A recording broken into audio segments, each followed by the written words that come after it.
Are you struggling for consistency in your sim racing? Does your iRating look like a roller coaster? If so, we have good news for you. The way to get more consistent is to first understand what you're doing differently than the professionals. And VRS is the answer. With our competitive subscription, you will have the telemetry, setups, tutorials, and everything else you need to fully analyze your driving. Our data packs and the ability to compare your driving with the best in the world will show you exactly where to adjust your inputs, change your driving line, and shave seconds off of your lap times. And our powerful and precise Direct Force Pro wheelbase and precision pedals are being used by some of the world's best drivers. All these champions agree that VRS hardware is not just the best on the market, it's also priced well below the competition. So if you're looking to upgrade to direct drive and the best pedals in sim racing, VRS is your answer. If you want to get better, get faster,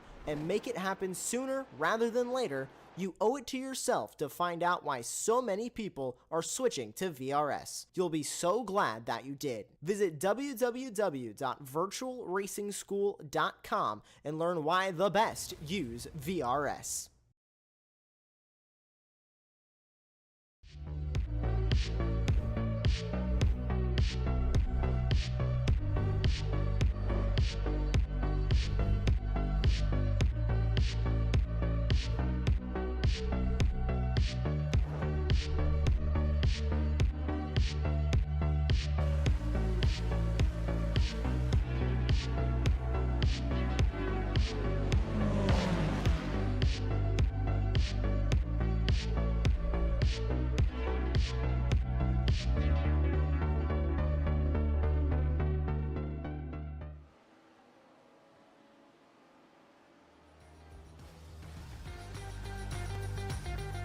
Hello everyone and welcome to round 5 of the Champions Motorsports iRacing Team Endurance Series here at Spa. Of course, Spa, a track known for its endurance racing with the 24 hours of Spa and the WEC 6 hours of Spa as well. And of course today we play host to the 3 hours of Spa with LMDH, LMD2 and GT3. My name is Owen Carroll, alongside me today is Andy Thompson, and in the production trailer is Lee Thompson as well. Andy, what's your predictions for the race at Spa today? Well, it's one of them classic endurance tracks at Spa. I mean, you've got many corners that can catch drivers out. And not only that, you've got the 3 different classes in play today, the LMDH, the LMP2 and the GT3. So it's all going to be about the traffic management. It's a 3-hour race coming ahead of us. And it's going to be really interesting to see how the faster cars, one, manage passing their own class, but then 2, how they manage to pass the field, because there's some really obvious points where they want to catch them, as we're looking there coming down through the Kemmel Straights, but then it gets a little bit more treacherous when you come out of No Name down through Pouron, through the campus section, and then it opens up round turn number 16 of Cum Port-de-Fray, and then the small running through Blanchimont. So that's where you really want to try to catch the cars, and it's going to be about maintaining that pace through the race, and obviously not getting too frustrated when you get behind slower cars. It's all about managing the time, and obviously the spotters in the team are going to be really crucial in how they play out in that passive maneuver, and that's where a lot of the gains or losses will be between the higher classes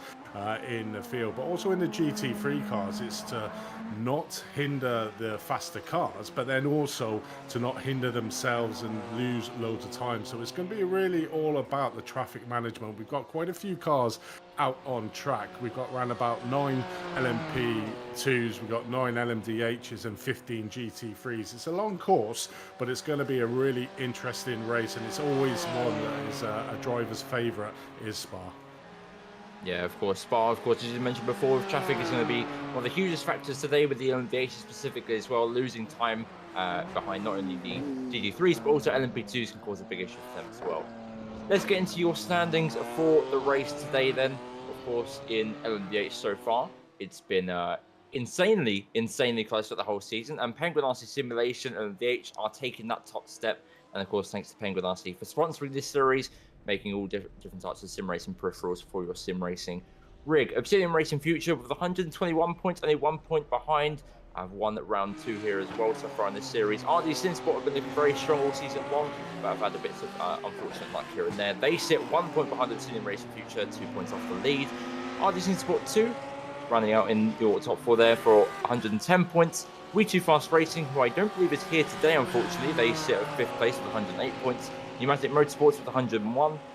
We have Sim HQ Motorsports Orange with 97, Static Adrenaline Racing, Champion Motorsports Pro, Organisation Pro, Satellite Racing Gemini, 2Pi Racing Team, and the Organisation Pro Am round out your LMDH Championship standings. And moving on to LMP2 as well, Tempest Sim Sport have been on top of the world so far in terms of this series as well, leading every single round of the championship so far, with 140 points, making their lead well known. With Sim HQ Motorsports Reds following behind with 112 points. Following close behind them is Longhorn Racing 2 with 108 points. Blue Shell Racing 104 and Sim Republic SR3 running out of top 5 with 103 points. So all to play for that second place spot so far in LMP2 with 104. Organisation Pro-Am rounding out your rest of the field. And in GT3, iRTES Sport 4 have been leading the way just as they have been in other classes as well, with 135 points, standing them out against the rest of the field. 2Pi Racing Team with 122. Sim Racing PR running out your top 3. Tempest Sim Sport, Backpain Nitro Racing Team, Imperial Motorsports, Penguin Master Simulation, Team Break Fade, Mind You Above Average Sim Racers, and Valhalla Motorsports round out your top 10. So it's all to play for without this whole championship standing so far. And it's good to see, especially in LMDH, that closeness of the championship so far. Yeah, it certainly is. I mean, at the LMDH, there's 2 points separating the top 3 teams, so it's all to play for in the LMDH. And after 4 rounds coming into this, the 5th round, you know, it's great to see that the scores are super close with no team really dominating. Over in the LMP2s, you got Tempest Sim Sports sort of getting a bit of a gap between Sim HQ Motorsport Red to the tune of around 38 points. So have got it all to lose for themselves, but super close behind them with Longhorn Racing, only 4 points behind them, and then Blue Shell Racing behind 4 points behind Long Haul Racing. So it's more to that second place, but you know, it's down to Tempest Sim Sport to make sure they finish in a good place to almost cement their championship in that LMP2 class going into the final round. And then you got RD Sim Sport 4, 135 points, so you know, 12 points ahead of 2Pac Racing there, but it's super close. Then down Sim Racing PR, only 4 points behind 2Pac, and then we got 10 points between Sim Racing PR and Tempest Sim Sport down in 4th place. So it's still all to play for here today, and you know, these 3-hour endurance races really throw a spanner in the works, and then you add in the complications of the pit stops and the driver changes within the race, and that can really have a big impact on the outcome of the races. And then, like I said earlier on, it's the traffic management. You know, if you miscalculate being in one of them faster cars behind a GT3 car, it catches you out. That could be a race ender there and then. So it's not only the pressure of racing this one race here at Spa, it's looking at the championship as a whole and making sure that you keep one eye on that as well, just to make sure that you're still in the running come the last race of the season at Watkins Glen, which will be an epic one. Probably my favourite track out on iRacing. Yeah, for sure. It's all the tracks this season so far have been really wisely picked, I must say, and it's been good to see the traffic management that these guys have been doing, and especially the fast LMDH as well.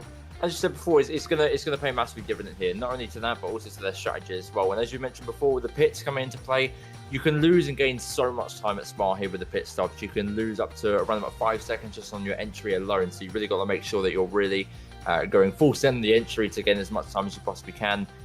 And yeah, the traffic is more crazy than you would expect to. You know, it's a long old track and long straights as well, so you wouldn't think it pays that much of a difference to your lap time, but it really does. You know, the iRacing calendar so far, especially the IMSA series, which follows the same format as this, LMDH, LMP2 and GT3, have been at Spa this week, and I've seen most of these guys racing here this week, and their traffic management has been really good. So it's yeah, hopefully looking to be a good race today with their traffic management coming to play as well. But I want to say a quick thank you to simrace247.com as well for sponsoring this series, and of course that is your #1 place for all things sim racing news as well. So big thanks to them for sponsoring this series, and we should have qualifying in a few moments time.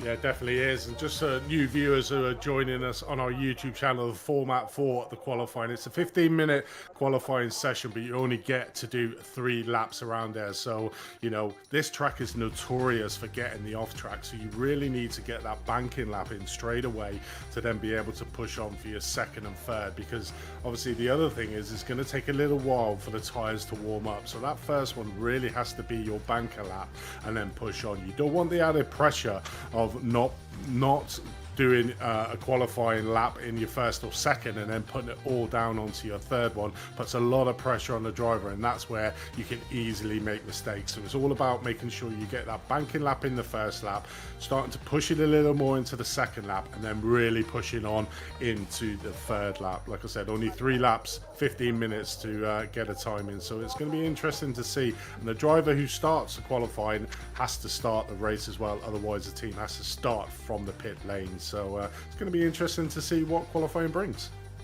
Yeah, indeed. Of course, the biggest talking point with LMDH qualifying is that talk of BMW versus Cadillac, and one that I've been talking about for a very long time. And of course, I believe we only have one Cadillac in here today, which is the championship leaders, Penguin RC Simulation, only by 1 point, as we mentioned previously. And the Cadillac here definitely isn't as strong as the BMW, especially in qualifying. So expect Penguin RC Simulation to be struggling a little bit in qualifying compared to those in the BMW. But in the race, they'll be right up with them, of course, as well. And then GT3 is the big BOP talk with, you know, what's the best car, the Porsche, the BMW, the Mercedes, Lamborghini. And that is definitely a conversation that's going to be had here today. And I'm sure that the Porsche seems good, the Mercedes also seems quite strong, but maybe Two Power Racing Team can really make that Lamborghini work like they did last time out in Motegi. Yeah, it definitely is. I think obviously the GT3 at the moment in this series is probably dominated by the BMW. BMW seems to be the very much all-rounder car. It seems to be very good at taking the bumps, very good on the straight line speed, and actually not too bad around the corners. The Porsche, the new Porsche, they've done a lot of work to it, and it seems a little bit more competitive in the straight line speeds as well. So it's going to be interesting to see if they can manage to get up, because this is probably not a track that you want that's not got that faster top-end speed. And the Porsche, although it has been improved, this new model that they brought in, it's not quite as fast as like the Mercedes or the BMW, so it's going to be a hard day at the office. I mean, they'll certainly be quick coming out of turn number 7 through Lacunes all the way through down to turn 16, because that's the tight technical part of the track where, you know, braking and the more steeper corners within Spa. But it's the straights where you're really going to be able to get that grunt of the BMW and the Mercedes to pay real advantage, and they are the spots that are going to be the most obvious ones to make the overtaking moves. So it's going to be interesting to see how the slower cars in the straight line manage the cars that are faster in that straight line, because it's going to be all about making sure you stay within that slipstream around the faster ones to keep with them, to try and get the opportunities to make a passing move around one of the corners around the back end of the circuit. Yeah, of course. And as we see here as well, Mark Nister from RG Above Average Sim Racers on a lap here to start off his qualifying session. Of course, 15 minutes, 3 laps. First lap of 3 of them. So Mark Nister coming down the Kemmel straight now, and he's going to be wanting the best kind of entry he can through Lakeholm and trying to carry that speed all the way through this tricky right-hander section as well. Michael Parker for Pneumatic Motorsports Blue coming through as well to start his qualifying session. Going through Eau Rouge, of course, nothing to really think about there for the MDH is coming through Eau Rouge. A little bit differently for the GT3s as well, having to maybe lift a little bit as well to try and settle the rear end down a little bit. But yeah, these LMDH and LMP2s don't really have to think about it, just a little flick of the steering wheel left to right there so far. And as it goes through Lakeholm, wants to carry as much speed as you possibly can do throughout this whole section and flick it over to the right hand side as we go on board with Michael Parker here. Racing over the left-hand side curb, going into Rivage now. Really late braking zone, trying to flick it into the inside and try and reach a double apex, which is managing well here. Gets into the last apex on throttle as hard as you can. Go over to the right-hand side curb, ride that a little bit, chuck it into the inside, use as much curb as you can, open up on the exit. Now down to Pure, a really quick dab of the brakes and flick it into 5th gear here, as he does very nicely indeed. Into 5th gear, right on the throttle, bring it over to the right-hand side, brake back over to the left to try and get as much straight line speed as you possibly can. All the way to the left-hand side again, under the service boards there, over to the right-hand side, riding the curb as much as possible, carrying the speed all the way through, left-handed flick, open out to the right-hand side and back over to the left for another right-hander or Savalo. early as you can on the throttle here to carry all the exit momentum you can as possible, with a really long back straight here through Blanchamont as well.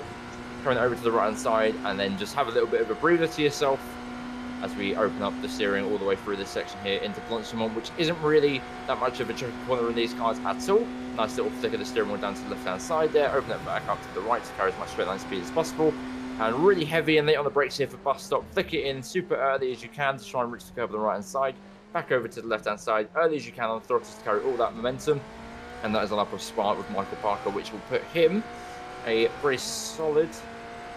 Oh, the start finish line is around the corner as well, as we see he goes into second place. 1.3 seconds away from Obsidian Racing Future there for Pneumatic Motorsports Blue. But Obsidian Racing Future, very solid time there so far. 57.155 in these early stages of qualifying. So that is definitely the benchmark, with RD Sim Sport, who's a championship contender, doing a slower outlap. So really preparing their tyres, really preparing their momentum to go on the second or third lap here, which is a strategy that most people have been using this week in IMSAs, and I've seen most of the RD Sim Sport guys run that strategy this week as well in preparation. As we see Tristan Marks with Sim Republic SR3 coming through now to make his mark on the LMP2 standings, with RD Sim Sport leading the way so far, and Temper Sim Sport 3 temps off. So your championship leaders so far are not on the top step of provisional pole so far. Yeah, it's very early days. Obviously, only the first lap. The tyres are just getting warmed up, and it's very interesting seeing the difference between probably the LMDH and obviously the GT3 drivers. A lot of the LMDH can go flat out round corners, you mentioned, going up through Radion El Rouge, going around Pouhon. But obviously, in the GT3 cars, it's a completely different ball game. You've got to be a lot more smoother on the acceleration. You've got to just feather the acceleration going through some of these corners. You know, you've got to really get on the brakes a lot harder. So it's a completely different lap between an LMDH car and a GT3 car. It's all about that throttle management in the GT3, figuring out where you can, and certainly in these opening laps, the tyres in the GT3 car doesn't really come alive till round about lap number 3. So it's all about how these drivers are able to get these tyres warmed up as quick as they can, as we watching Kevin Ayres there in the Lamborghini coming around Pouhon, which is completely different in the GT3. Certainly in the opening laps, you're not going to be able to go flat out. You're going to have to coast a little bit around that corner just till you get them the tyres warmed up, and certainly coming through this section, it can be quite tricky in the GT3 car. So this is where we're all about the LMDHs trying to do the traffic management, because if the LMDHs catch the GT3 car around this part of the circuit that we're watching Kevin at the moment, they've really got to be patient. But that's where they can lose a lot of time if they're battling with the rival. So if you've got an advantage, you're really going to want to try to get past the GT3 cars,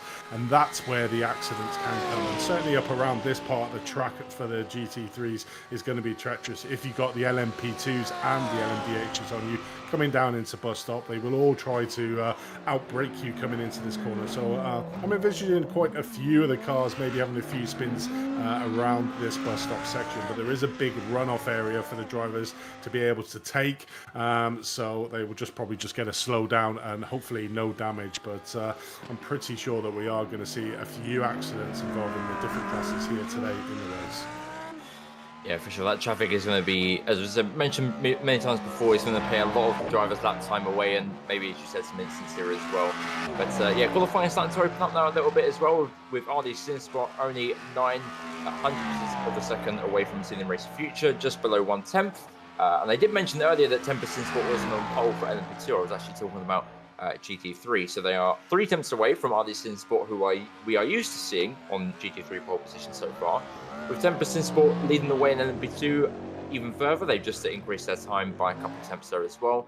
But it seems like Obsidian Racing Future and RD Sim Sport have done their qualifying session for today in LMDH, and Temper Sim Sport and RD Sim Sport are still out in LMP2 in full force as well. So maybe RD Sim Sport has something up their sleeves to get Temper Sim Sport at the final lap here, as we see Peter Zikadar for RD Sim Sport 2 in the LMDH come through to set his lap time, and we should see this car close to the sister car of RD Sim Sport 1 in LMDH as he comes through the bus stop now. Very quick section of the lap time for Peter Zikadar as well. Fairly strong sector there. Has come through the line to put the car a very solid P1. So a new pole sitter for LMDH iRTES in Sport 2 with a 56.874. Very strong lap time for iRTES in Sport 2 there. First one in the 56s. So that may tempt Obsidian and iRTES in Sport possibly to go out and set another lap if they have another one in their in their availability to use. But it doesn't seem like it because all of them have gone back to the pits.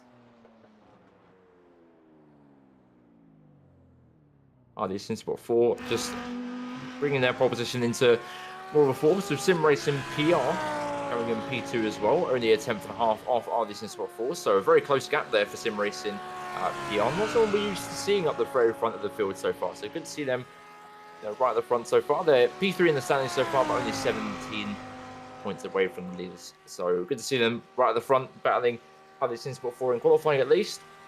But it seems like GT3s are the only ones left to really set a time to challenge for any pole position so far. As we said before, LMDH and LMP2 are done for the day, and iRTES in Sport 2 take pole position in LMDH, but 10% Sport coming through the final corner now in GT3.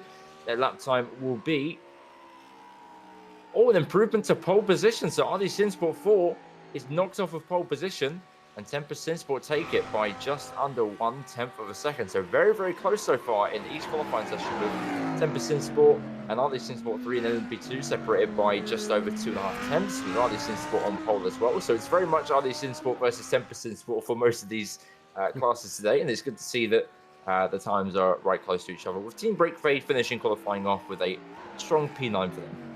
Yeah, it certainly is. Seems to be the top two in each of the classes are running 2/10 of a second with first and second place. So super close out of the track as we're watching Michael here from the organisation. Down in 15th, 4.3 seconds off the leader's pace at the moment, but coming around, he's driving the Mercedes, so it should be quite quick on the flat straight. But like I said, the tyres will play a massive part in this qualifying session. It is whether Michael's got them tyres now up to speed, being it's his final lap. Seems to be going relatively smoothly and slowly around the section here, coming through turn number 10 through No Name, but it's very deceiving, the speed, and slow and smooth is wins the race, as they say in the endurance one. And it's I suppose being a 3-hour race, it's important to get to the front end of the grid, but it's not critical like it is with a sprint race. So it's more about the pace during the race to be able to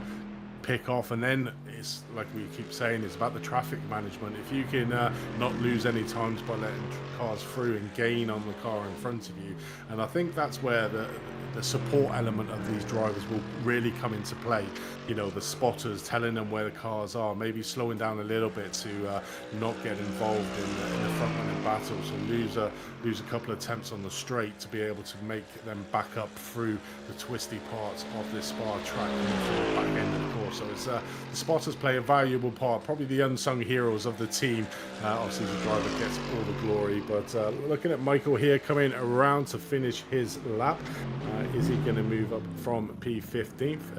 It certainly doesn't look like it at the moment, taking it very wide into the bus stop, coming around, and yeah, I don't think he's going to improve at all. I don't think so either, unfortunately, for Michael there. And that's one thing I was noticing as well with the GT3s, the difference in the qualifying time so far, I think pays dividend to the different kind of traffic management we're going to have here today, with the GT3s being 4 seconds apart. So the LMDHs especially are going to have trouble kind of navigating these different areas of GT3, because they won't exactly be in that high strength train that we're always seeing GT3s run. They're going to be quite spread out all over the place, so LMDH is going to get traffic sooner than they might expect. But Peter Sigdal here going out for, I guess, a victory lap here, really taking pole by almost 3 attempts and going out for, I believe, 1 more. I don't think he'll have time to do it unless he's really started this lap already. Maybe can try and advance and pole a little bit more. This lap does seem quite quick, using quite a lot of the track so far, really pushing the car to its limit. As we can see, over to the left-hand side, running the curve all the way through, back over to the right-hand side. All the rear end just steps around a little bit, but saves it as well.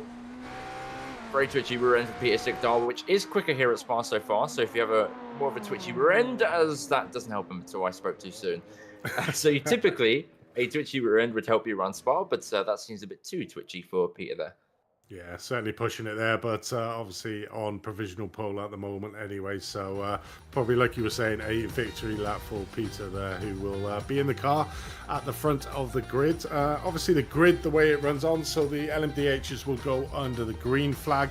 and the LMP2s and the GT3s will go in the starting zone, which is probably around about halfway round down to the endurance pit, just coming through the first corner down at the source, coming around turn number 2, and then basically that's where we should see the cars getting underway. There's a 5-second gap between each of the classes just for any sort of incidents in classes in front, so it should clear before the rest of the field comes through. But it's going to be certainly an interesting race ahead of us. 3 hours of racing, 3 different classes, anything can happen. Yeah, indeed, and that's it seems like the end of qualifying so far, so let's run you through the full order of today's 3 hours of Spa race. There's a little bit more of qualifying to go, so we'll give you that in just a moment's time. But yeah, very strong performance from loads of different drivers in qualifying as well. I didn't expect the iRTES Sport 2 car to be right up there. Usually it's their sister car that tends to be the one that's leading the way, but here we are. Peter Sikdar on pole position with a 56.874, with Rafael Munoz for Obsidian Racing Future to 0.28 off the leading iRTES Sport car, with Archie Coveney 3 attempts off his sister car as well, with Cameron Barker in P4, Nate Stewart for Penguin Artist Simulation in P5, Nolan Kinslow P6, Michael Parker P7, Keenan Massey P8, and Eduardo Lorente rounding out your LMDH standings for today in qualifying.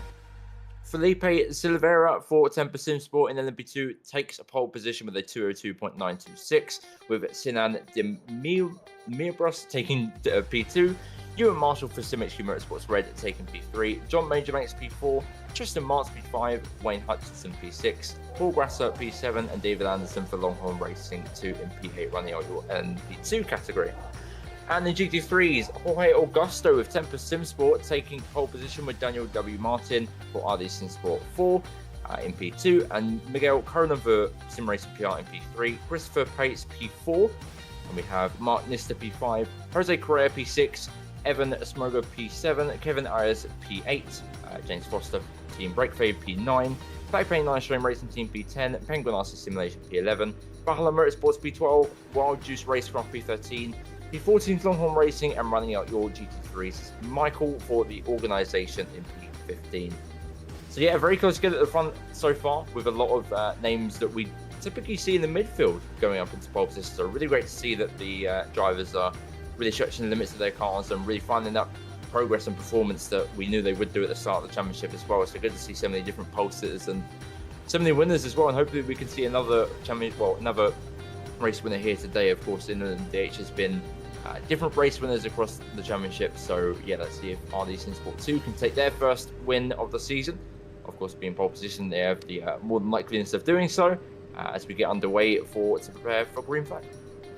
Yeah, it's going to be interesting to see what Penguin RC Simulation can do, but obviously being the only Cadillac car in that LMDH, you know, currently leading the championship as well. So it's going to be interesting to see what they can do with you saying that the BMW is a lot more powerful around here in Spa. So it may be a little bit of damage limitation for them, but only time will tell. You know, they are there or thereabouts in P6 out on the field. So mid-pack of this LMDH car. So it's going to be interesting. You can see them there, completely different, not with them 2 grills at the front, very much a straight line grill for the Cadillac, so easily to spot in the field of BMW hypercars there.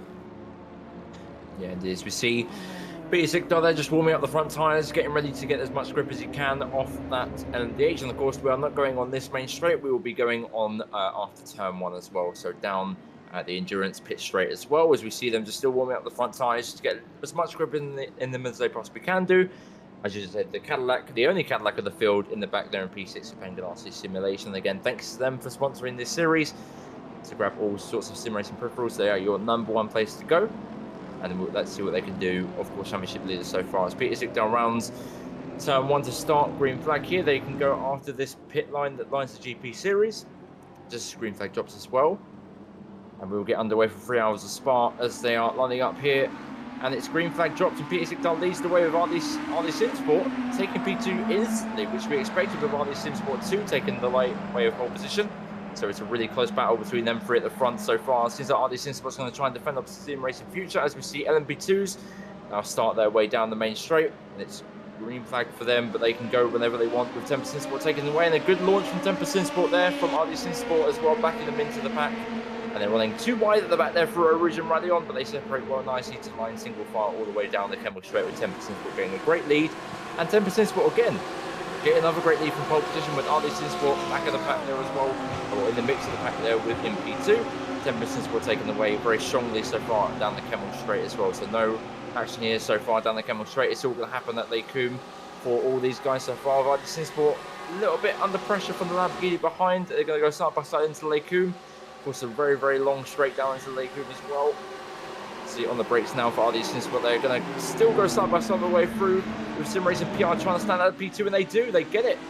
Down the inside, the Sim Racing PR machine takes P2, and iRTES Sport 4 goes into P3, back into LMDH as well. iRTES Sport lead the way with Penguin RC Simulation taking P2, so that Cadillac may be very, very strong, and it seems we have lost iRTES Sport somewhere down the line as well, so something must have happened to them. They're in P7 so far, so still in this race, only 4 seconds behind. But Penguin RC Simulation, our championship leaders, take the lead of the race as well, side by side going to Blanchimont. That Cadillac straight line squeeze paid them so much. Good news, in fact, and they assure it now leads this race.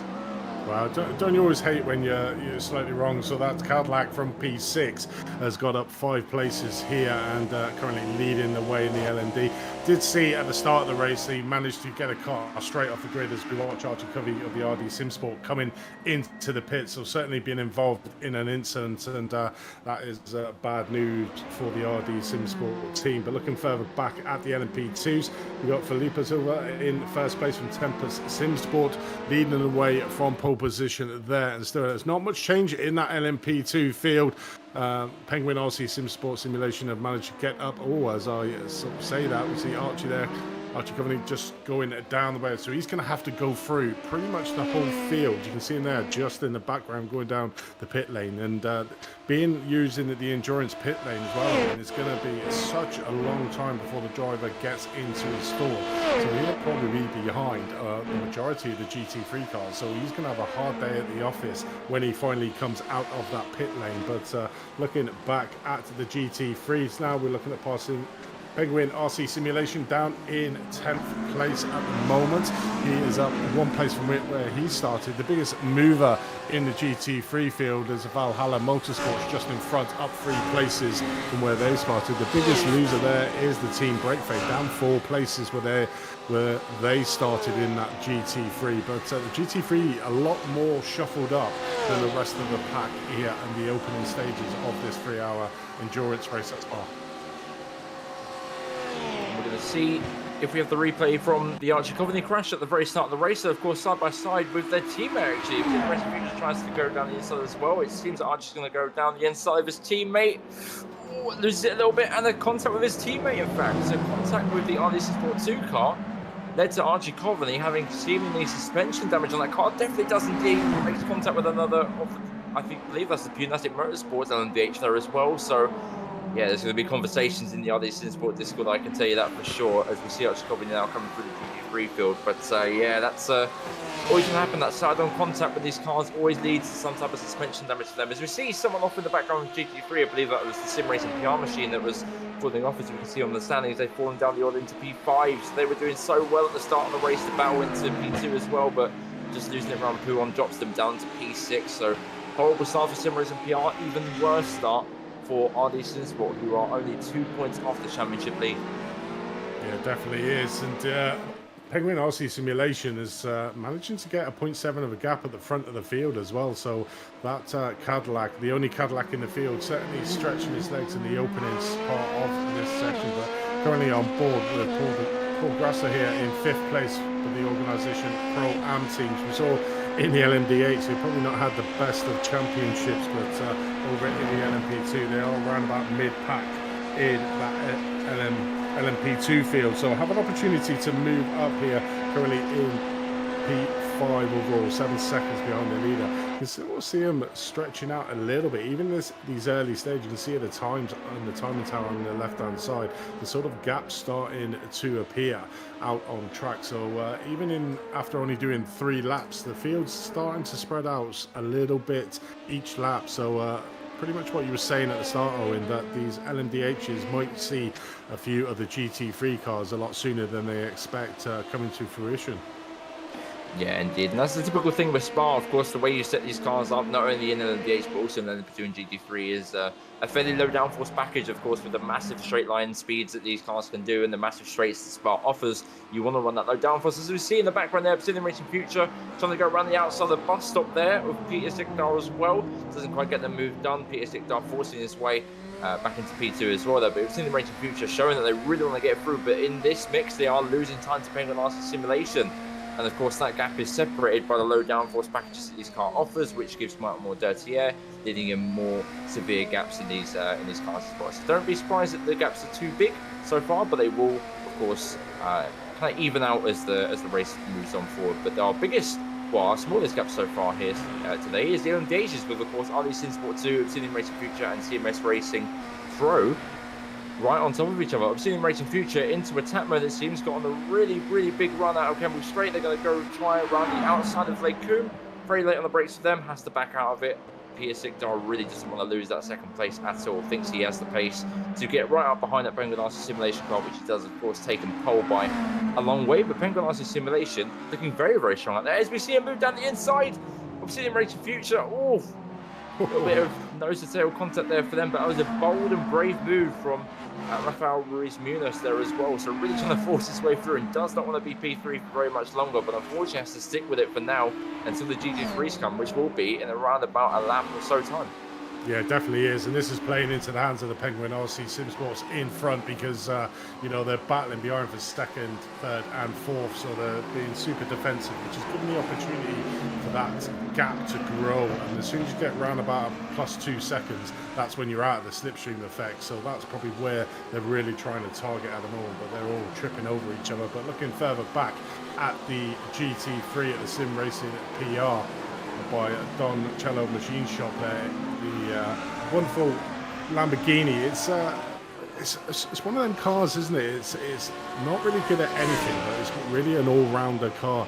Is the Lamborghini out on track? Probably not one, but looking further back up now, RD Sim Sport again under a lot of pressure from Obsidian Racing Future at the back, and look at that gap now up to 1.8 seconds. So these three LMDH cars that are trying to vie for that second place as early as only nearly 8 minutes into this race is really giving the opportunity for Penguin RC Simulation to start getting ahead. Now, once he gets into the fray and starts getting into the GT3 cars, he can easily sieve his way through the field. But these three here at the moment are really trying to put pressure on each other and giving the opportunity for Penguin RC Simulation out front to get a thing. And we look there, we got an incident under review, pneumatic against SimSports, I think. As we see there, attack mode being used in full force for Obsidian Racing Future there, going up into P2 with ease, really, as we see a GT3 car there, causing a bit of issues for this in Sport 2 as he go around the outside, and that was very bold and brave there as well. Managed to put enough trust in himself and enough trust in GT3, covers off the move there from CMS Racing Pro as well. But great move from Obsidian Racing Future to harvest all that energy down on lap 4 to use it all on lap 5, and they are on the hunt now for Penguin RC Simulation, who lead by 3 seconds, but that gap might come more and more down as the Obsidian Racing Future show the pace they have in that LMDH here today. But yeah, it's the incident under investigation for iRTES Sport and Pneumatic Motorsports. I don't think much should come out of that because iRTES Sport didn't really have much control over their car due to the prior incident as well. So if they do get a penalty for that, I think it is going to be very, very, very harsh and very severe. So yeah, it might be due to the damage as well, a bit of damage to that as well. But yeah, that incident under review, we'll have an eye on that one and see what happens with that. But yeah, I think the incident under review should be really between the iRTES Sport 2 and the iRTES Sport 1 machine at the beginning of the race.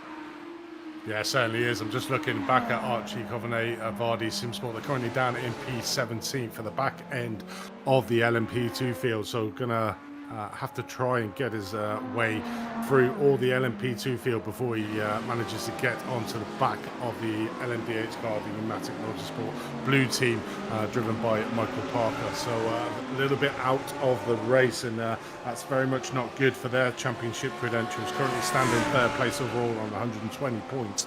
Was only 2 points behind the Penguin RC. So if they really need a result here today to keep them in the hull. So their incident earlier on was not good. Oh, that's James Foster there, team brake phase, having a little set to there coming down Kemmel Straight, and nearly lost the back end of that Audi car. And you can see one of the, in fact, the leader there coming through, picking off a lot of the GT3 car at the right place, which will pay for him going into the standings. You can see, look at the standing there, 2.5, and it's just creeping up now because the second and third place are catching these GT3 cars at all the wrong place. You can see them all in the background there, just weaving all over the track just to try and get past these GT3. And this is where we were saying at the start, this is where the accidents can easily happen, when the LMDH cars are trying to get through these GT3 cars, and if they don't give them the room, unfortunately that's where the incidents can be. But you've really got to be, you can see the gap now creeped up to 3 seconds, because Penguin RC Simulation managed to get them at the right part of the track. Since what 2 as well, losing third place is all around the outside they go. Very, very, very great move there from Peter Sickdale to hold them to third place as best as they can. Goes back up into third from Cameron Barker there as well. And as you said before, traffic is such a huge factor in this race today, as we can see they're picking their way through. Cameron Barker doing a good job there, waiting, being patient rather than going full force and taking out another competitor as well. So good job by Cameron there to be nice and predictable. But yeah, it's where Penguin RC have the right idea, you know, just get into P1 and just pretty much blast away and have a good gap for the traffic, which they have done. Lost a little bit of time in traffic, but they have that buffer of around about 2.4 seconds there to lose a bit of time and still keep their lead as well. But yeah, great move there from Peter Sickdale to keep in third place after that great pole position by him. But they are only, well, around about 6 seconds away from the lead so far, which will only keep extending the more this GT3 field comes into effect. Yeah, it is. You just saw a great shot there coming down what is the GP start finish straight. You know, the LMDH cars just all over the place, just trying to get past the GT3 cars. It's like mayhem. You know, the GT3 just need to keep onto their line, and then the LMDH, and just try to be as predictable as possible. We're looking further back here, looking at the Blue Shell Racing team with Ray Hutchinson and P6 at the moment in the LMP2, 16 seconds off the lead. So you can see, you know, the gaps that have already accrued in that LMP2 field. Second place, 2 seconds behind the Tempest Simsport, RD Simsport 3 there. Then you got nearly 6 seconds back to Penguin RC, 7.2 then it's a big gap to 13.9, down to 5th place for the Organisation Pro Am team. So that LMP2 field already been stretched out quite a lot. Only on lap 7, 12 minutes into this 3-hour race. And it's one of these tracks, isn't it, that, you know, it looks on the face of it that it's easy passing maneuvers for these faster cars, but there's only one real racing line once you get through into Lecombs after turn 7. So it's you've got to be brave to make them passing moves, but that's where you can get the mistakes. And also, if you manage to get a GT3 car coming up through Radon Rouge, it's really going to compromise your straight line speed coming down the Kemmel Straight as well. So it's all about where you pick up these GT3 cars, and it's always one of the things that I look at when I'm doing endurance races. Do I want to go in the faster cars to be the one that has to go round cars, or do I want to play like a rolling roadblock in the GT3 cars when you've got the LMDH cars and LMP2 cars around you? It's always one of them conundrums when you come into these endurance races of which car that you choose to drive in. And half the time in the GT3, it's all about, can you manage to keep it safe in the 3-hour event to be able to make sure that you can survive the race and get to the end of that checkered flag, because it's always that dicey roll with the faster cars behind you. Yeah, indeed. As you mentioned before with Radeon as well in these prototype cars behind GT3s, it's always best in LMDH to really back off even way before Radeon even comes into effect, and then use all your battery to blast up through Radeon down the Kemmel Straight as well. Because if you have someone right behind you that has a clean run for it and you don't, using that attack mode and using that extra power from the battery can really help you down that main straight, and yeah, not really have any issues from the car behind. But LMP2s, of course, don't have that power, don't have that electric energy at all. So it's yeah, even worse than if they get a GT3 up Radeon, they just have to come a little bit and watch the guy behind really chase him down through Kemmel Straight. But Yeah, we can see how much of a difference the traffic has made so far than the 8 specifically as well. With the P2, 3, and 4, they were separated by only 1 second and now separated by 7 seconds now with a 3-second gap for Obsidian Racing Future 2 Penguin Ice Simulation as well. And Peter Sikdar, 7 seconds, almost 8 seconds off the lead now as well. And we know how much pace is in that car. All he's got to do is just use it to his advantage, play the strategy well, which is easy to do here, really. Just avoid the traffic. Sounds easy. But it is way more difficult than it is intended to be. But yeah, if he can find the right gap to pit in a time where he has the most clean air possible, he's going to have the best chance of really chasing down Penguin Ice Simulation for that leading position that he once had.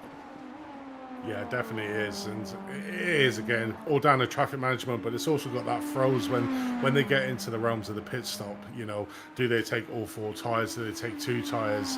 You know, do they double stint the driver? Do they change the driver straight away? So it's all these strategies that come into play, which adds an extra bit of realism into these endurance races of what strategies that each of the cars do, you know, and managing the fuel to make sure that you don't have to do that extra splash and dash pit stop right at the end. So there's lots of calculation. I'm pretty sure all the drivers would have done laps and laps and laps of testing prior to this race to fully understand what is their strategy going in. But then they could have an accident, so they've really got to be able to go onto the fly and understand how much fuel each car uses each lap. You know, what can they do to fuel save? How can they get away with not taking the minimum amount of tyre wear on the track? So, you know, it's all these permutations that come into play when you're looking at these endurance races. But looking further back at the Wild Juice racecraft here, P11 in the GT3 car, having a good battle here with the Penguin RC Simulation, but does have a few of the LMDHs and an LMP2 car to pay on. But that was a great race, a great overtake there from the Wild Juice over the Penguin RC Simulation to get the commuting. Yeah, it's very good to use the traffic to your advantage, of course. We had the Penguin Ice Simulation BMW lift to avoid that LMDH, and then Racecraft saw the opportunity, took it well. As you can see, RDC Sport LMP2 trying to find their way through.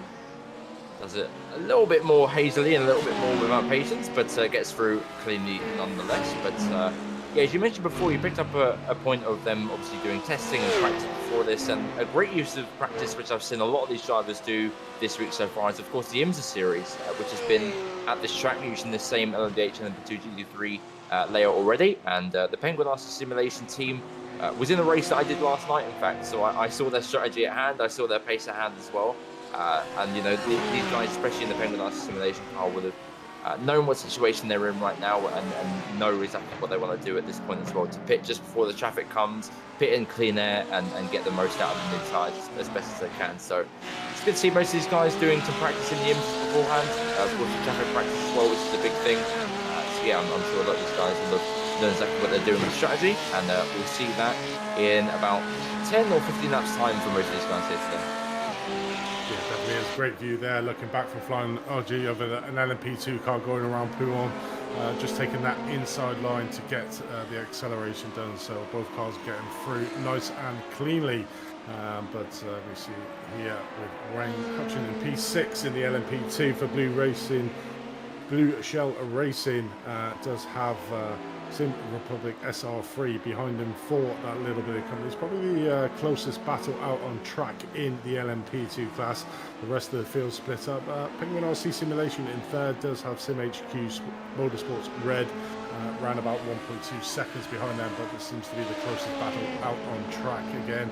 But yeah, you can see that the top timings, it sort of yo-yos, doesn't it? You know, the leader will be able to get an advantage at one point, and then he'll get cars at another point that brings his timings back down into the 2 minutes. So it's going to around about 2 seconds to 3 seconds is a sort of yo-yoing, but it's also probably to do with Obsidian Racing Features lap times. I'm just looking at their last lap time was 1:59.76 with a 2 minute dead for the Penguin RC Simulation. So not a massive difference between the top two, but traffic playing a really big part in that yo-yo effect of the gap between each one of the drivers. You can see there the LMP2 of Tristan Marks Sim Republic SR3 losing out a little bit, was quite close to Blue Shell Racing, but has lost a little bit of time behind that GT3 car. Now he's going to be caught here going up Radion El Rouge Hopefully he might get away with it. Yes, I think he will use the slipstream for the Porsche in front to try and claw back that gap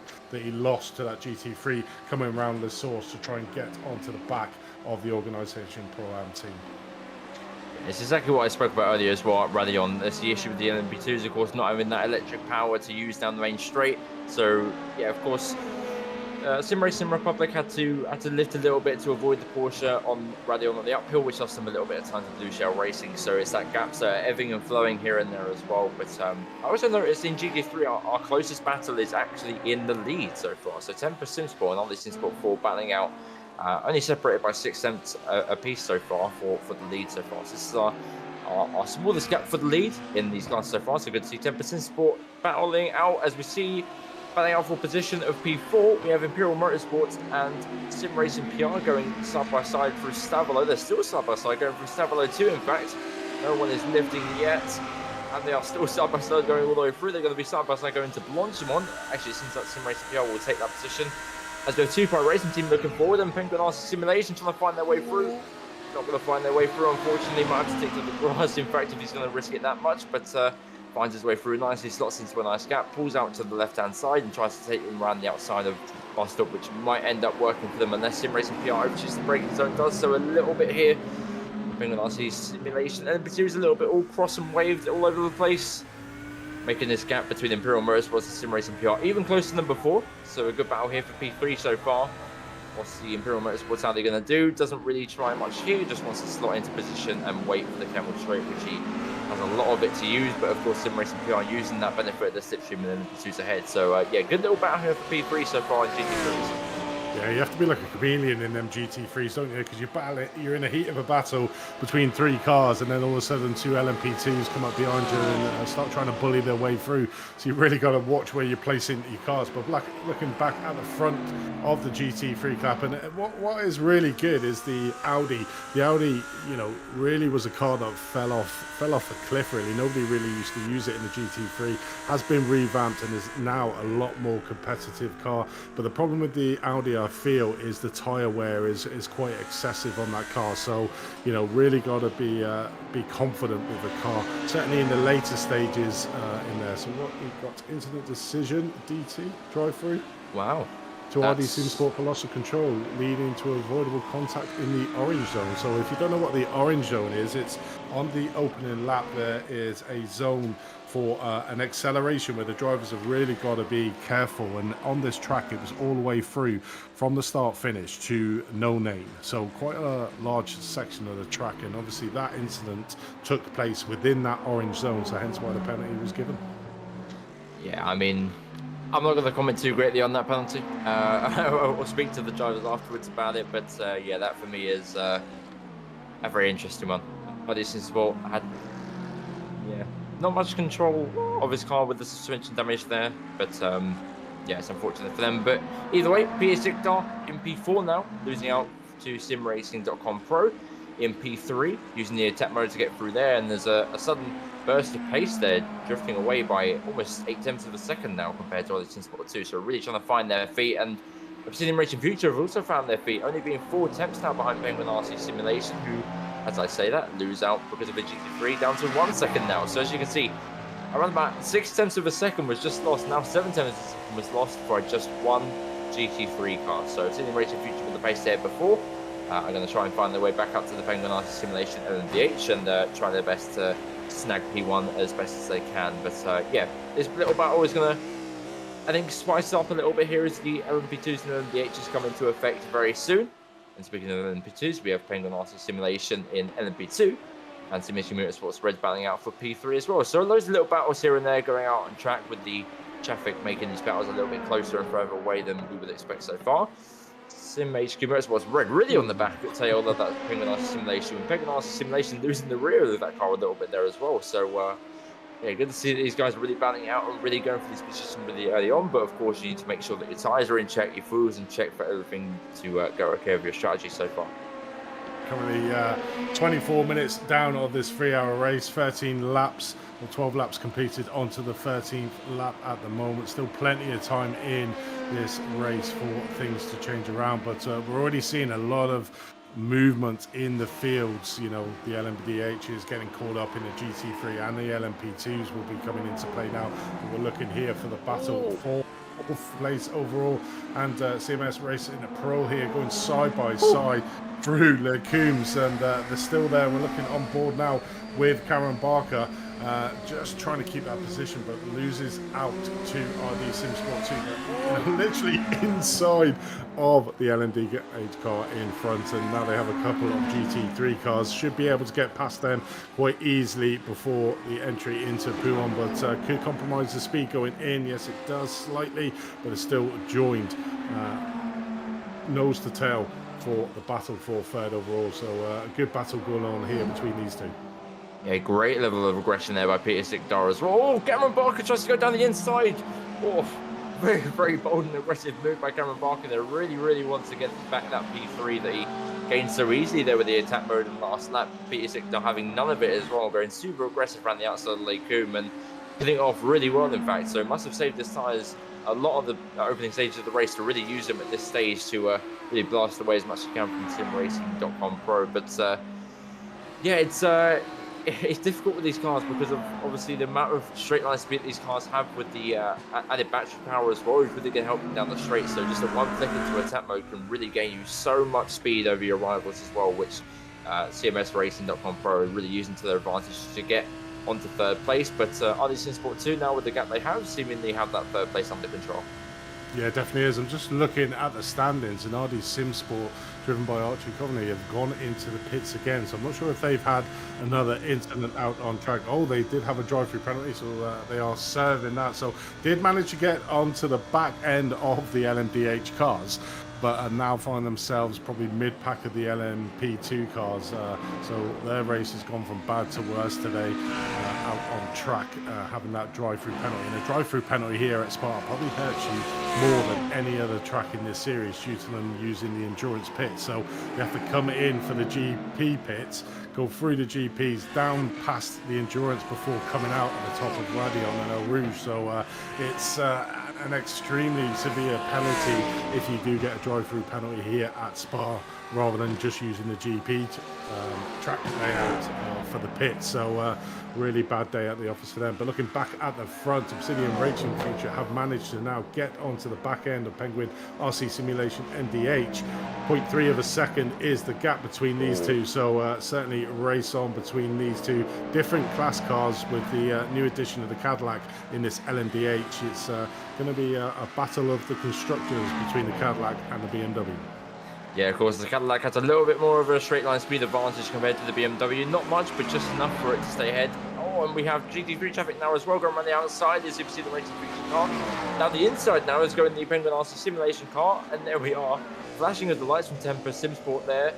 GT3, of course, leading the way so far against RD Sim Sport 4. And the Obsidian Racing Future get the switch back in the final corner, loses the rear end a little bit and can't really get that position made right then and there, as we see them trying to make a move into turn one here. But it seems like Obsidian Racing Future are going to try and use their attack mode to their advantage down the main straight. But of course, we do have an LMP2 there that is seemingly trying to get out of the way as much as they can. But Obsidian Racing Future only 5 tenths away from the Penguin RC Simulation car, which won't unfortunately be enough to get him down into Lake Coombe. Even if they use attack mode, it still won't be enough with that Cadillac using all of that straight line speed advantage to its possible use as well. But here we go then.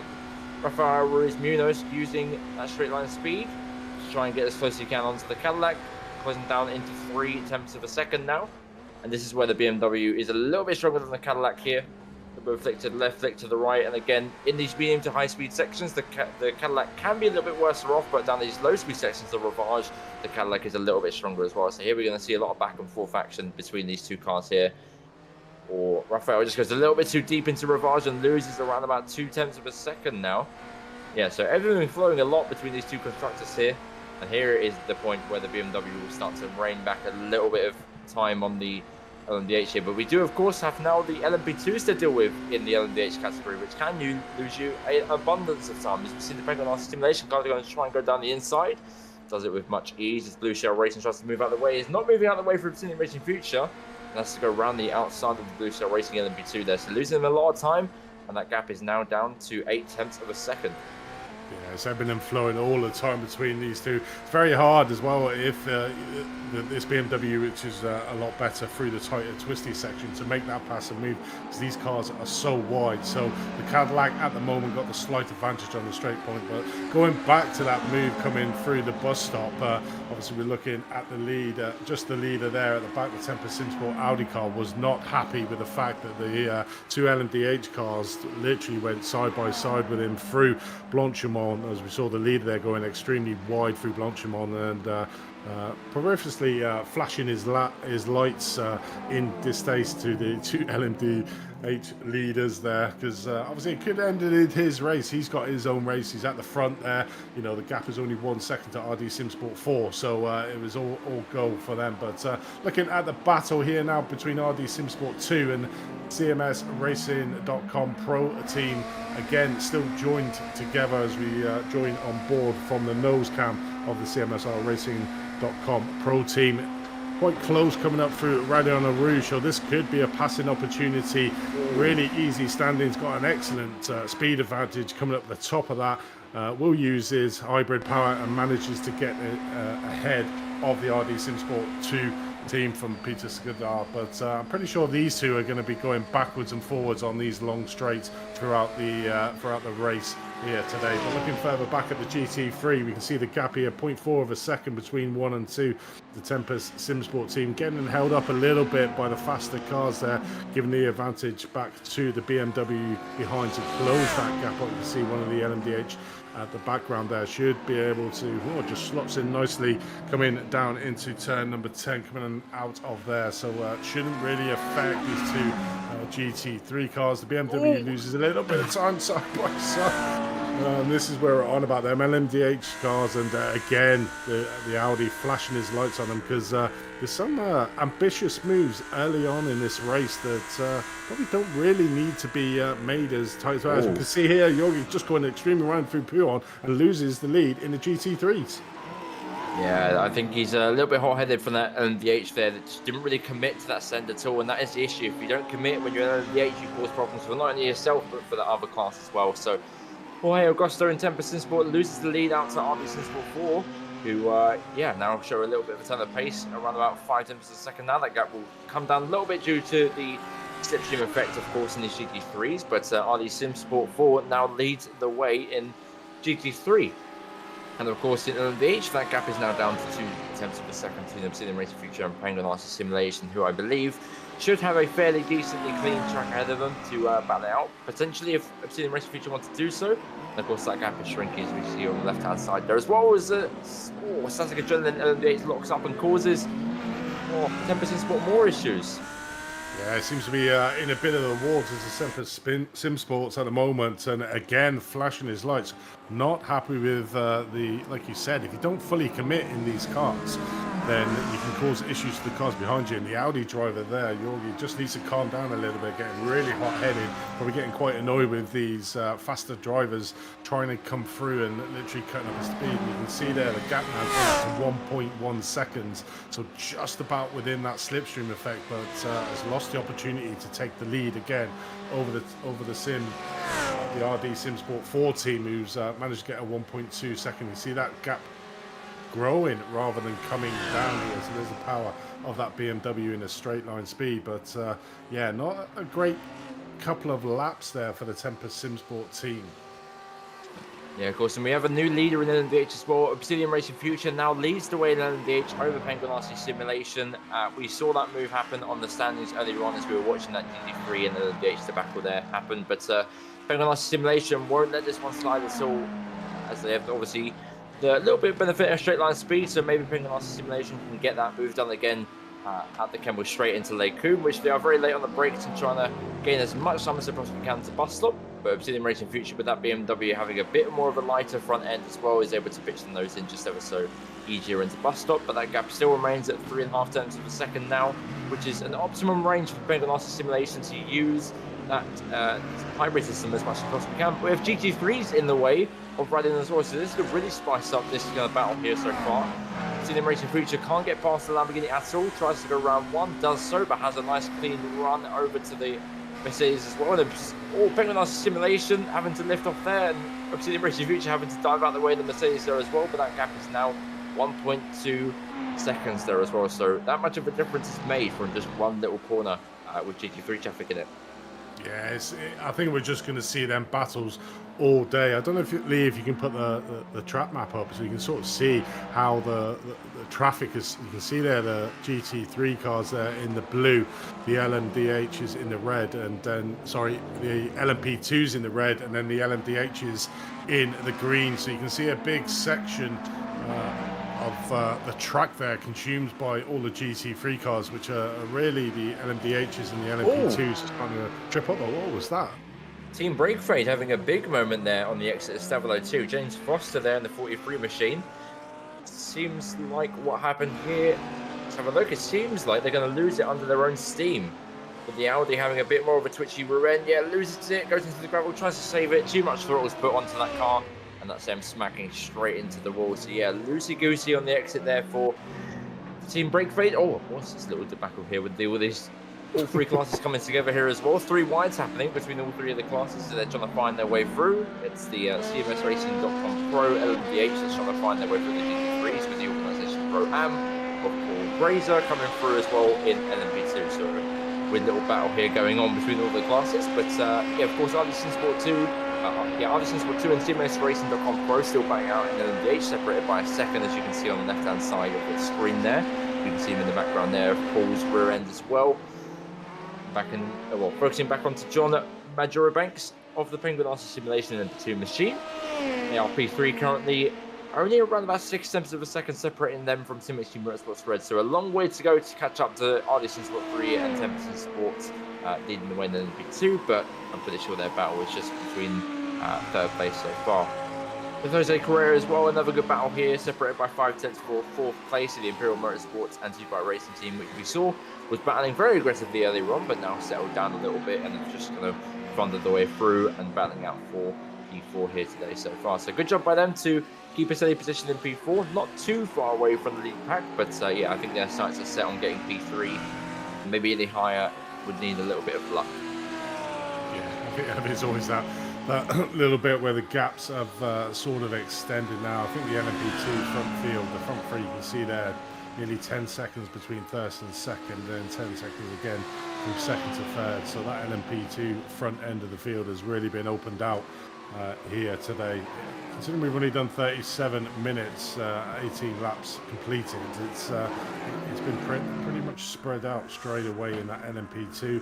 LMDH, literally the top 2 separated by 1 second, then a 14-second gap back to CMS Racing Pro, who's got RD Sim Sport 2 around about 2 seconds behind him, and then the GT3, the top 2 at the moment, 8 seconds ahead of the Sim Racing PR team in 3rd place. And then we're just watching the battle for 4th in the GT3 between 2-Bike Racing team and the Imperial Motorsports as they start another lap here coming up through Radion Rouge. It's good to see the elevation change because it is quite severe coming up that part of the circuit. And now down through the Camel Straight is the Imperial Motorsports Audi car going to be able to close that gap up. I don't think he's going to be able to make a passing opportunity here, but the Lamborghini holding its own over the Audi in that situation. It could be down, like you were saying, to the setups that each of the teams can have in their car. Maybe the Audi from behind has got a little bit more of a downforce to increase the speed through this back portion of the section in Spa, and just compromising a little bit on the straight line speed because we didn't see the Audi really make a move there on the 2-Bike Racing Lamborghini.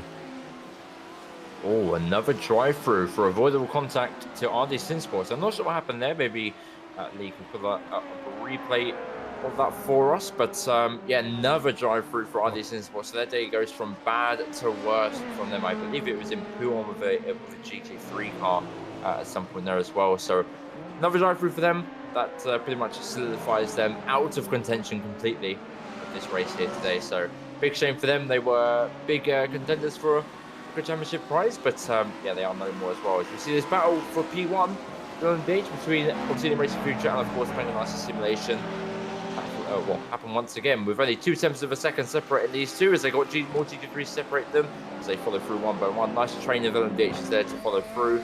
The the Sim Racing Future car. Always best to have that kind of a gap of around 2 to 3 seconds so you can always follow the car in front of you ahead in traffic.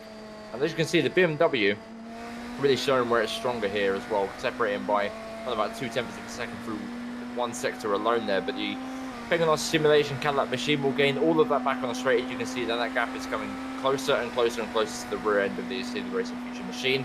So maybe the Penguin Simulation are going to be really aggressive. They can use all that battery that they saved up during that traffic run and use it all the way down that front stretch. But they're, of course, saving fuel for the pit stops, which is good as well. And as we see, LMP2s of Temper Sim Sport and iRTES Sport 2 are into the pits, and Temper Sim Sport seemingly had an issue in the pits. Did he have a spin? I don't know. Let's have a look, see what happened. Yeah, so unusual incident there for Temper Sim Sport. That lost them a lot of time. I don't think it lost them the lead, but we'll have a little look here at what happened. So into the pits they go. Of course, really tight section of the track here for the pit entry. Looks nice and stable throughout the whole section here, though. Maybe it was a missed box or something or the other. So it's going along the pit lane. Oh! Hardware failure, it seems.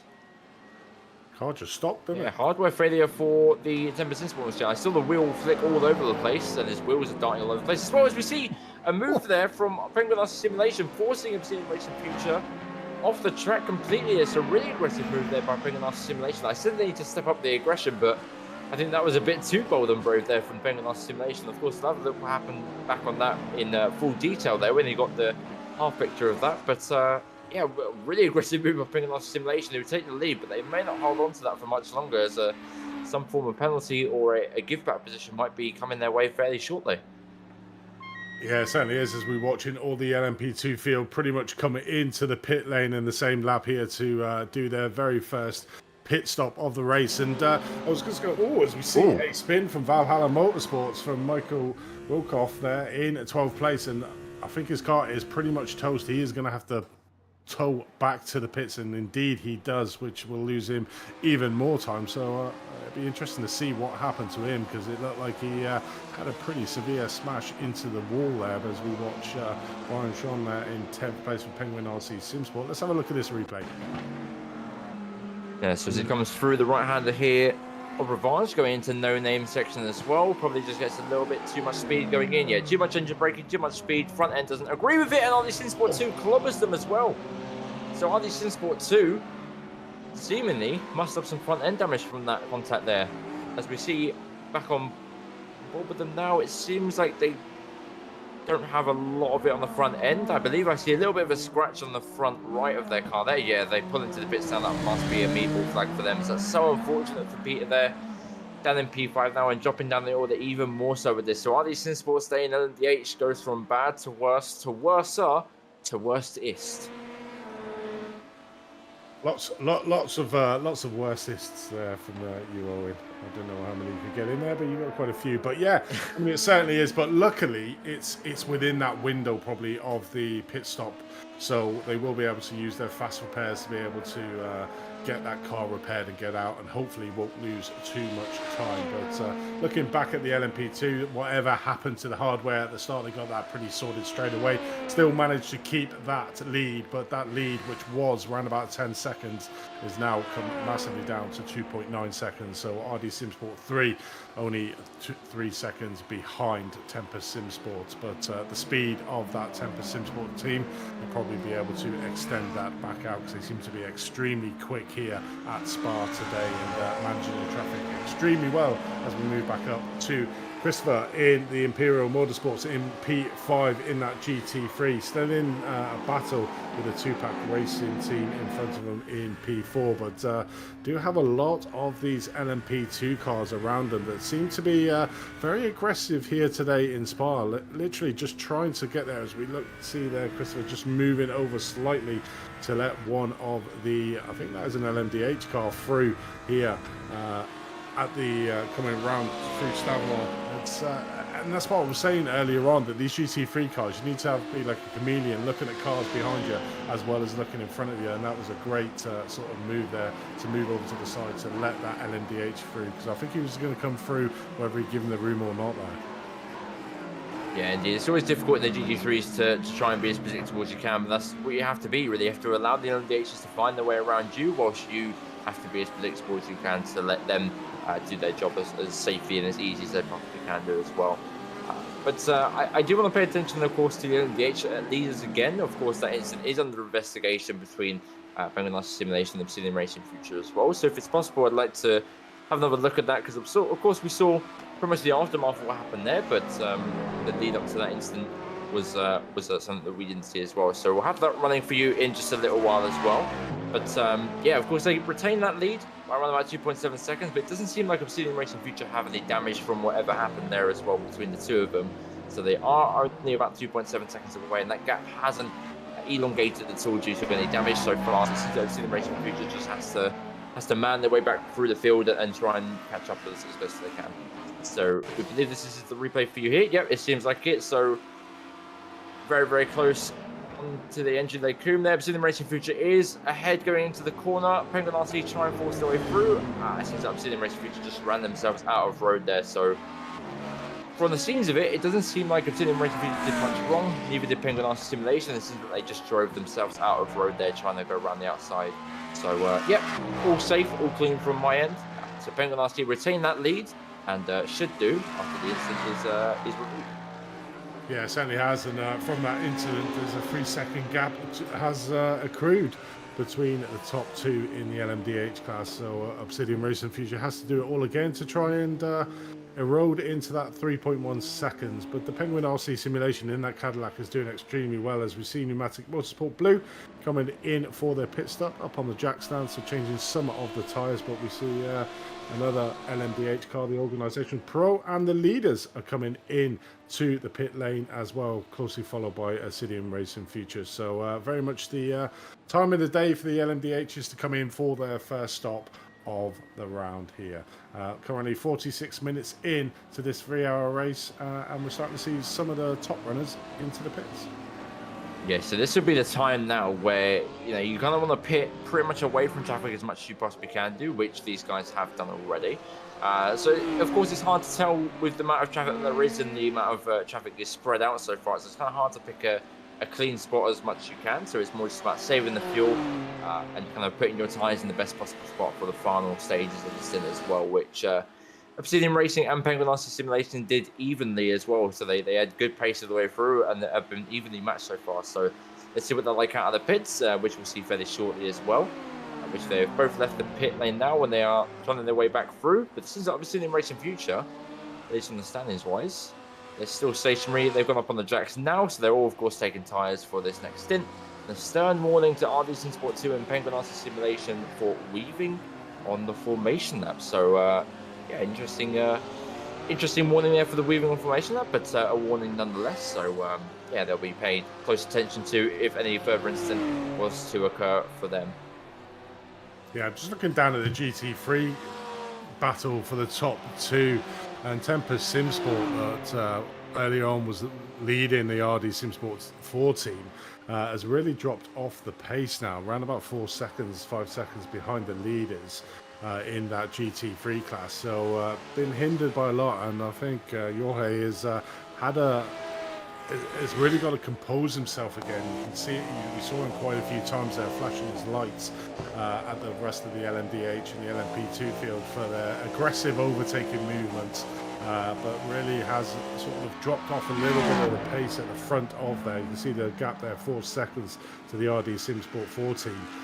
Really needs to compose himself and try and get that Audi start getting some nice clean laps and trying to get that gap back down, because those two were certainly nose to tail fighting out for the majority of this first stint here at Spa. Yeah, indeed, a good pit stop there from Obsidian Racing Future with 1.5 seconds there, as we mentioned before. So yeah, that battle is still livening up as well. But yeah, of course, the pit stops are going to pay massive dividend here so far in this race, and Obsidian Racing Future are now back in a bit more contention to funnel their way through traffic, as we see the GT3s now coming to the pits to start their pit cycle as well. So it seems like, yeah, as we see in the background there, all of the GT3s now should be coming to the pits, which should allow Penguin RC Simulation and Obsidian Racing Future a nice clean air run throughout this starting phase of their stint. So let's see if all these guys have saved up enough fuel and enough of their tyres as well to give them a nice pit stop here. Yeah, it definitely is. So that's pretty much all the cars been in for the very first pit stop here in this 3-hour endurance race. We're just looking at Cameron Barker, who's currently 3rd overall from the CMSRacing.com Pro team, having a really good battle with the RD Sim Sport 2 in 4th place. Peter's been in a bit of the battles here today so far in the early parts of this race.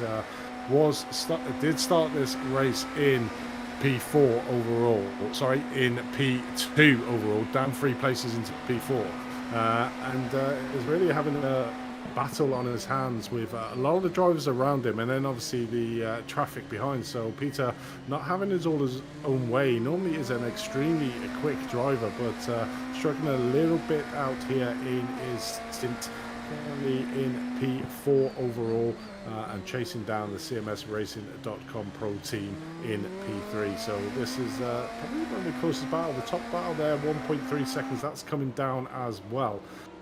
But it's all interesting. So looking back at the pit exit of the GT3, RD Simsport 4 come out of the pits with Tempest Simsport in 2nd place behind him. So that gap still around about 4 seconds between them. So fresh tyres, fresh fuel. Let's see what can be done between the Tempest Simsport team to close that gap down. Yeah, of course, RD Simsport, though, have been leading the way throughout this entire championship. Of course, last round of Motegi, they didn't have the luck they really wanted there as well, but unfortunately hit out in the final moments to take a P3, which would have been 4 races in a row taking the top step of the podium. So maybe today can be their 5th race out of 4 to take the top step, but Tempest Simsport have been looking fairly quick as well. So only 4 tenths of a second separate them, which we know the traffic can really elongate and kind of bring them towards the closer to each other as well. And there's still a long way to go. Still 2 hours and 10 minutes left to go in this race, so anything can happen to their car, like what happened in Motegi last race. And as we see there, Cameron Barker and RD Simsport 2 are still battling out fairly closely for that 3rd spot as well. So you can see they're still fighting large and strong, even though they have dropped off a lot of time compared to the leaders. They're still having their own little battle for that final place in the podium for a good haul of points that they are desperately needing for the championship being so close, with the top 6 only being 14 points separated between them. So really great to see it. Oh, a GT3 was in the wall there that I saw. It was Paul Hamilton for CMS Racing Ghosts, which runs back into the track there. A little bit of a replay of what happened to that car, seemingly all by himself. Bit of clean air for him. On the brakes, fairly slow entry into the corner, but just loses the front end of the car and can't do much to save that there. A little bit of a wall tap. It's like a slow mo spin, wasn't it? Yeah, a little bit of a slow solo spin for him, but carries on with not too many issues for himself, and I believe keeps 11th place even with that spin as well. So yeah, just having a nice old day out in Spa. Definitely is. As we right on board with Robert here from Royal Juice Racecraft in P8, followed closely by the Penguin RC Simulation driver of Ray behind him, trying to track him down for that P8 overall. You can sort of see the gaps here. So these two are a little bit off the pace from the flying line. SG in 7th place. So have a little bit of ground to try and make up here as we look back at the front of the grid with the Penguin RC Simulation.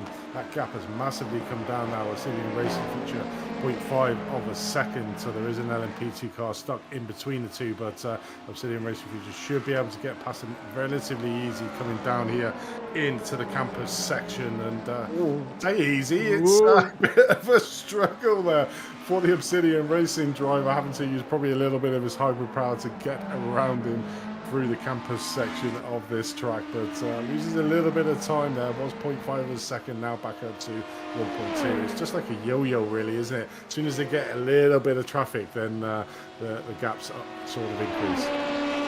Yeah, that's the issue with the LMP2 traffic versus LMDH traffic as well. When you're in LMDH, you kind of just think, look, I'm in the battle for the lead, you know, you're in LMP2 with that much of a gap, just lift. But of course, when you're in LMP2, you don't really want that LMDH to be sending you like that. You kind of want it to be like, you know, wait for your straight, you know, you've got such a big hybrid power, why don't you just wait for the straight? But unfortunately, it doesn't really work like that. So it's a bit of miscommunication between the two of them in that stages, but doesn't end in much. As you see, Ray Kingsbury here for Penguin RC Simulation going up into P8 with Wild Juice Racecraft. Seemingly trying to hang it around the outside, but doesn't quite do it. And that's Penguin RC Simulation of Ray Kingsbury up into P8. And of course, Penguin RC Simulation, main sponsor for this league as well. So thanks to them for sponsoring this series with, of course, a car in each category. And of course, Penguin RC Simulation offer sim racing peripherals, button boxes, and many other things for your sim racing rig as well. So head over to Penguin RC Simulation website and yeah, pick up some lovely sim racing peripherals for your sim racing rig. Definitely is, and that was a great move. That was probably all the way back to Rallying on Rouge, getting a really good run up there, and then basically having the overpower coming down the Camel Straight, and was able to get the move done right at the end coming into Lacoon. So that is a position gain there from the Penguin RC Simulation, the team driven by Ray Kingsbury there in P8. Now has a little bit of a gap to himself, around about 8 seconds to get up to the Flying Lion SG in P7, but pretty sure these two will help each other to try and bridge that gap. We can just see Mike Sack there in P7th, just coming around Blanchimont. So yeah, that's the gap that we're looking at between P7th and 8th at the moment on track. So a little bit of room for the drivers to get up, but Wild Juice Racecraft will probably come back at Penguin RC, so may hold up. So they need to work together to try and bridge this gap to P7th, and then there's a huge gap up to the next driver in P6. We're back at the front of the grid with Blake Reynolds in the Penguin RC Simulation LMDH there, under a lot of pressure again from the Obsidian Racing Future driver there in P2, and these two look like they're going to go nose to tail for the whole entirety of this race. Coming up to the 1 hour marker, so still have 2 hours and 5 minutes left of this race to go, but these two are ebbing and flowing, and this is probably a really good opportunity now for the Obsidian Racing Future if they choose to do so, because obviously they could be saving fuel behind the Penguin RC Simulation team, and it's all going to be about saving that little bit of fuel to go that extra lap that could be the overshot and the win of this race. So drivers and the teams are pretty sure are looking at that, but Obsidian Racing Future just showing his nose to the Penguin RC driver in front to say, yep, I'm still here, you're not getting rid of me that easily. Yeah, of course, this battle is livening up, and it's been livening up all the way through this race so far as well. With Blake Reynolds taking the spot off of Nate Stewart. So Blake Reynolds now in the car, of course. eNASCAR Coke driver taking to the road tracks as well. So it's good to see Blake Reynolds here in this series for Penguin RC Simulation, leading the way and fighting Obsidian Racing Future, who I believe has the same driver still in that car. So we'll see what Blake can do compared to Nate. There's a little bit of a GT3 traffic there to separate that battle a little bit more. Yeah, Rafael Munoz is still in that car, so it's been in that car for just under an hour now. And they're following their way through GT3 traffic as well. And I saw Blake Reynolds in my race yesterday in IMSA, and he was holding up pretty well against most of his other competitors in the other dates as well. So good to see him in the car, and good to see what he can do against Rafael Munoz as well, who of course is been really quick all race and has been really showing his strength all the way through this race so far. But of course traffic really stretching out these gaps and really bringing it closer, as we just saw there. Separated to about a second, and now Rafael has that gap to go possibly down the inside. Oh, tries it, really does try it, but the GT3 is far too close for him to actually make a move there. That was the 218 car Porsche behind him there, who was just too close for him to target down the inside. Always went to the back of the Penguin RC Simulation, but just has to wait a little bit longer there for that move to be made. But that was almost a massive collision that launched him.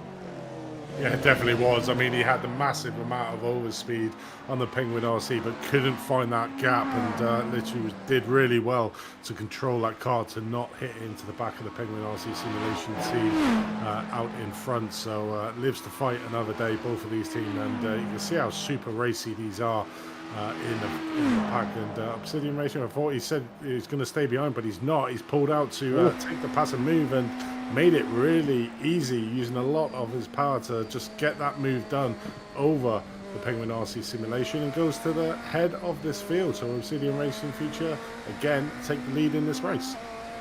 Yeah, you can see the old battle of the hybrid systems as well. Of course, the BMW using all of the power that they saved up all the way through that traffic run, and using it to his advantage very much indeed. So Blake Reynolds, all he needs to do now is try and keep that gap as close as he can, which is so far, separating to 7/10 of a second now between the two of them. So unless Rafael is still in that attack mode, Rafael has abundance of pace to use on that car so far already. He's already pulled over a second now as well, so really great pace from Rafael so far. Oh, as we see a very late move from Ray Kingsbury there to go down the inside of the Flying Lion car. as 10% Sport now come through as well, who are still in the lead, just under 6 seconds now between the two of them. But good move by Ray Kingsbury there to take that place away from Flying Lions. A little bit of a late move there for the LMP2, so flashes lights with the 10% Sport car, but a move that's paid off well for the GT3s nonetheless. I mean, I don't know quite what happened there. The Penguin RC Simulation must have a bit of hybrid power in that BMW, because the previous lap he was around about 7 seconds behind the Flying Lion SG car. So the Flying Lion SG car must have had an issue the previous lap that lost him that advantage. And Ray Kingsbury there is saying, thank you very much, I'll have an effect. But here we look at Blake Reynolds coming into the pits very early. What has happened? I wonder if it was that Obsidian Racing Future did hit into the back of the Penguin RC Simulation and caused a little bit of damage, but this is a turn up for the books here, that Blake Reynolds is now into the pit lane, and very much an unscheduled stop. You see, you make a very good point actually, but that we're cutting away from that really quickly. As soon as Motorsports Red and Penguin RC Simulation are going side by side, or just about through the bus stop there, but that battle is now put to a hold after the bus stop there. But yeah, as you said, with that incident between Obsidian Racing Future and Penguin RC Simulation, that might have caused them big damage. So hopefully, if we can get a replay of that, as we see, it's not committed to the break soon enough there. But if we can get a replay of what actually happened from an outboard shot as well to see how much of a hit was actually caused there with Obsidian Racing Future, then we can see if Penguin RC Simulation pitted due to that damage. Or can I only assume it was that. It's got to be something like that, because I wouldn't imagine he would have come in any other reason than for damage on the car, because they've literally just pit only a few laps previous to it. So something's obviously happened to that car that has made it undrivable for him to come into the pits. He finds himself now, the Penguin RC Simulation team, down in 6th place, well off the pace, 1 minute and 4 seconds behind the leader. So that just shows how long that pit straight is as well, for coming in for, if it was a fast repair, it will be instantaneous that the damage is repaired. And back out, but finds himself 1 minute and 6 seconds now behind the leader, which is a disastrous day at the office for the Penguin RC Simulation team. Yeah, it's a shame, because they had such a good battle going on with the Obsidian Racing Future car as well, and shame that it had to end like that. But of course now they are 1 minute and 6 seconds off the lead. So Obsidian Racing Future are probably sitting there a bit with joy, but maybe a bit of worry as well, whether a penalty might be coming their way if that was an incident that was caused by Obsidian Racing Future there as well. So we'll see if that incident will be under investigation by the stewards, and I'm sure it will be, and it will be put up on screen momentarily. But yeah, I mean, it's a shame for them to have that damage, and a shame for the LMDH battle to end so quickly after it was just livening up just after the pit stops there. But a battle that is livening up is Back Pain and Ice Train Racing Team against Flying Lion SG, who have unfortunately been dropping down the order. Not a move happening here from Vernon Road just yet, but tries to get a nice exit here off the back of the bus stop. Does so as well, keeps nicely onto the rear end of the Back Pain and Ice Train Racing Team. Drops down to the left-hand side fairly quickly. As you can see, that BMW really quick in a straight line, and tries to chuck it down the inside, following the static adrenaline car. Very nice move so far. Can it pay off? Knocks up a little bit of the inside brakes there in the GT3 so far, but seemingly has the better straight line speed over the Porsche. But maybe the Porsche can slip back into the slipstream and pull out at the very end of the Kemmel Straight. So we'll keep an eye on this battle momentarily, as we see the LMP2s behind also trying to find their way through. Maybe that can help Vernon Road to keep that straight line speed momentum as much as he possibly can do. But it doesn't seem like the Flying Lion SG car is close enough to make a move just yet. Seems like it's going to be sitting there for just a little bit longer as well, and that seems to be a move very well done by Vernon Road there in P8. Yeah, that Flying Lion SG team going the wrong way down the field. That's 2 places that they have lost in around about 5 laps. So certainly a little bit off the pace for them, but obviously fortunate for Back Pain and Ice Train Racing Team to follow the car on the inside. Obviously that Flying SG giving him room going through the source, which he took to full advantage. I'm just trying to think back to, because I remember them coming into the booth in Fuji, the one that me and you did at Fuji, Owen, and it was quite funny how they came up with that Back Pain and Ice Train. I think, if my memory serves well, it's of the older generation drivers, and sitting in their rigs for all this time to get the back pain, and then obviously looking at the screen for so long, that's where they get the Ice Train. So I believe that's how they came up with their name.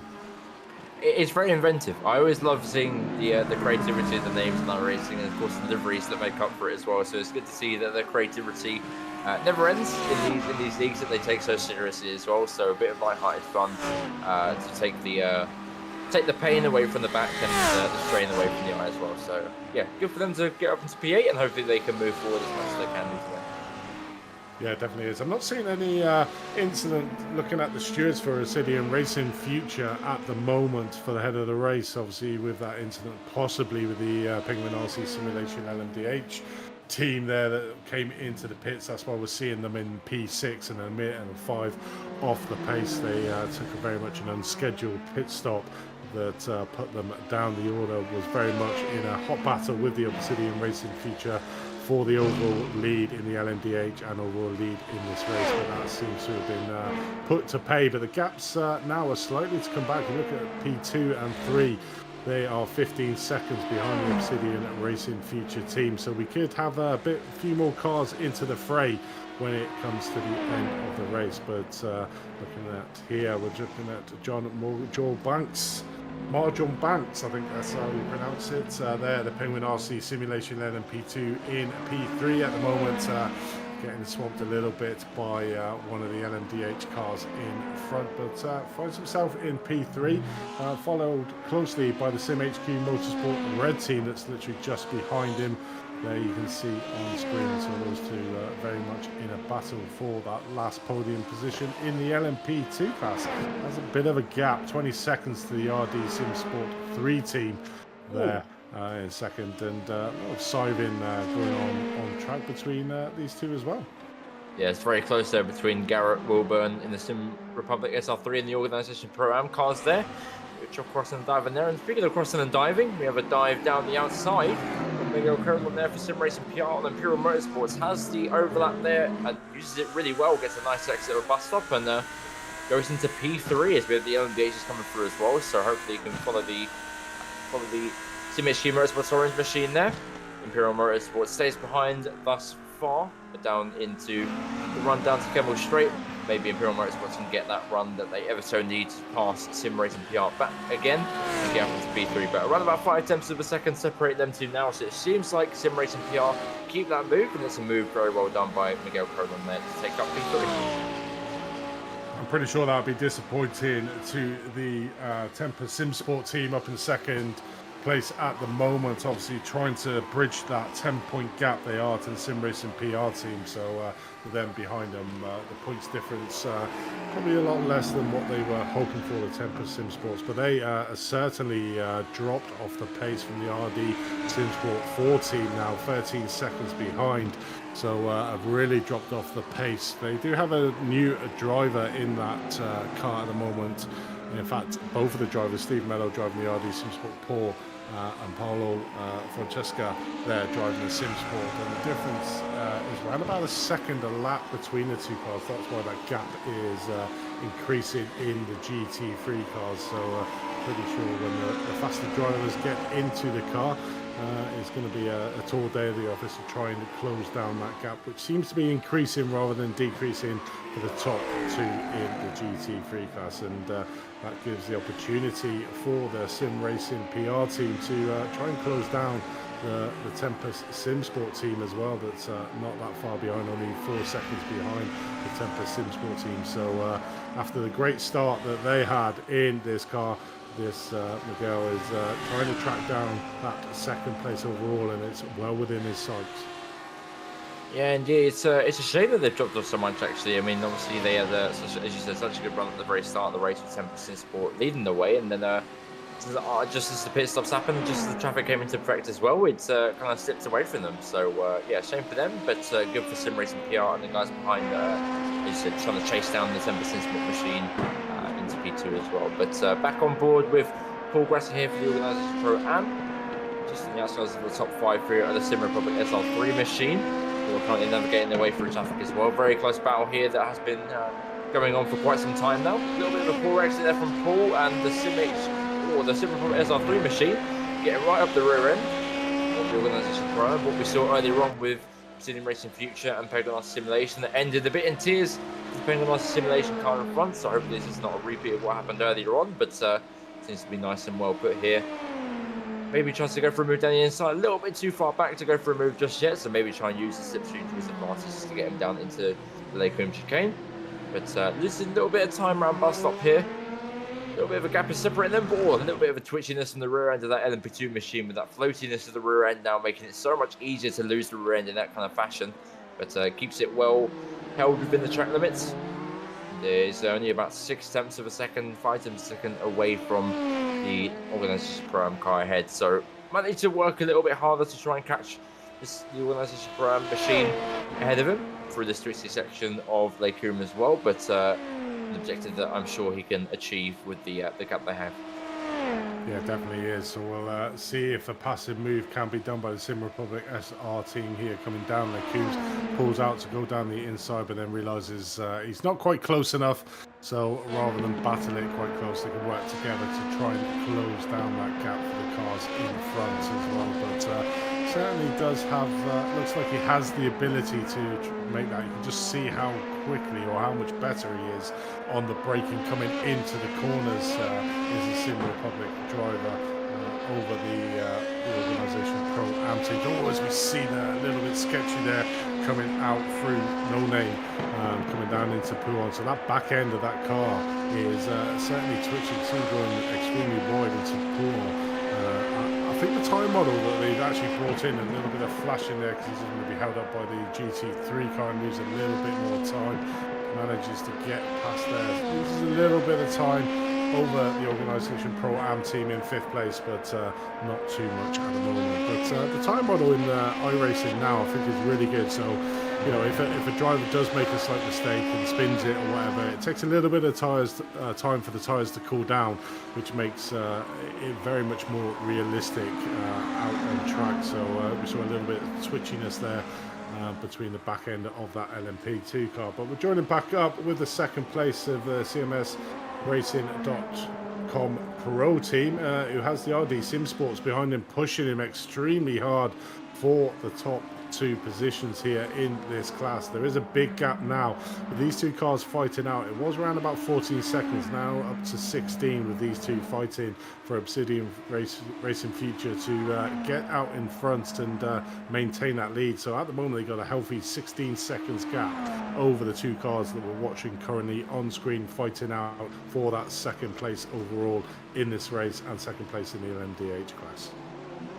Yeah, I think for them, the biggest issue they have is just to keep the car on the track, really. I mean, you know, that's all they've got to really focus on now with, as you said, CMS Racing Pro and iRTES Sport battling out as they have been for so long now. And it's so good to see that we still have these battles live and well as well as we look down to GT3. Actually, I've noticed that 10% Sport have lost an abundance of time to iRTES Sport, and Sim Racing PR are right on the tail end of that 10% Sport machine as well. As we see, Imperial Motorsports are not too far behind either, so yeah, the abundance of the GT3 cars trying to find their way through. As we have 2 lapped cars, in fact, Mahalo Motorsports and another Lamborghini there as well, trying to pick their way through and allow the Sim Racing PR machine to get right up to this 10% Sport machine as much as they can. But that gap has really closed up super quickly and allowing the Tempest Sim Sport machine to just breathe a little bit with traffic there. But as you can see, with the lap chart on the bottom right hand side, the gaps have come down dramatically within the last 5 laps. A massive around about 4.7 seconds have been gained from the Sim Racing PR machine as well. So they're chasing down P2 for all their might. But of course, as we see, they have a bit of traffic to deal with as well for their own class. So hopefully these guys should move as quick as they can. But Christopher isn't waiting anymore and dives down the inside of one of the Lamborghinis there as well. And blocks the Imperial Motorsports as well, the 44 machine Lamborghini there, just making it a little bit awkward for most of the GT3s to find their way through into this podium place. But they're doing a fairly decent job of it nonetheless, and trying to find their way through. As we see back on board with this battle between the Organisation Pro-Am and Sim Republic SR3. We're very slowly through the bus stop chicane, but yeah, no real moves happening just yet, but they are definitely nose to tail, as we can see here. Has a little bit of a run to Sim Republic SR3 of Garrett Wilburn. Just to go and find their way down the inside, and will do so with ease with that overlap done so. But we see the Organisation Pro-Am with a little bit of a run through down to the Kemmel Straight, but yeah, loses a little bit too much time there. And another battle that we have in another category with Peter Sikdar, and of course the CMS Racing Pro machine and the H, just pretty much moving the GT3 out of the way as much as they can, but CMSRacing.com Pro comes out worse off. They're losing about a tenth or about a second and a few tenths as well. So shame for them, but we see a GT3 parked at the back there, the entrance to the pit lane, which odds up a few of the GT3s going inside. But yeah, good to see these battles are still alive and well in all different categories, and it's still livening up within lap 37 of this race. Yeah, isn't it amazing how much it changes in the space of 20 minutes? We saw Peter Sigdar earlier on, ran about down in 6th place and struggling a little bit, and now has found his speed and his mojo back again, and then after the round of pit stops finds himself in P2, 18.5 seconds behind Obsidian Racing Future, but does have a bit of a free air in front of him, so it'll be interesting to see what sort of speeds he can now do as we see him coming down the Kemmel Straight as we're watching Mike Sachs here in 9th with Flying Line, again looking at losing another place to Wild Juice Craft coming up. We'll have the inside line here going side by side into the Coombs. Oh, little bit of touching and door banging. Oh, and again. Knew it was coming. You knew it was coming. Oh, they're still banging doors. Oh my goodness, this is really intense battling for the two Porsches. They are not going to let this one go at all. Extremely close there. That was lucky, and that LMDH car was fortunate as well, because they were certainly doing a bit of door banging going through the Coombs now. So these two really having a good battle between them. That's the Flying Line SG and the Wild Juice Racecraft, who dives down the inside here of Pouon. This is again, how did he get through there, and how did both of them survive there? Literally coming into contact mid-corner through Pouon, but managing to stay both alive as Mike Sachs driving the Flying Line SG car. Uses another position. That's going from 7th down to 10th in this stint alone. So certainly a lot of heated battles with the Wild Juice Racecraft car in front of him. So yeah, maybe having a little bit of a moment in that car between the battling that's going on. That was very aggressive there between the two of them. Yeah, indeed. It's good to see that they are, still door banging side by side and really being super aggressive and still coming off without any scratches or any damage at all. And big thanks to the iRacing gods for the blessing of netcode there. Good to see them battling side by side and dooring each other into the different sides of the tracks as well, and not having one car fly off into the distance due to netcode. So yeah, really great to see, and great battling from Flying Line SG and Wild Juice Racecraft there. And Wild Juice Racecraft showing that they have good racecraft as well and good battling knowledge as well. So yeah, great little battle. Good one to fill up the energy on lap 38 here. Yeah, definitely is. I'm just obviously looking at Steve Mello from RD Simsport 14. He's around about a lap quicker than the rest of the GT free field. That's where we can see that timing. You can see there the timings. It's literally 2.6, 1 second, 2 seconds. So you can see that Steve Mello has really put the hammer down here now, and that gap is just increasing up to 21.2 seconds at the moment. And you can see there on the timing tower, Tempest Sim Sports has been caught by Sim Racing PR. So very much the battle out on track. 3/10 of a second is the difference between them two as well. So a real fall from grace from the Tempest Sim Sport team here on the second driver, and is under all sorts of pressure from that Sim Racing PR team coming up to the bus stop again. 38 laps completed here, an hour and 17 minutes in, so quickly approaching the halfway model. But just having a look here, there's an incident under review. The Penguin RC and Incident Racing Future, that will be the incident that we saw earlier on, probably around about 20 minutes ago, that really affected the lead in the LMDH car. It's now under review. So is Obsidian Racing Future going to have a drive-through penalty, which will really open up the LMDH field with RD Sim Sports only 4 seconds ahead of CMS Racing Pro. So that could be the lead battle if Obsidian Racing Future gets a drive-through penalty. I believe they will. With the amount of penalties that have been handed out so far, I believe that will result in a drive-through penalty, because they have essentially took them out the lead. We see a little bit of a battle here between Sim Racing PR and Sim Sport, who backs out of that with no real issues for them so far. But yeah, going back to that conversation with the Sim Racing Future, I believe the drive-through is coming their way, unfortunately for them. But yeah, what can you do? They try to move with the speed, probably caused a bit of rear end damage for depending on simulation, and that's them knocked down the order, majorly down to P6 as well. So RD Sim Sport 2 from pole position, having a not so great start, could end up leading this race once again.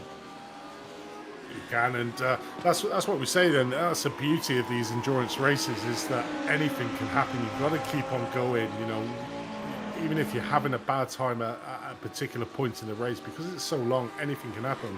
And we've already seen here the Penguin RC simulation go down, so you gain a position there. There could be a possibility of the Obsidian Racing future team having a brain. And, you know, RD SimSport, driven by Peter Skidar, is basically gone from 6th place and really in the battles to possibly leading this in the next couple of laps. So just wait out here and see what comes from the stewards. But like you were saying, Owen, you know, with the fact that the penalties have been handed out here, and the fact that Penguin RC Simulation LMDH team is currently down in P6, a minute and 4 off the pace, which really put paid to their race. If that was the cause as to why they are down there, then I could probably see a penalty coming the way of Obsidian Racing future.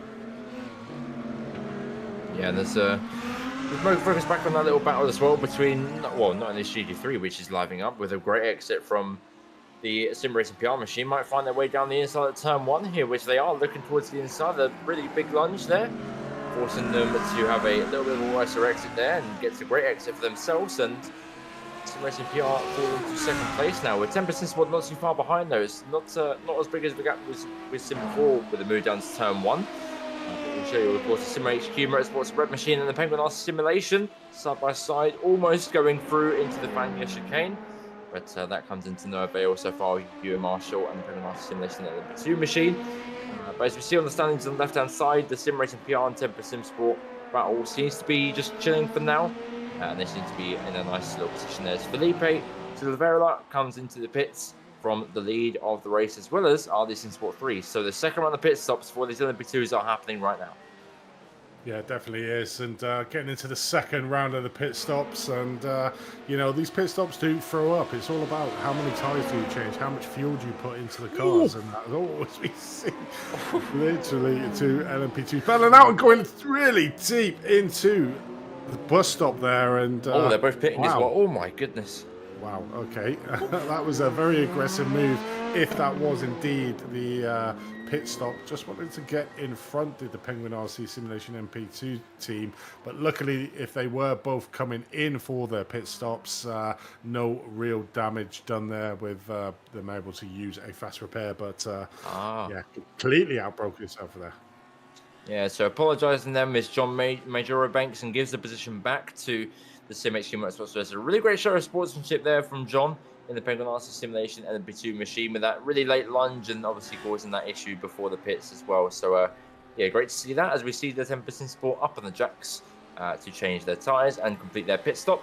And we see a driver change there in the background for RD SimSport 2 in, well, RD SimSport 3, sorry, in the LMP2 machine. Race Kingsbury in the Penguin RC Simulation car trying to find their way through of the marginally above average sim racers, who are in a nice little battle here themselves. Flashing of the lights there so far. And a good send there from Ray Kingsbury in the Vanya chicane.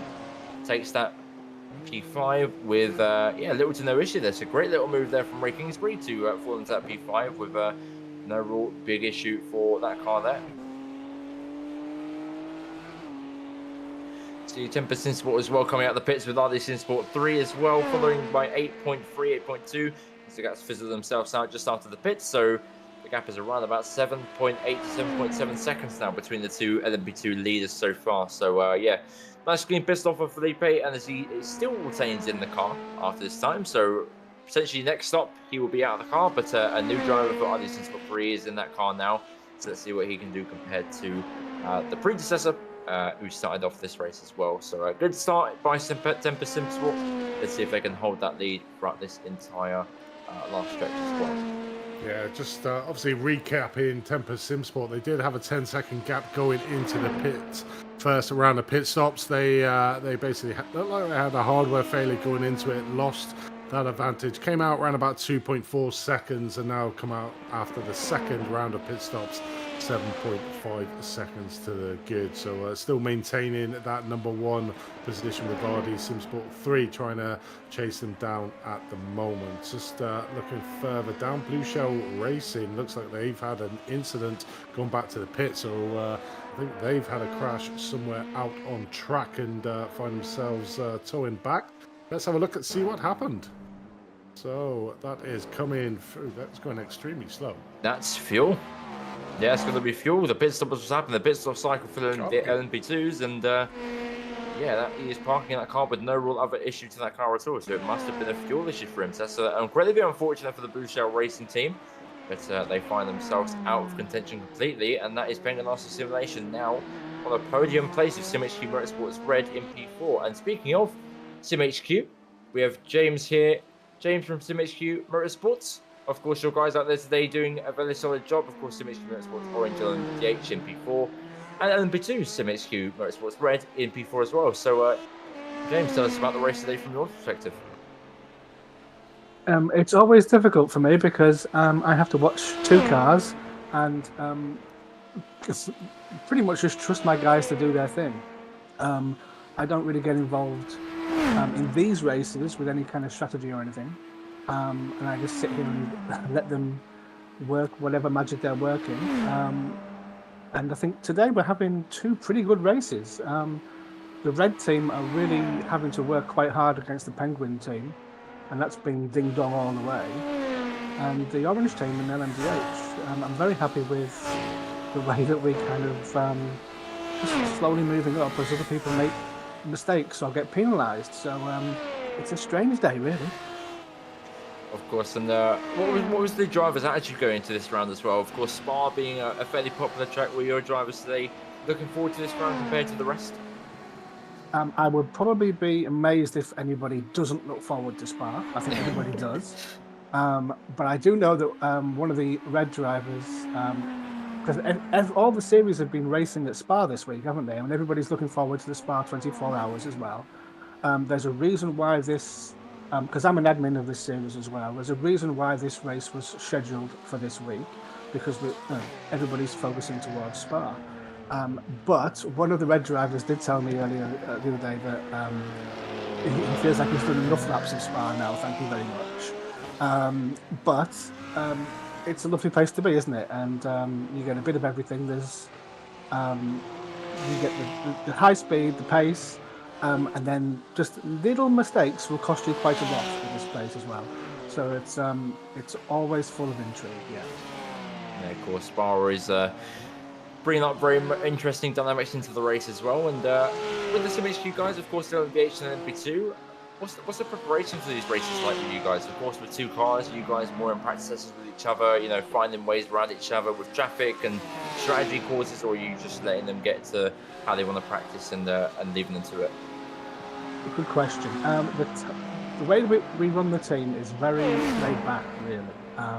I'll make sure that everyone's aware of what they're doing and when, and that people are getting at least some practice in.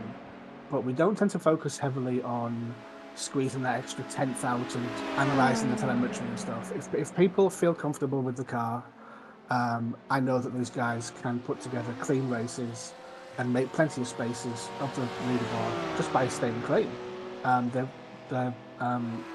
Their instincts in traffic are usually very good, and that brings us a lot of extra points in everything that we race.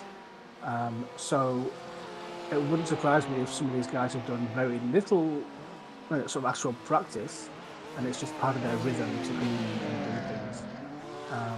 But yeah, it's that laid-back attitude really that we try to foster. Is that go into the race, do the best you can, but if you're not having fun or you're not, you're worried too much about the extra half a tenth here and stuff, then you're probably you're probably a better driver than we would want in our team. You know, we're not going to be sort of 6,000 rated drivers in our team anytime soon. So if you're looking for that extra half a tenth by doing an extra 100 laps of practice, probably go to RDC Sport or somebody. Yeah, it's always great to have that laid-back attitude in the team, because I remember when I first started on our racing as well, having that laid-back attitude and really starting out and starting strong and comfortable is always better than really, as you said, striving towards that extra half a tenth and really worrying about the pace too much. And just more relaxing about it and having fun is the main thing that I felt. And especially with a league like this, it's always best to enjoy yourself and enjoy racing, because then that leads to good positions like your guys are in today. Oh, it's so true in sim racing in that although you're meant to be in splits where it's evenly balanced with other drivers, if you can run clean, and I don't just mean not hitting other people, if you can not have the occasional 10-second loss for having enough track, that will move you 3 or 4, 5, 6 places up the board without even trying.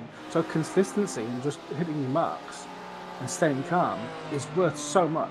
And then you throw the endurance races in where you might have some teams bumping up against the incident limits and getting extra penalties, and you're nowhere near those penalties. Well, it's just gravy, isn't it? So that's the way we try to go about our racing, is do our thing smoothly and cleanly, and usually that will have us finish much higher than our regular pace will probably expect. Yeah, indeed. And yes, James, it's great to talk to you.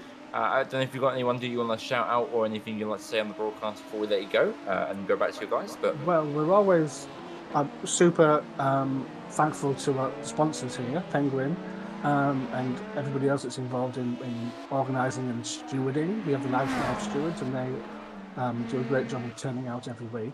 Well, I'm just going to let you guys know. I don't know if you are aware of this, but something that I'm looking forward to at the end of this race is that the GT3 fields have a limit on the number of tyre sets they're allowed.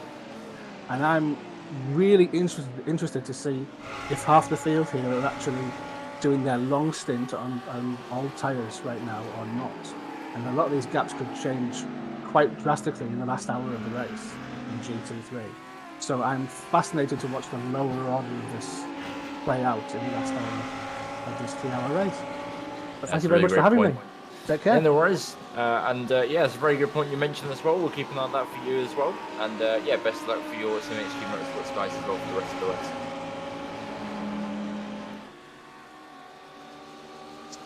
That is James from SimHQ Motorsports Orange there as well. And yeah, as we mentioned before as well, the Obsidian Racing Future penalties and such, we have a drive-through penalty for Obsidian Racing Future for that previous contact with Penguin RC Simulation. So they will be dropping like a fly down the order, unfortunately for them. So they will be joining Penguin RC Simulation down at the bottom of that leaderboard as well. Or around about 5th place, so not really the bottom, but yeah, not particularly where they wanted to be in general as well. Of course, Blake Reynolds being 1 minute and 8 seconds off of Obsidian Racing Future, and that gap hasn't changed since Blake Reynolds' last pit as well for that damage repair. So I believe they would probably be still behind Obsidian Racing Future because it is just a drive-through, not really a stop and go.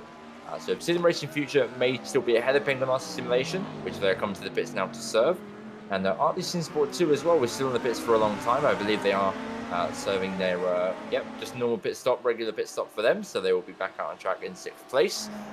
And Obsidian Racing Future comes through to take their drive-through as CMS Racing Pro are coming through to potentially take their second pit stop. Note, stay out for a little bit longer. So iRTES Sport 2 have either opted for a shorter second stint, which is either due to a strategy call for traffic or another sense, but CMSRacing.com Pro and now your net race leaders so far as soon as they pass Obsidian Racing Future in the pits, which they do just about now. So CMS Racing Pro of Cameron Barker is now your net race leader, but of course iRTES Sport 2 have just taken their box, so we shall see where they come out in the end. But yeah, interesting strategy calls, interesting decisions as well. And yeah, Obsidian Racing Future now dropped down the order to meet with Pneumatic and Penguin RC Simulation.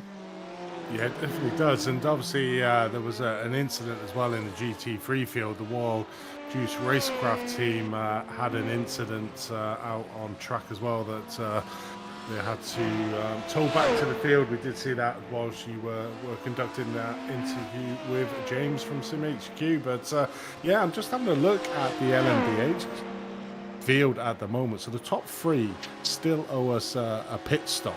The top team in the LMDH field that has done their 2 pit stops is the Penguin RC Simulation team. So they could actually be in the lead of this race when the second rounds of pit stops have been made by the front 3 teams. So, I mean, this could be a massive turn up for the Bucks because we have seen Penguin RC Simulation be in, they will be out of sequence with their pit stops because they stopped relatively earlier on. So it's whether they took fuel at that point or they still have to come in for their pit stop. But it's certainly interesting from a tactical point of view of what they did when they came in, whether they just took that fast repair and came out, which means that they do in fact still owe us a pit stop, or they took a little bit of fuel to be able to top it up in that car. So it's going to be interesting to see what they do when they come in. But here is our first place driver coming in, Cameron Barker from CMSRacing.com Pro Team for their official stop. The rest of the team I'm not seeing at the moment are coming through, so they probably will all follow suit as well. But one driver that is certainly streaking ahead of the rest of the field is Steve Mello from RD Sim Sport 4. Like you said, pretty much a dominant force in that GT3 throughout this whole of the championship. You were mentioning about the last race being sort of taken out and getting third place, but certainly showing their speed here today. Gap now is 25 seconds to Sim Racing PR, who have finally got past Tempest Sim Sport for second place in that GT3 field and are now starting to stretch the gap over Tempest Sim Sport. But looking at the rest of the field, I think Penguin RC Simulation did take fuel when they stopped, so they will be completely out of loop. They're currently going to lead this race again after that incident with Obsidian Racing Future. So it's going to be interesting to see their tactics now coming into the end of the race. Currently just tipped over the halfway mark in this race. So I wonder how much they can go on in this stint. I'm trying to look where they came in for the second, around about lap 46. Nope, sorry.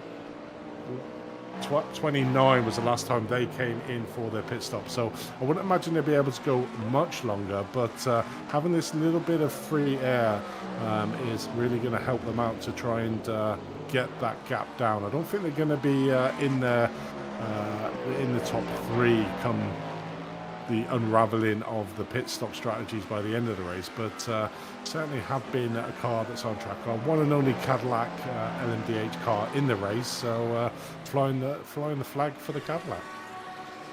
Yeah, indeed, and as you mentioned before, with the different strategies that are playing out as well, and we have received a word from Nate Stewart in the iRTES Racing TV YouTube chat as well that they have filled the car up. So yeah, they basically took their pit stop there at that point as well. So yeah, they essentially are racing still, and the Obsidian Racing Future is still sitting in the pit lane as well. They're just exiting pit lane as I speak of that as well. So yeah, it's hard to call this now with the different strategies that are going on here, with all the different problems that are happening. And speaking of problems, Jared Bridwell, got to be more committed than that, unfortunately, my friend. Got to be more committed on that one, causing a little bit of issues with the GT3s, but not enough, of course, at all. But yeah, it's very interesting to see all these strategies to play out, and we'll be interested to see what Penguin RC Simulation can do at the very end of the race. But I'm not going to call this one too early. I think I'm just going to wait until it all pans out, because it's a little bit too confusing for my small brain to kind of handle at this point. So it's certainly been chaotic, isn't it, in that LMDH? I mean, we've had Penguin RC having a fight with Obsidian Racing Future, both of them teams, obviously Penguin RC having to come in for repairs, and Obsidian Racing Future getting a drive-through penalty. RD Sim Sport 2 had a pretty much torrid first stint, coming from second on the grid overall down into sixth, and then making their way back up into P2, 48 seconds behind the Penguin RC Simulation LMDH at this present moment. But we do know that Penguin RC Simulation do have to pit. Their pit strategy is out of the window of the rest of the LMDHs due to that repair issue that they had to do earlier on lap 29. So we know that they're going to be coming in for a pit stop within the next 5-10 minutes. So RD Sim Sport 2, after having a torrid first stint, will now find themselves leading this race. They currently have an 8-second gap over CMSRacing.com Pro Team in third place overall in the standings as it stands at the moment. But I mean, that just shows how topsy-turvy the endurance racing can be. You know, you can have a torrid first start, stuff happens around you, and then all of a sudden you find yourself leading the race. I mean, it's the unpredictability of endurance racing is what I really love about the whole endurance side of it. It's like, this is only a 3-hour race. I mean, like you were saying there, the Spa 24 is coming up, and that just throws up even more unknowns. But it's just great to watch, and this is why I sort of love the endurance racing over probably the traditional sprint races, because there's so many twists and turns throughout the whole 3-hour saga that goes on. It's almost like a mini soap opera within the race, isn't it? But Yeah, sorry, it's been a pretty hectic race so far as well with most of these drivers. You know, just with all these different strategies again, as I mentioned earlier as well. But it's been good to see as well the pace that these guys have been putting out there as well. With most of the people that usually are in the midfield that are coming through as well in a good place. With, for example, Sim Racing PR in a good place, battling it out with Temper Sim Sport, who are on stream right now with Paolo J from Tesla at the wheel, with the GT3s in their pit cycle so far. It's been good to see them coming through the rankings. It's been good to see Penguin Arts Simulation, and of course took the championship lead last race, take it even further with this P1 so far. Of course, as I mentioned, the strategy, not going to call it too soon, but yeah, I think it's been a good race, and looking forward to the rest of the hour and 20 minutes left. It definitely is. I think the only field that probably hasn't had the big drama like the rest of them have is the LMP2 field. Obviously, Temper Sim Sport, pretty much the only issue they had was a little bit of hardware failure coming into their first pit stops, but managed to get that sorted relatively quickly, losing a little bit of time, but maintaining that. As we see Paolo with Temper Sim Sport getting it very twitchy coming up ready on the Rouge. You know, lucky to keep that car on track, so I'm pretty sure that he had a little bit of moment in that sim racing teams. But we're looking at Chad Dick here coming in for 5th place from iRTES, marginally coming in for their pit stops. But yeah, talking about that, I was going to raise about that. I was just looking through the rules of this race. So the fuel limits are 100% for LMDH, 100% for LMP2, and only 86% for GT3s. Because GT3s can normally go over the hour marker around this racetrack if it was at a full 100%. So it's really interesting that they put it down to only 86%. So probably given them 4 pit stops that the LMDH and the LMP2 cars have. And then obviously, like James said there, you know, looking at the tyre limits, the LMDH doesn't have any, or the LMP2, so they get unlimited tyres. But the GT3 only get free tyre sets. So, you know, if they're doing 4 stops, they've really got to think about how they do it. How are they changing the tyres early on? And that's why we're seeing the big gaps emerge in the GT3 field. And then some of the teams are saying, you know what, let's double stint, use the tool as we see the top driver of the LMDH nearly going off track there from Robbie Prescott.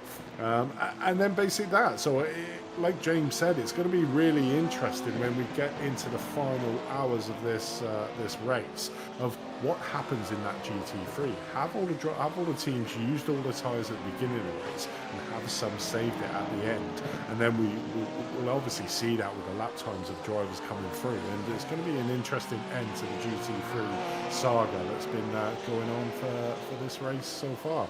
Currently an hour and 42 minutes into this 3-hour race.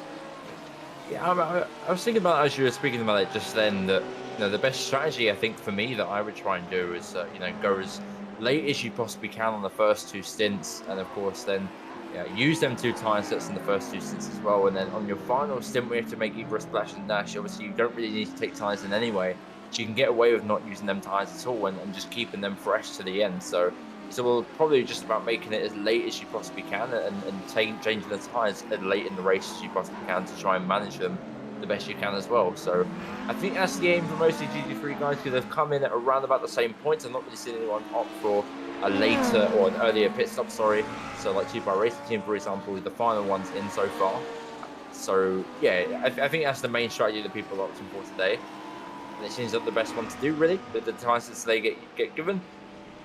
And yeah, as we see Matt Quinn here for Imperial Motorsports, they are in P4. Just behind them is Super Racing Team. Had to be as well in P5, with Sim Racing PR well up the road from where they was before. So Sim Racing PR have made some great headway so far into P3. Lost out to Temper Sim Sport though, who they were in front of a little time ago, but now only 5 seconds behind that car. So it's still all to play for that second spot in the standings. But yeah, they're still doing a decent job to stick on the back of that 10% spot machine so far here today as well. But yeah, as you say, with the tyre sets, I think it's more of a case of being as late as you possibly can with the tyres and stretching them out as much as you can as well. Yeah, 100%, because obviously at the beginning of the race is going to be a lot about, you're going to be caught up in a lot of traffic, so you're not really going to be utilising the benefits of having the fresher brand new tyres. Later on in the race, pit stop 2 and pit stop 3 are probably the ideal opportunity to look at changing your tyres, because the field's going to be spread out. It's going to give you a more cleaner track to be able to push them lap timings on. So, you know, the strategy and that strategy thrown in by the organisers is another headache that the GT3 teams will have to come up against and figure out what they've done. So it's going to be interesting to see what the drivers have done in the pit stop strategies, and see who pays out and who comes out on top coming at the end of the race. But, you know, a big thank you to our main sponsors. You know, without them we wouldn't be able to put on these racing events, so a big thank you to simrace247.com. simracing247.com is a proud sponsor and supporter of great racing communities such as the Championship Motorsports. Sim Racing 24/7 is an independent sim racing network that prides itself on providing news and more for the sim racing and driving community in the gaming genre. They carry out the following with great staff and hard work: non-stop comments, race reports, promotions, community support, features, investigations, analyzer and reviews, and it's all about sim racing and drivers on their website. So 247.com is a place for those that enjoyed sim races, rookies to pro, sim racing for everyone. So head over to simrace247.com for seeing the information they could give. But yeah, like I say, Owen, without these continuing support from, you know, the companies that provide stuff for the sim racing community and giving back to the sim racing community, we wouldn't be able to put on great events like these one, which has been sort of a staple now for 2 years, and it seems that a lot of the drivers really enjoy racing in this type of event.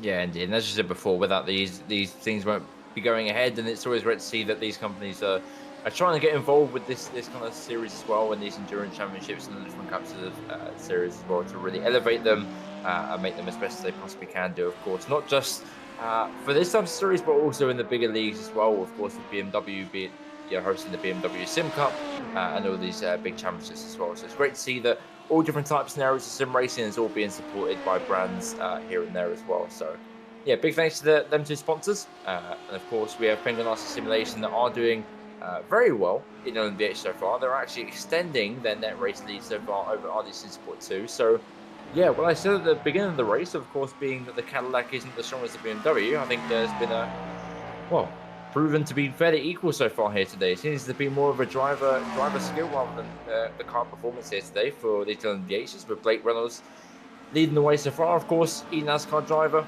Blake Reynolds, and in Cadillac, V8 machine. I'm sure he's very used to hearing that over and over again as he makes his pit stop here for the third time. So let's see where this puts them in comparison. So again, this is their pit stop that's going to be full fueled from their previous one, which was full fuel as well. So they will lose a lot of time here, but maybe not enough for them to lose out to iRTES Sport 2. It might be very close, but I believe that they will be somewhere near Sim Racing Future or that CMS Racing Pro machine. If they're not, then that's the strategy very well played out. But again, I'm not going to try and predict too much too soon, because I'd rather just wait until the end to see the battles really come alive. And speaking of battles coming alive, Robbie Prescott and both playing the Nice Racing team battling out here with the Porsche and BMW machines. Yeah, it definitely is. It's normally around about a 50-second stationary stop for the LMDHs, so I reckon you're round about right.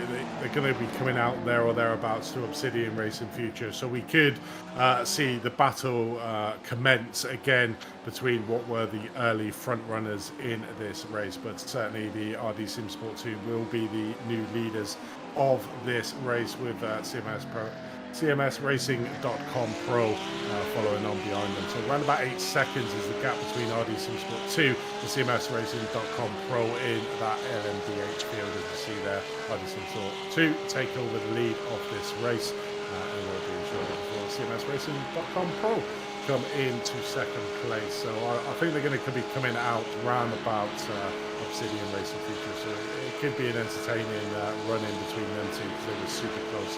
We're looking again at Robbie Prescott and P8 looking at the back of Back Pain and Eye Strain Racing Team for that P7th, and another pesky LMDH just pops his nose up into it. Oh, literally just going in. So neutralizes the loss that iRTES team basically done in. But here we go. We've got Penguin RC coming out of the pit. There is Obsidian Future just gone through, so they are quite close to that, and we did see the pace that Blake Reynolds did have, so we're good. Looking at there, we got a drive through for Organisation Pro-Ams for avoidable contact. I can't quite remember what that actually was for. I don't know whether we have a replay of that at all to show you, but I'm unsure of what that was for there. But either way, they have that to their name, and they have to serve it fairly soon. So yeah, we'll see if we can get that up for you guys at all to remind not only me, but also many of you as well. I mean, and Andy. But yeah, so they have a driving penalty for Hyan Barbosa for the Organisation Pro-Am that will lead them into, I think, last place if no one else is out in LMP2 so far.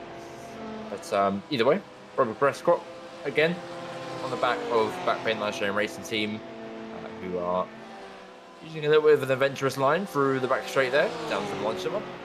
But yeah, they are coming through the Blanchimont now as we see the car behind the 111 car LMP2 that has the driver penalty that will be serving this lap. What should be serving this lap anyway. Just dive off into the bits in the background there. Doesn't, so either doesn't have the message just yet, or is waiting for the 3-lap buffer that you get with these penalties in our racing so far. But either way, this battle between Robbie Prescott and Back Pain Eye Strain Racing Team doesn't seem to be livening up as much as we hope, but yeah, it's still a decent gap nonetheless, and a decent thing to work off from Robbie's point of view there. So maybe he's quite happy with P8 at the minute. Maybe it benefits their strategy to be behind them fuel save, but there goes the LMP2 there. That parks it on the apex of Rouge, and again, the commitment prototype people needs to be there. lost a lot of time there from that. You know, had to back out there, did Robbie. Lost a truckload of time. I think the problem was with Robbie is he's driving that Porsche, like we said, at the front, and it looks like he got a slowdown. So it sort of paid off a little bit there for Robbie. That the Back Pain and Eye Strain team looked like they got a slowdown penalty coming up Camel Straight. So a bit fortunate there for the iRTES marginally above average sim racing team to lose a lot of time coming up Rouge for that LMP2, but then the BMW got a slowdown penalty on Camel Straight, which gave them the position back. But I think the reason why the Porsche couldn't get it is going back to what I said at the beginning of the broadcast, is that the new Porsche that they've brought out now is quicker than the old Porsche that used to be there, because that used to be dog slow really on the straights compared to the BMW and the Mercedes. It has improved, but nowhere near enough to keep up with the BMWs, and that's sort of why the previous laps we couldn't see the Porsche make them telling moves coming up gradually on and a Rouge down Camel Straights, is because it doesn't have that straight line speed that the BMW has. And even though it had the slipstream effect, it was just like neutralising the advantage of that. So you can just see there that the Porsche doesn't have the straight line speed of, say, the BMW has at the moment. But Tempest SimSport have managed to sort of get back up. They are back out in front of Sim Racing PI. You can see them with the Lamborghini just behind there. So back up to P2 at the moment. RD SimSport for well out in front, 25 seconds at the moment. So the battle certainly seems to be on for second place overall in the GT3 field. But good to see that quite close there with the LMP coming around no name. But yeah, it's game on between Tempest SimSport and Sim Racing PR. Looks like they have had a driver change in the Tempest SimSport, and probably got a racier driver in the seat now. Yeah, so Paolo is a very decent driver in the GT3s. I've seen him racing a lot in officials here and there in IMSAs, and he's been fairly solid. Used to this Audi car. Tempest SimSport seems to like this Audi a lot in the GT3 so far. So let's see what you can do compared to the Lamborghini behind the Sim Racing PR, as we have the RD SimSport 3 machine. It passes them and gives them massive run for Sim Racing PR all the way down this back straight through to Blanchimont now. Goes towards the inside of Blanchimont as well. That move is going to be done and dusted, I think, just before Blanchimont even gets near. It so pulls in front of the Tempest SimSport machine, and that is the move made from Edison Rojas Hernandez there into P2. So yeah, as we said before, with the traffic, one bit of traffic can make all the difference, and that gap has now moved to around about almost 0.6 of a second there so far. So yeah, good stuff from Sim Racing PR to seize that moment when it came to them, and they keep that P2, and they should keep it all the way down the Camel Straight, because I don't believe that Tempest is close enough to make any moves so far. It is. It's just constantly ebbing and changing in each one of the categories, isn't it? You know, you look at the LMDH, how much that's changing. Looking at this race at the moment, and Tempest Sim Sport was doing well. Now Sim Racing PR have managed to get back in front, so it's constantly changing plates here in this GT3 class between these two drivers. I mean, there's no denying the current front runners in that GT3 of RD SimSport 4, but certainly an entertaining battle here for P2 overall. Currently nearly tipping into the 2-hour marker, so we're getting into the last hour of this race, and it's going to be really interesting to see who comes out on top between these two drivers. Just looking forward to the LMDHs then, that gap between first and second, around about 4.3 seconds. So CMSRacing.com Pro are really trying hard to close that gap. And looking back at the LMP2s, RD SimSport 3 as well are trying to close down the Tempest SimSport, who pretty much led from the off of this race. 6.4 seconds is the gap between them two as well. So it's still not over by a long shot. Still a long portion of this race to go. Like I said, an hour and 5 minutes. So anything can happen in that time. Yeah, indeed. And again, with these strategies playing out all different shapes and sizes, it's hard to tell what's going to happen towards the very end. But yeah, the LMP2, as you mentioned before, the Tempest has been leading from start to finish, but it's still been fairly close, you know, as far as these gaps go, compared to the gaps of like the LMDH gaps that we've had so far in the lead, and the G3 gaps as well. So, a spin there from Team Brake for the Blanchimont. They are in the wall, it seems, at the rear end there. But yeah, loses it and is reversing back on track. Luckily, stops it before he gets anywhere close to the track. But seems like a little bit of a loose front end there, going through Blanchimont for Team Brake Fade, and that's Brian into the wall. We have a replay of that. What happened there? It's fairly easy to tell what happened here. So as he turns left,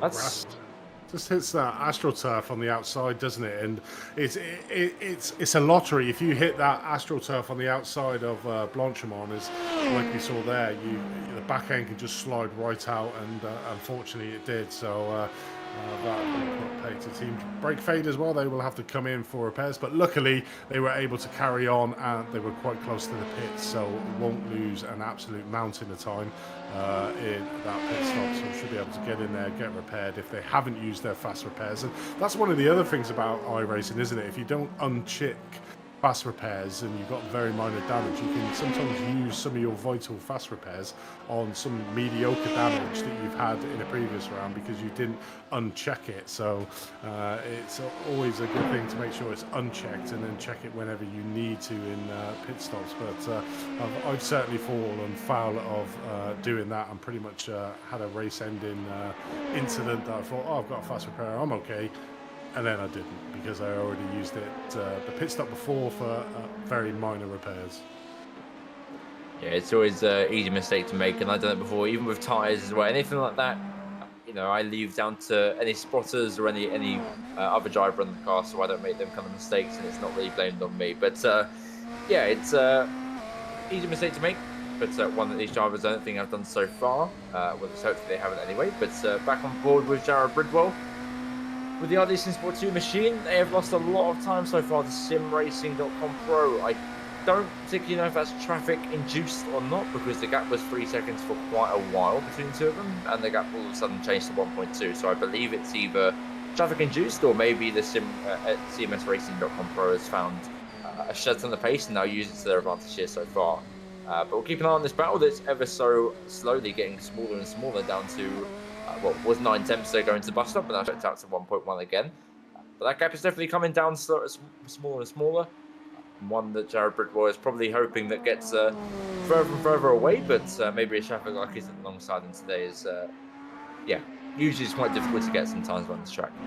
Yeah, definitely. I was just looking at their lap time, so the lap that they've just completed there, the CMSRacing.com Pro Team was 2 seconds quicker than the RD Sim Sport. The previous lap, it was over a second as well. The timing. So last 2 laps, literally, that is where all their lead has been eroded for the RD Sim Sport 2. So it's almost like the Jaws music is coming for the RD Sim Sport 2. With CMS Racing certainly seems to be on the pace at the moment, just eating into the lead that RD Sim Sport 2 had. Whether they had a little bit of traffic, which can still play a major part in this race, as we see one of the GT3 cars in front of the front runners, which will again affect it. You can see that time coming down there, 0.5, 0.4.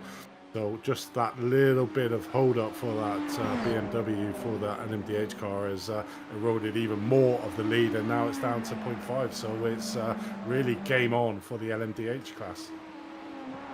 Yeah, it is indeed. As I mentioned before, these guys have been battling nose to tail pretty much the whole race so far, especially at the start when they were, well, especially Peter Siddick was making some fantastic moves around the outside of Lecum, and yeah, really trying to force each other around the long way round. So good to see that Thomas Fisher and Jared Bridwell are keeping this battle alive and well.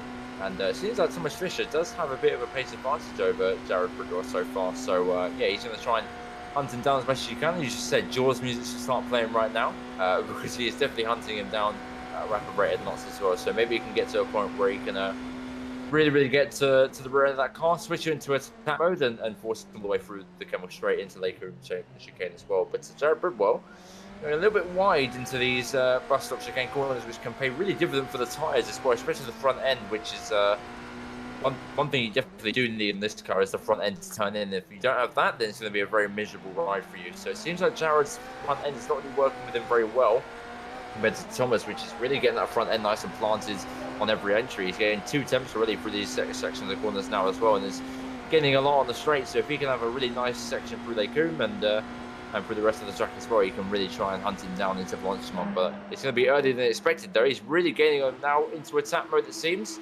He's not going to get him before the end of the straight, unfortunately, unless he chucks one down the inside, thinks better of it, and keeps behind for the time being. But that is a gap that's coming closer and closer and closer, that Jared's definitely not one to tap on him anymore. Yeah, I think the writing is certainly on the wall for RD Sim Sport 2 here. Thomas certainly seems to have the pace over him. We saw there the lap gains over the previous 6 laps, and they were all green, so pretty much puts the Jared under a lot of pressure as well. Once you've got that lead and you can see the car behind you, you're constantly looking behind you rather than looking in front of you, which also plays on your mind as well. And you start making them little silly mistakes, like you mentioned, coming out of bus stop there, getting a little bit wide, and you know, just messing up your brakes because you're looking at where that car is behind you, and you're basically just making silly mistakes, feeling the pressure a little bit. And that's the difference between probably the elite drivers and us normal average Joes. Is as soon as that starts coming down, you start feeling the pressure and you start making them little mistakes, whereas the pro drivers are sort of used to this close battling to be able to understand, saying, okay, he's catching me, but he's still got to try and pass me, and the only places that he can get me is the Kemmel Straight, so I'll sort of try and use my hybrid energy going down there to try and minimise it, to make it a bit more of an effort to try and make that passing move going down the Kemmel Straight. So it certainly is game on at the moment, and Thomas has certainly closed down that gap in the last 4 or 5 laps, as we saw by that graphic come up on the screen, and it's to me it's only a matter of time before the passing move is completed. But it's a great race from the CMSRacing.com Pro Team to get themselves into this position, because really at the start of the race they were nowhere. Yeah, indeed, and as before, this battle has been live all the way through, and it's something that Thomas wants to get done. Tries it down the inside, or thinks better of it again. Into attack mode for Thomas Fisher there, and uses all his battery to get right at the rear end of Jared Bridwell there, but just doesn't do much of it. On board now with Thomas Fisher though, coming through the traffic stages as well. We have a Backpain and iShame Racing team in front as well, but it seems like he's not going to have much to deal with here on this lap. Fairly clean up from most of them so far. Going down into No Name, very difficult track, well, section of the track to get right, if my speech would allow me to get it right as well. As we go through Pruin as well, a little bit of a flick to the left, and again, Thomas Fisher's car looks so much more planted than Jared so far, getting that front end really turned in and really planted into these corners so far, which can really help in the final chicanes. Yeah, as you can see, Jared's just suffering a little bit of entry understeer as well compared to Thomas, who's really getting nice and planted, which towards the end of the sim will really help Thomas, especially to get on the rear end of that iRTES Sport car. But unfortunately for him, his exits out of Stavler hasn't been too great, but Jared takes a little bit of a chip into the curves, which gives him a little bit of a slower exit. And here comes Thomas all the way down into Blanchimont as well, as we have the margin above average sim races through Blanchimont. Going to cause him a little bit of issues as well, gets through nice and easy, doesn't cause too many issues in fact for them, as he's now 2.5 tenths behind him right away in here. It's a little bit of a late braking for Thomas Fisher there. Tries to, oh, tagged it. That BMW did tag him. I thought it was super close, and he did get a little tag there from Jared from the BMW in front coming into the bus stop. And but looking at it, I've just been looking down the points here, and you know, the difference between CMSRacing.com Pro and RD Sim Sports, I was sort of going to say after you had finished there, Owen, was that, you know, RD Sim Sports is not racing CMSRacing.com Pro in the team, because CMSRacing.com Pro is currently down around about 8th or 10th place. But let's have a look at what happened here. So you can see Jared Bridgewell there coming through Blanchimont, coming up to the bus stop, and you'll see that BMW just on the right. They literally just tag the back end of each other and coming out. Luckily, it looks like there's been no damage to the rear of that LMDH car, and is able to carry on. But you can see there how much time there may actually be a bit of damage, because look how much the gap has increased at the moment. 9.6 seconds is the gap. Obviously, he did spin, so would have lost a lot of time there. Just hoping that he hasn't caused any rear end damage to that car, because he's the one that's really racing Obsidian Racing Future and Penguin RC Simulation, where at the moment they're in 3rd and 4th. So, you know, he's got a real good opportunity, only 2 points behind Penguin RC Simulation to the top of the LMD championship standings at the moment. So, you know, his race is not really with the CMSRacing.com Pro team, it's with the cars behind him of Obsidian Racing Future and Penguin RC. So where he's finishing at the moment will be great news for him, because he will then leapfrog, because if you look at the standing, it's 1 is Penguin RC Simulation, 2 is Obsidian Racing Future, and 3 is RD Sim Sports, and then literally the reverse of that in the standings at the moment. So it'll be role reversal, that RD Sim Sports should go to the top of the standings with Obsidian Racing Future and then Penguin RC Simulation. So, you know, it's going to be real good news for the final round of Watkins Glen in August for that LMDH category. But CMSRacing.com really racing for a bit of pride here out here today, currently leading the race 9.7 seconds ahead of the standings. But currently looking at the GT3, a Tempest Sim Sport again having a really good battle with the Sim Racing PR. It's the Lamborghini car just in front of him, and in front of them is the Porsche. I believe that is the that's World Juice Racecraft Porsche there, just getting out of the way to let the 2 and 3 in the GT3 category fight it out for the top of the field. We've got a couple of LMP2 cars coming through as well, so hopefully they get through nice and safely. Looking on the inside, a little bit of a gap crosses up, but no, nothing major at the moment. So it's game on between 2 and 3 in the GT3 field. Yeah, the Sim Racing PR, their exit was a little bit compromised from that Tempest Sim Sport as well. So really great teamwork there by the Tempest Sim Sport LMP2 to really compromise Sim Racing PR's exit, and that's allowed the Tempest Sim Sport GT3 to fight their way through down into Blanchimont, down into the bus chicane as well. So around about a 10th separates the two of them, as you can see, really quick through the Blanchimont section here. Look for a move down the inside too soon into bus stop, because it's a bit too far back for Carlo to make a move here, so maybe he's going to try and set up the exit out of turn 1 to try and get him all the way down the Kimmel Straight. But the gap is still pretty big now between the two of them, so maybe a little bit too late to go for any moves now. But yeah, definitely one that's going to be building towards the later stages of the race as well. Yeah, it's been good to see so far with all of these guys battling out. But yeah, shame for RD Sim Sport 2 in the LMDH to have the incident that they had, and yeah, no damage to them because they have been gaining on Sim Racing Pro. Or CMS Racing Pro, sorry, so far. So good to see that they come away with no damage, but yeah, the tyres definitely are going to be screaming out for a certain fresh pair of new ones as well. But yeah, shame for them, but hopefully they can still keep their good position towards the end of the race. Yeah, it definitely is. And like we were saying earlier on, you know, it's the tactics. What have they done with the tyres? Who has done the... Are they on the same strategy? Has somebody got a fresher set of back tyres? Have they only taken a couple of tyres?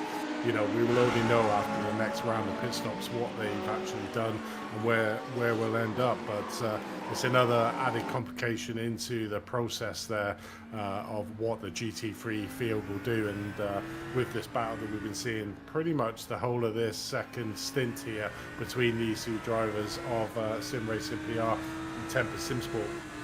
I mean, Tempest Simsport had a really good advantage. A second driver, you know, probably a little bit slower than the rest of the team out there. But it's good that, you know, in a team, everybody gets a fair share when it comes to these sort of racing, you know.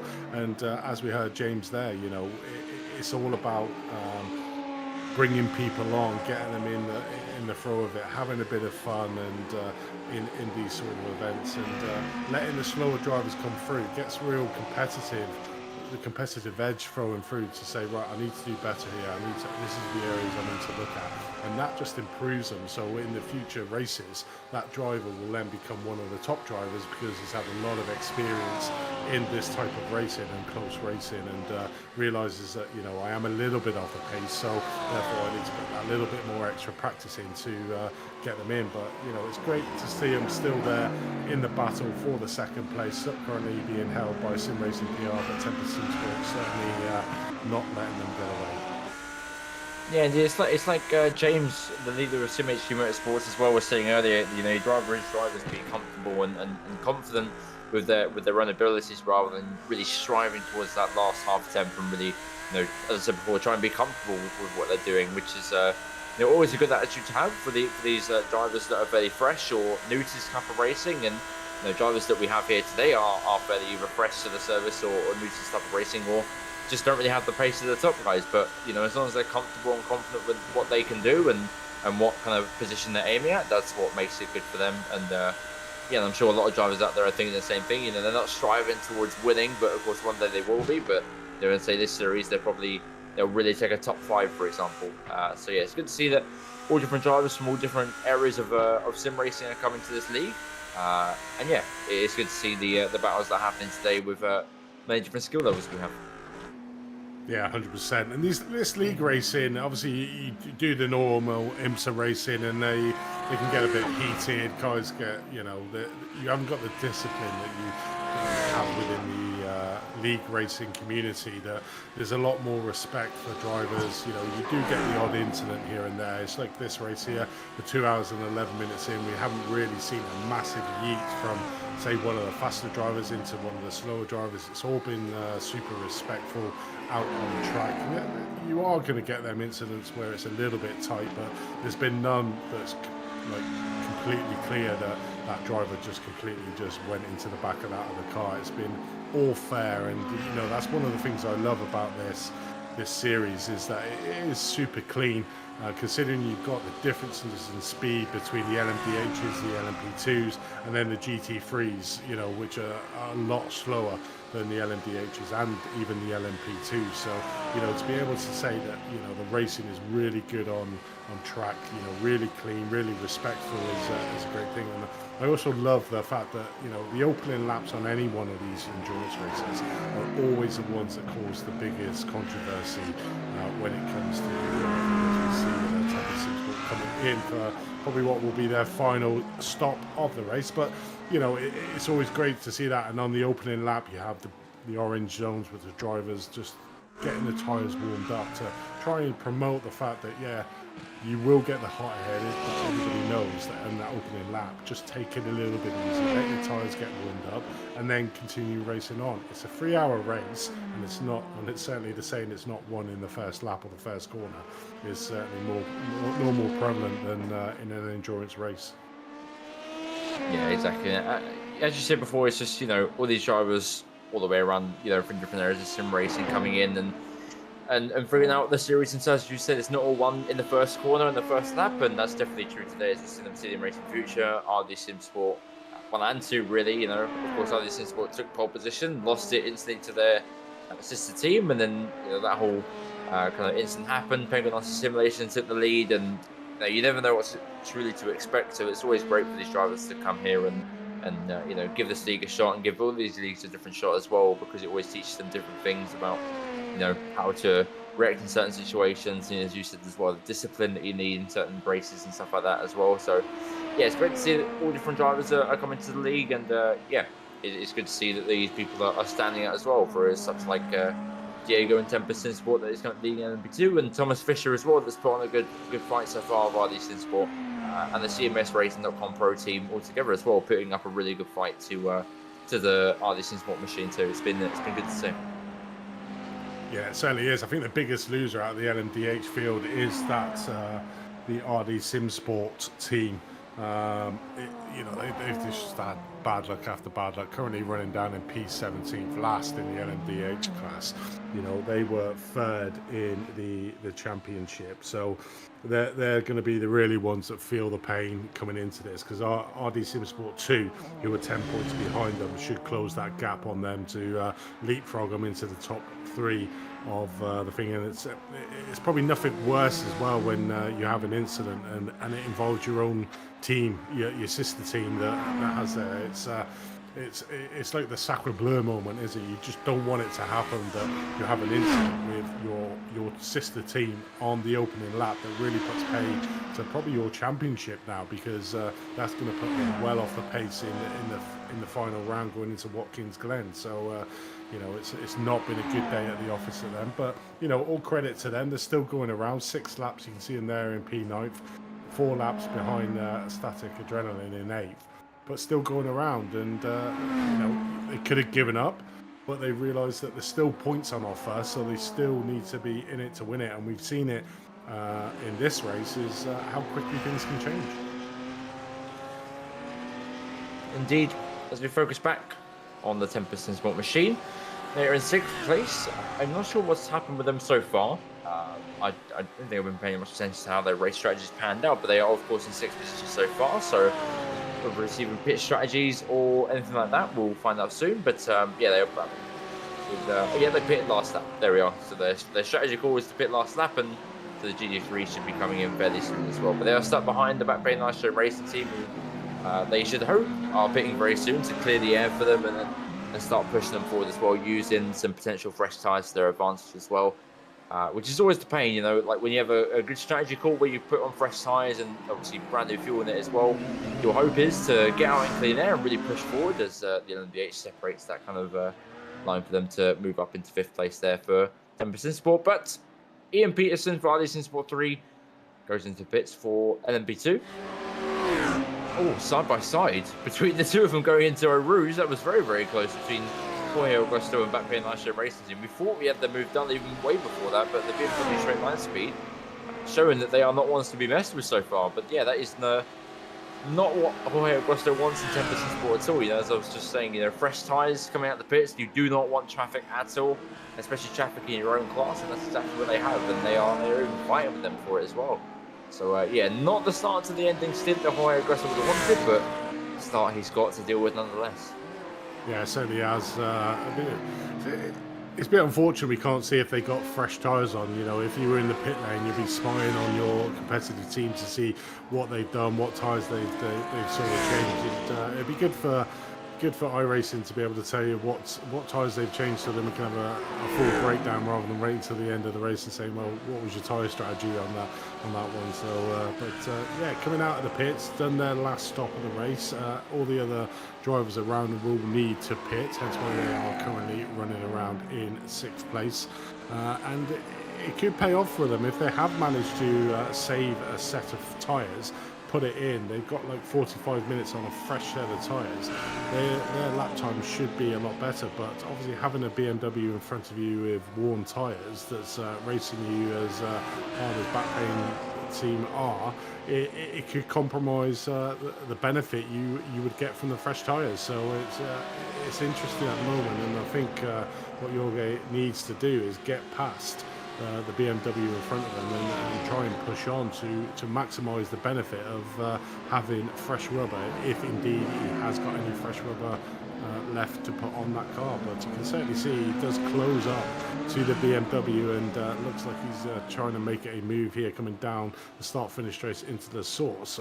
But you've got an LMDH car on your inside.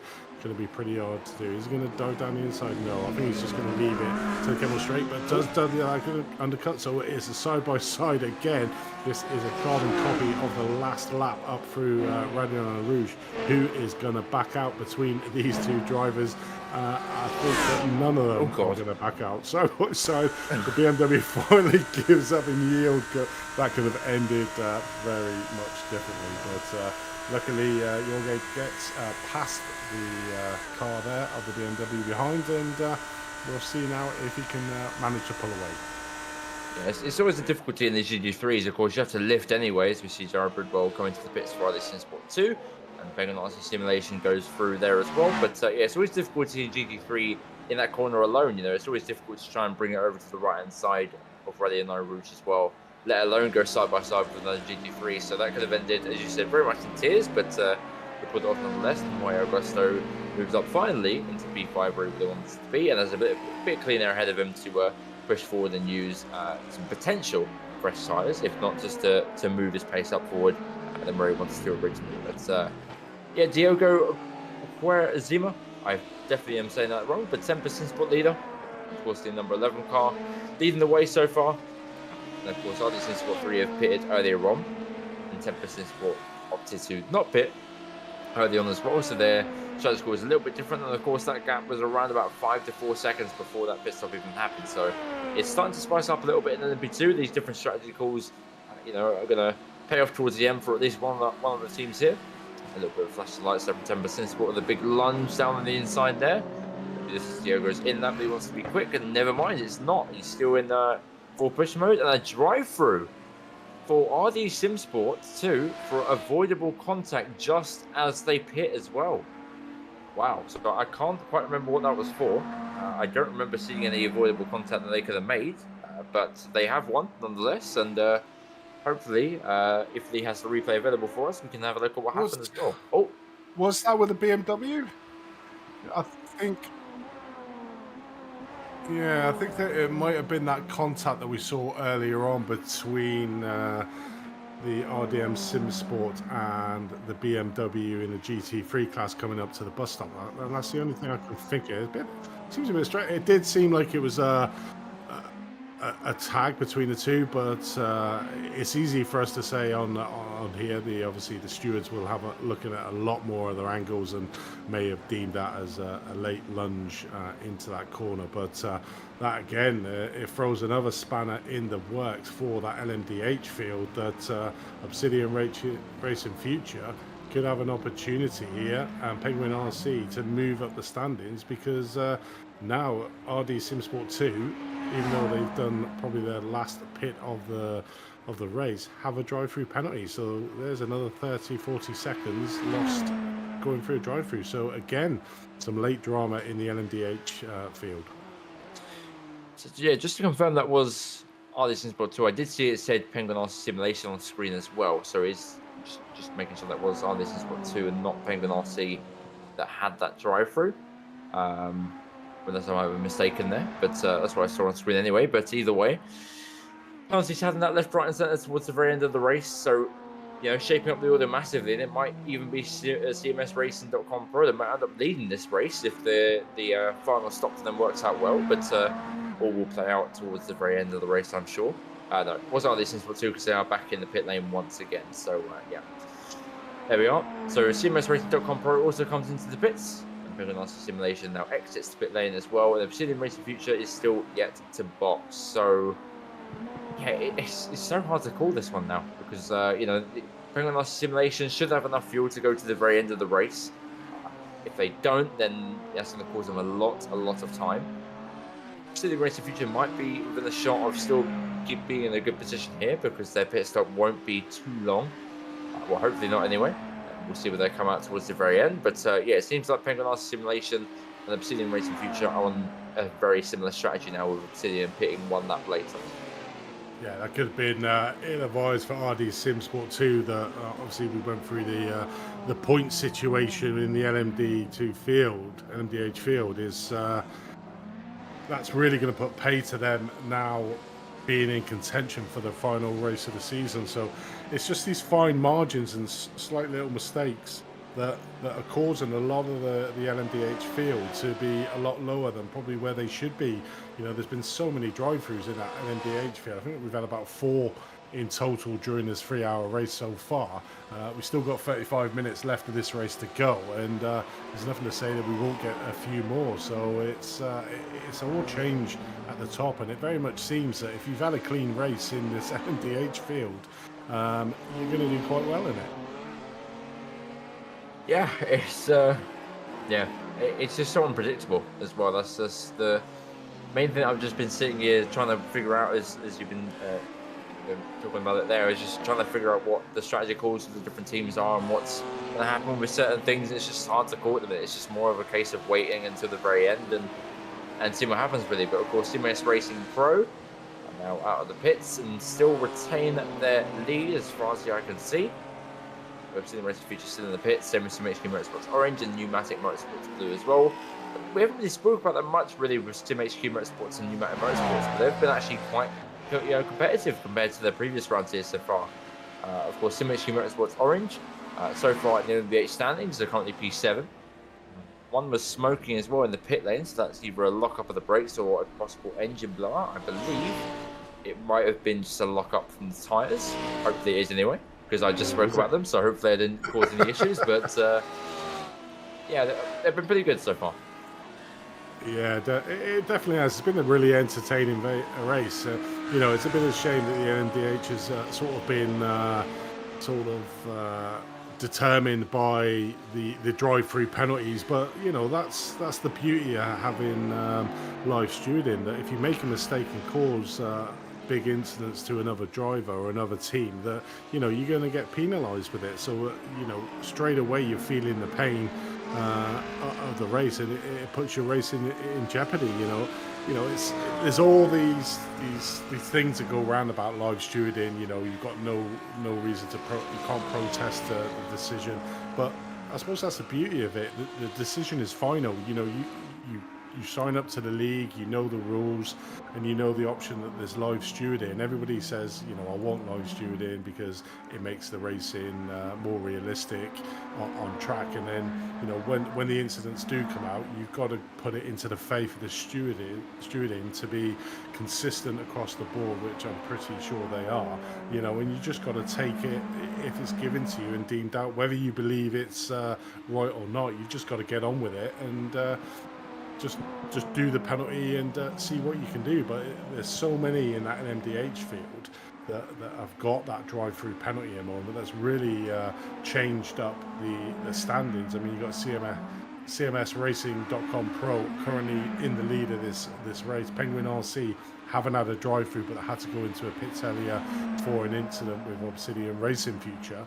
You know, that gives the opportunity for them teams to get back into there. And SimHQ Motorsports, like we saw James earlier on, was saying, you know, we're just going to run our race. We're literally just going to go through the motions, get in the race. And it seems to be positions are being gifted to us by getting the drive-throughs. And I suppose that's one of the things about motor racing, is that you are going to be caught up in incidents, and you just got to try to avoid them causing the incidents to be able to get drive-throughs. And you know, that's the bonus and the benefit of having live stewards. Yeah, and that's the thing as well. It's not only about being quick and being consistent and being good on your strategy. It's also just about being clean, because you know, as we've seen before, these small incidents that look small at the time can really lead into massive penalties and massive from the stewards as well. So yeah, you got to be clean out there. You got to be safe. You got to be under control of your own car for as long as you possibly can, without, you know, paying attention to the stewards. So like Pneumatic Motorsports, for example, have had a very quiet race, but you know, they're up in P3, so they're clearly doing something right, and they've just stayed, you know, out of the way of everyone. They haven't picked up a penalty, haven't done anything too wrong at all, and they've just been nice and comfortable. Have they been the quickest out there? No, but they've been clean, they've been consistent, and they've got themselves out of trouble. So that's why they're in P3 and doing a solid job of it so far. But as I'm saying, that RD Sim Sport 2 is chasing them down. to snatch back that P3 as well. So that might not last as long as we hoped, but yeah, Pneumatic Motorsports have had a very comfortable and clean race so far, which is yeah, very solid for a race like this as well. Yeah, it definitely is, and it's all changing that LMDH field, but the LMP2 field probably been a little bit more consistent. Tempest SimSport currently have a 38-second gap over the Penguin RC LMP2.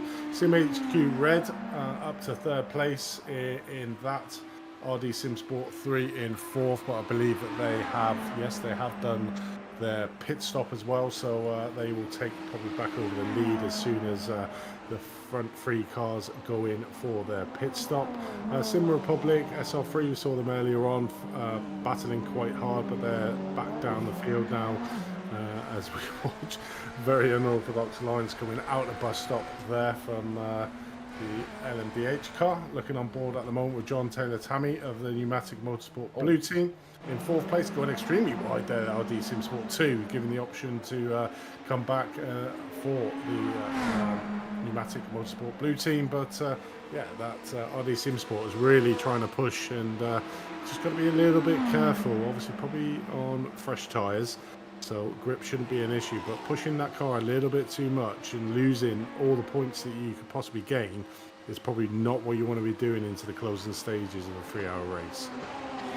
It's always quite a funny moment when that happens, you know, especially if you're someone like John Taylor, when you you know that you haven't got the pace of the guy behind, so you just let him through, and then all of a sudden they overshoot turn one or overshoot a corner, and that you're just sitting there not really able to do much and just watch them go wide and come back on track, and then you both lose a bunch of time. But yep, he lets them through.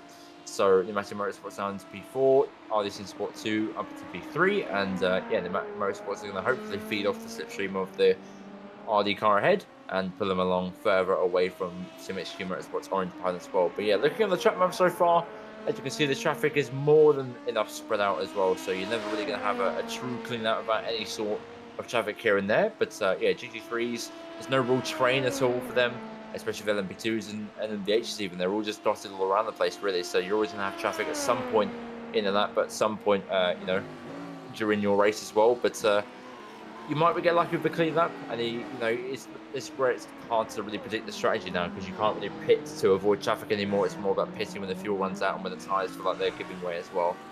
So yeah, as we see Joker here for Tempest SimSport in LMP2, they are leading the way, of course, still. I believe they're still yet to pit at some point, because RD SimSport 3 did pit a long time ago, but they are still up in the lead with a 40-second gap to Christian Youngwall. Of course, playing the last simulation LMP2. We're still running, again, a fairly clean, sensible race. There's a little bit of damage on the front end of that car from earlier on. Oh, got a late move into the launchment there from the Brazilian Racing feature car, but a move nonetheless. But yes, then we'd run down the other now with Paul Hale in SimHQ Motorsports Red, who have, again, had a fairly clean race. As we spoke to James earlier, he's quite happy with the guys so far, with the pace that they've shown. There's Penguin on simulation and two pits from P2. With a lock up there in the entry for Christian Youngwall there as well, but doesn't seem to be too much of an issue for him. The unlimited tyre sets.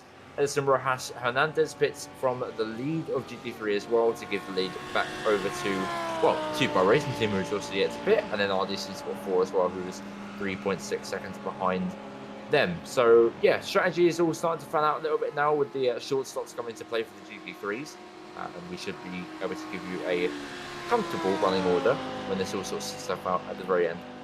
Yeah, it's going to be interesting to see where Sim Racing PR comes out in respect to Tempest SimSport, because Tempest SimSport did pit quite a bit earlier, so have they been able to capitalise on that? They're coming down here into the start finish. So I don't think they have. I think they've lost more time than they gained by pitting slightly earlier. You can see Racing PR now back out on track. So where the close racing was before they came in, you can see now that Sim Racing PR have managed to extend the lead. So that early pit stop from the Tempest SimSport team really hasn't paid off for them overall in this pit strategy. So losing a mountain of time, probably the best tune of, if that timing is correct, 14 seconds. So really lost out in the last round of pit stops. Yeah, it seems like all these strategies calls are playing out well for most of the teams and not so well for the rest of them as well. But yeah, again, I'm not going to predict anything until the very final stage, just because you know, I could be like, oh, this person's in the lead, and all of a sudden they pit, lose about a minute, and then that's the amount of contention. So yeah, not going to cause any commentators' curses or predict anything too much. But yeah, good to see these guys are playing the strategies well and still in a comfortable position for where they are in the championship and covering the points that they need for the championship as well. And yeah, it's good to see that these guys that are usually not as high up in the championship bring their way forward as well. But yeah, of course, Two-Part Racing team are leading this race at the minute. Did of course win last race. Of course, thanks to iRTES Sports. A little bit of an issue in last race, but a win nonetheless that they got due to their you know, good pace, staying clean, which is all that it's about in endurance racing as well. But they picked from the lead and allowed iRTES Sport 4 to retain that lead and going for another win of round 5 here today. But yeah, Imperial Motorsports with Dave Peterson there, just you know, again, being clean, staying safe, being consistent, and hopefully getting that gap that he needs to keep Two-Part Racing Team at bay. But because Two-Part Racing Team did pit later on, you know, they might not be as safe as they want to Two-Part Racing Team, and they may lose out to that position. But we shall see very shortly when they come out the pits on the next time by. But Mark Johnson here for Longhorn Racing, P6 so far, lap down from the leaders so far. Longhorn Racing, yeah, they sit a comfortable third place at the minute. So they've had a good running, but they have had a third place and then followed by a fourth place all the way through the rest of the season. So again, consistent results and consistent, you know, pace as well has put them into a good position in the standings. But yeah, unfortunately, this run they will be losing out on a few points compared to their other rivals in the championship, such as Blue Shell Racing and Sim Republic SR3 as well. So yeah, they're still keeping on, they're still holding on strong, and they're waiting for the checkered flag at the end of the race. Yeah, it is. And a big shout out to our main sponsor, Penguin RC Simulation. Creates high performance driving accessories at reasonable cost. At Penguin RC Simulation, they produce wheels and button boxes along with specialized equipment such as e-stops for direct drive hardware and iFlag devices. Head over to www.penguinrc.com for more information on the wonderful hardware that they provide for us sim racers here. But yeah, getting into the closing stages now, 25 minutes left of this 3-hour race. There's still a few drivers to come through the pits for their final stops to see the final runners and battles out in each one of the classes. But certainly looks like it's going to be an interesting run in. Certainly maybe not for first place in the majority of the classes, but certainly for second, third and fourth in each one of the classes has been sort of close the majority of the day. We can see there Two-Pack Racing, as you were saying, that did actually come into the pit stops. They are back out into fourth place. They are currently 1 minute 6 behind the Tempest Sim Sport team, so behind the leaders, so they do have a decent sized gap over the Imperial Motorsports. But like you say, you know, a lot of the teams we haven't really talked about, they've been going about their business nice and merrily. Imperial Motorsport is one that comes to mind. Two-Pack Racing, to be honest, as well, they haven't really been involved in a lot, and keeping it nice and clean is sort of at the moment giving them fourth place. We're watching the Two-Pack Racing here, and Imperial Motorsport in fifth with back pain and eye strain that we've seen quite a bit today, back in sixth place with iRTES and Penguin RC Simulation as well. So, you know, it pays in these endurance races to be clean. You don't have to be the fastest drivers on track. You just need to be nice and clean, I think, on that one. And I believe it was this car that was involved in the incident with the RD SimSport team, the Penguin RC Simulation team up at that bus stop, which got the RD SimSports a drive-through penalty, but they seem to come out okay from it. They are currently running around in third place, so still managed to get a podium position if they can keep that, even having a drive-through penalty. So just shows the speed that they have in their team, that they're still able to manage a podium position after having a drive-through penalty. But we do know that Penguin RC Simulation as well does need to do a pit stop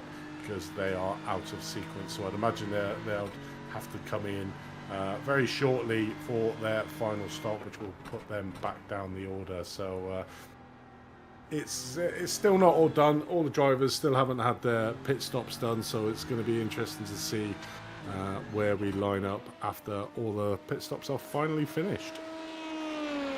Yeah, indeed, and it's good to see CMSRacing.com Pro still leading the way, of course, and again, predicting it again, but I don't think that there will be any more pit stops for these LMDH cars yet, so I believe that CMSRacing.com Pro do have the official race lead so far, with an 11-second gap to Penguin Simulation, and then a staggering 50-second gap to iRTES Sport 2. So CMSRacing.com Pro very comfortably in either first or second place here today. And of course, CMS Racing Pro sitting 9th in the championship standings so far. Of course, they did miss out on round 3, so that did definitely affect their championship total. But yeah, they haven't really had the best successes in this series so far. They've had decent races and decent results, but nothing staggering so far in the championship. But yeah, they've been really, really successful here today in the driving pairing, of course, of this CMS Racing Pro LMDH, really taking the fight towards iRTES Sport 2. Of course, qualifying wasn't there for them, but the race definitely was, and it was definitely on their side. And again, that same old thing again with endurance racing, being clean and consistent gets you results that you want, and it's definitely worked here today for them so far. So good to see Thomas Fisher carrying that pride of CMSRacing.com Pro all the way to the checkered flag with just over 20 minutes to go here, and hopefully that should be a nice total for them to add to their race result to push them potentially into around about 7th place in the standings, with Static Adrenaline and SimHQ Motorsports Orange not as high up as CMS Racing Pro. So yeah, it should be a good haul of points for them to bump themselves up in the standings for missing round 3. Yeah, it definitely is, and it all paves the way to the final round of the season on August the 13th at Watkins Glen. I mean, Watkins for me is I absolutely love that track. I think it's a Marmite track for a lot of people, but I absolutely love driving around that track. It's going to be a bit more technical than Spa, and I think I did mention it as we see a car that spun there at the back, the Mercedes coming out of the bus stop. Luckily not impeding Thomas here, because that would have been a bit of a disaster, losing the first place from a car spinning at thingy, and that was the organisation with Michael at the end getting it slightly wrong into the bus stop. But yeah, you know, like I said when we were at Fuji, it very much seemed, I think it was probably inadvertently, but the way that this season's gone is gone by a fast open track followed by a quite technical track followed by an open track. You know, and Watkins is probably in between. It is a quite technical track to master, with a couple of long straights. You've got the start finish when it comes to mind, and then coming up through the S's onto the back straight there, depending on what layout is being used, whether you've got the chicane or it's a straight through to the outer loop. But you know, that's going to be a certainly interesting with having these 3 cars on it, so that's to look forward to in the final round of this season on August the 13th. So another 3-hour event around Watkins Glen, so that's going to be interesting. But back to this race, we got 19 minutes left to go. No real tight battles really in any of the classes in the top of the standings. I still got a feeling that there might be a couple of more pit stops in the fray here, because that is a huge gap that CMS Racing Pro. When did they actually pit? Lap 69. No, that should be okay to see him to the end of the race now. But only 2 cars really within a minute of each other in the LMDH class. Look at the LMP2. The gap between first and second is 1 minute and 8 seconds. So that is absolutely huge from Temper Sim Sports. And in GT3 it's 32 seconds. And Sim Racing PR have that advantage over the Temper Sim Sport that were battling them for that second place. So it sort of neutralised itself towards the end of this race. Owen, thought it was going to be a few grandstand finishes. Yeah, it's definitely not the ending that we thought from the very beginning of the race as well. Obviously, there's so many battles here and there and everywhere, really. Everywhere you look, there was people going side by side and off the track and into each other. But yeah, the ending's been fairly tame, and I think that's the nature of Spa, really. The traffic has really, really stretched out these gaps massively, and of course the drive-throughs and the bonuses that people have had haven't helped the top runners in most of the classes as well, especially in LMDH. As we see back paying Nice Stream Racing Team just dive off the track there. That allows margin above other sim racers to get on by, so it must have been an overshoot at the corner. They just wanted to take the slowdown, and they do so there, giving Robbie Prescott the P6. So nice and easy for him there. But yeah, no grandstand finishes thus far. But of course, it might change. Of course, Temper Sim Sport still have that massive gap, and I still don't know how that's happened because I know that RD Sim Sport is right up on their tail. So yeah, unless they still need to pit, I don't know. I'm going to check when they last pit because it seemingly is a very, very long time ago. But yeah, it's good for them still. Good for them to still be in the lead by such a long margin. As I said that they pit. There we are. Told So you, they, I thought it was a bit more pitted because it was 57. The second car, SimHQ Red as well, is around about 57. So I would imagine that they will still have to pit. So there's still going to be some changes in that LMP2 field with last minute pit stops that's going to go on in there because RD Sim Sport 3 were well ahead of the field. So you would imagine that, yeah, there are cars that still need to pit, and that's come to fruition. So I'm glad I wasn't. I was going mad there, thinking I'm sure there's got to be some more pit stops out there in the field. It can't be all done by now. yeah, it was. I should say it was quite weird to see the Temper Sim Sport gap compared to the other Sim Sport gap as well. But yeah, this should be an easy one for them here because you know, such a short amount of time left. Just well, yeah, just under 50 minutes to go. So yeah, a short dash of fuel. No tyres really needed unless they want to take some and go for a fastest lap Max Verstappen style. But yeah, it should be a fairly comfortable end for them. Again, no grandstand finish at all. But yeah, good to see so far that they've had a good race here today. Yeah, it certainly is, and it's been an entertaining race. You know, it's quite nice to have a bit of a breather at the end of the race. It's been fast and frenetic. You know, we've had lots of incidents out on track, lots of drive-through penalties that have really put a spanner in the works in that LMDH field. I don't remember seeing any LMP2 or GT3 field getting a drive-through penalty, so well done to them classes.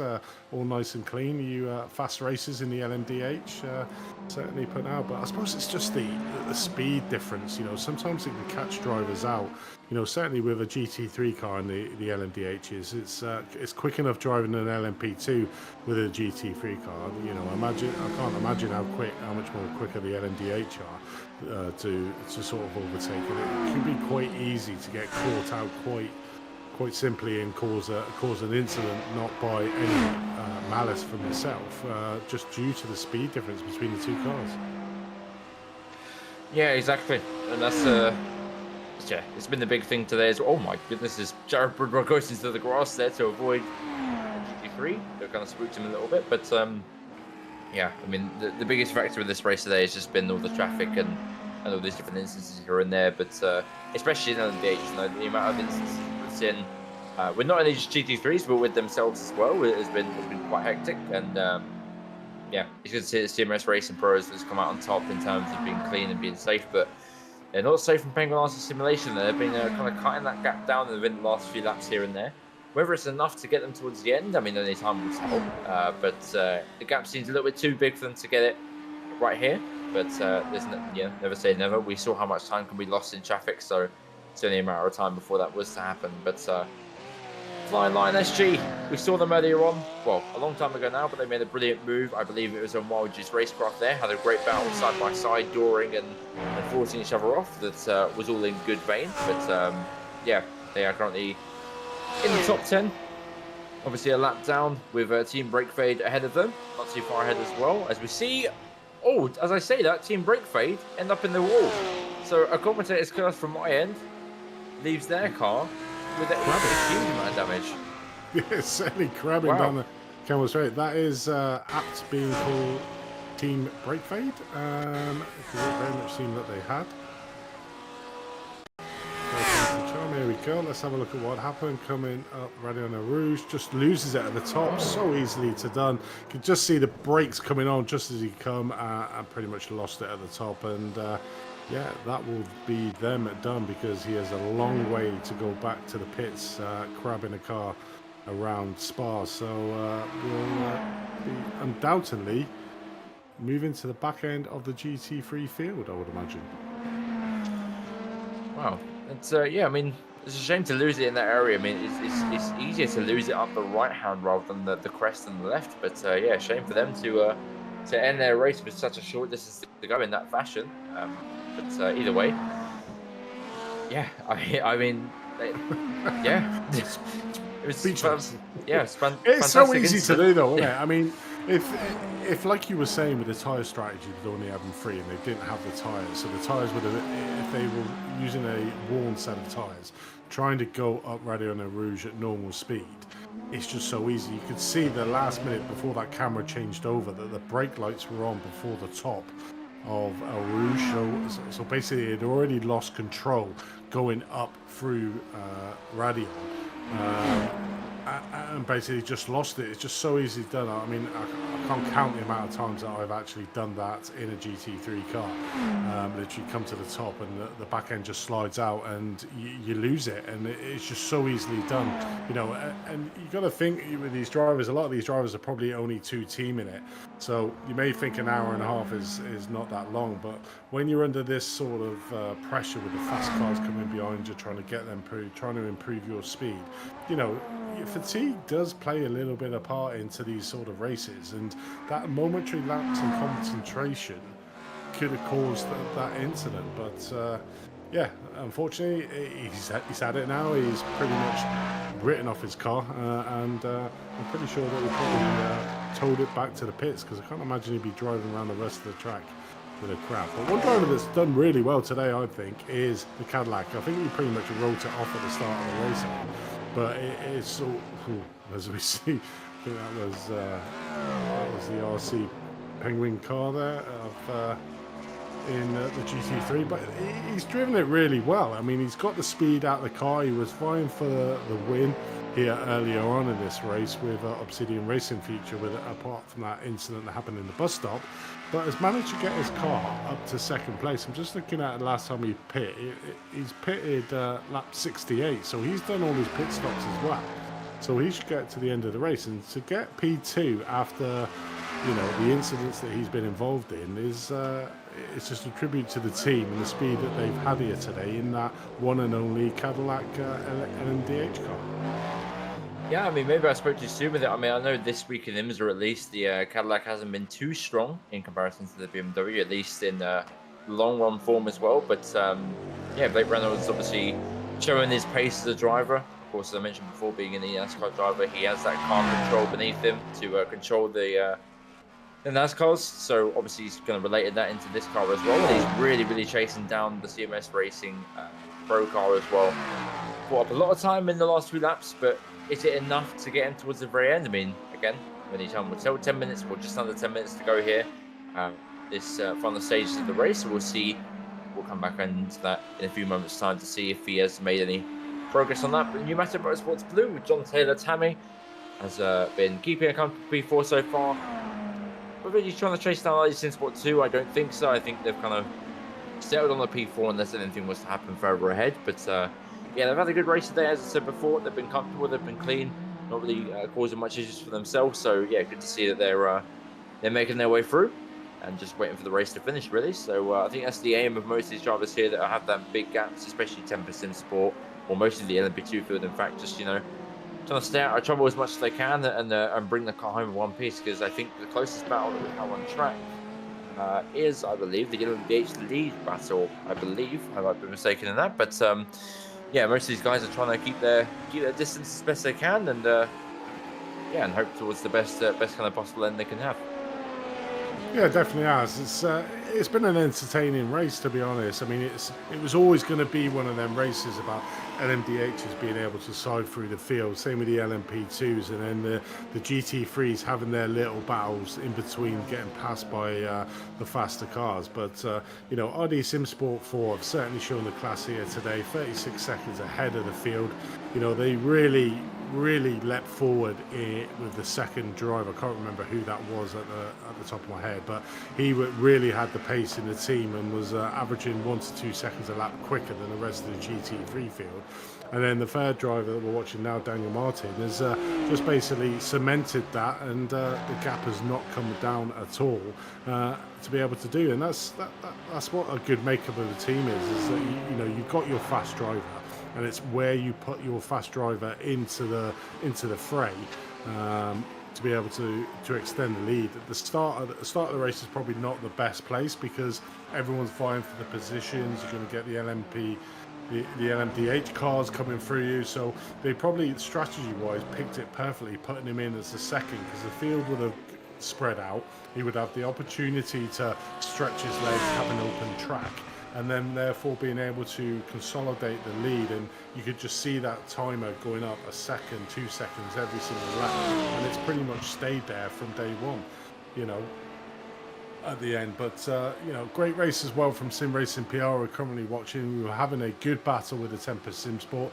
That seems to be won in the third pit stops for these GT3 cars, in that, you know, they were only a second apart going into that round of pit stops with Jorge Augusto here, the Tempest Sim Sports. But not sure quite what happened to Jorge coming out there. It just, obviously, he could not put the lap timings in to try and close that gap, to try and leapfrog, and lost a considerable amount of time in that round as pit stop. So that really put paid to that battle, and that's where I'm saying it's the importance, isn't it, really, of that pit stop strategy, understanding what you're doing, because a lot of these races can be won by how you play your pit stop strategy.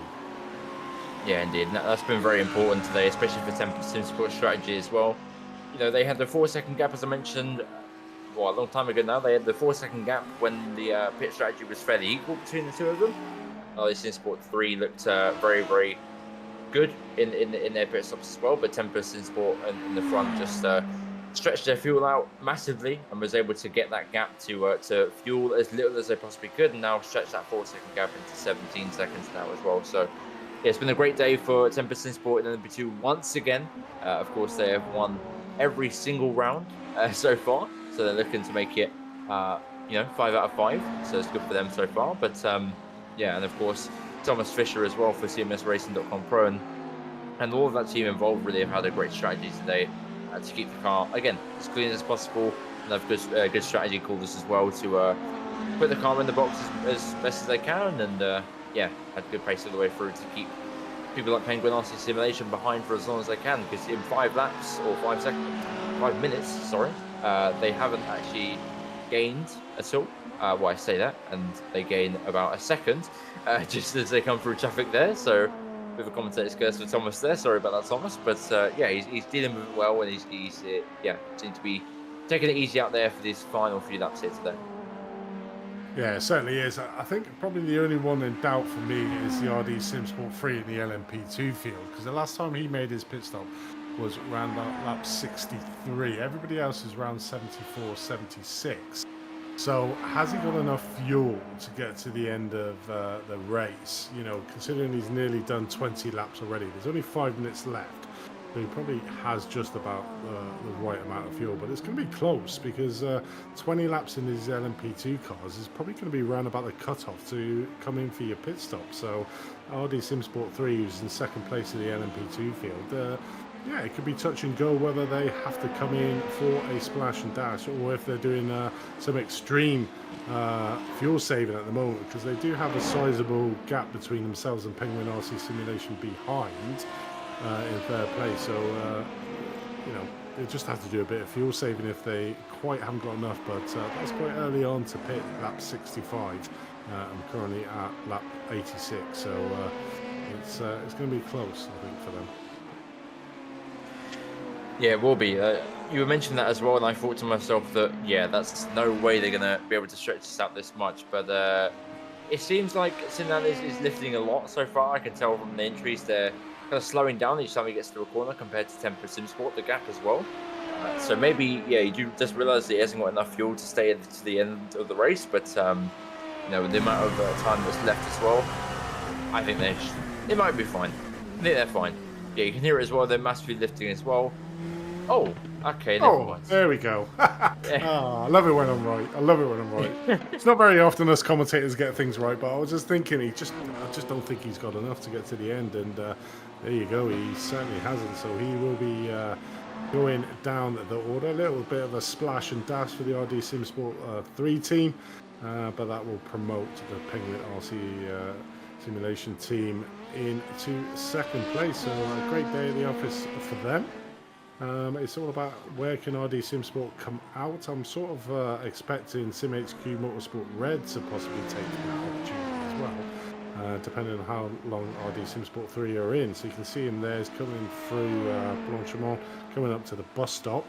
It's going to be close between himself and RD Sim Sport 3 of who's going to take the final spot. As you see, not quite, have they been in the pits? I don't think they have been in the pits yet, so no, they will have to stop.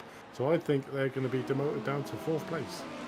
Yeah, that is the issue with these endurance races. You need to make sure that you're saving your fuel as much as you possibly can.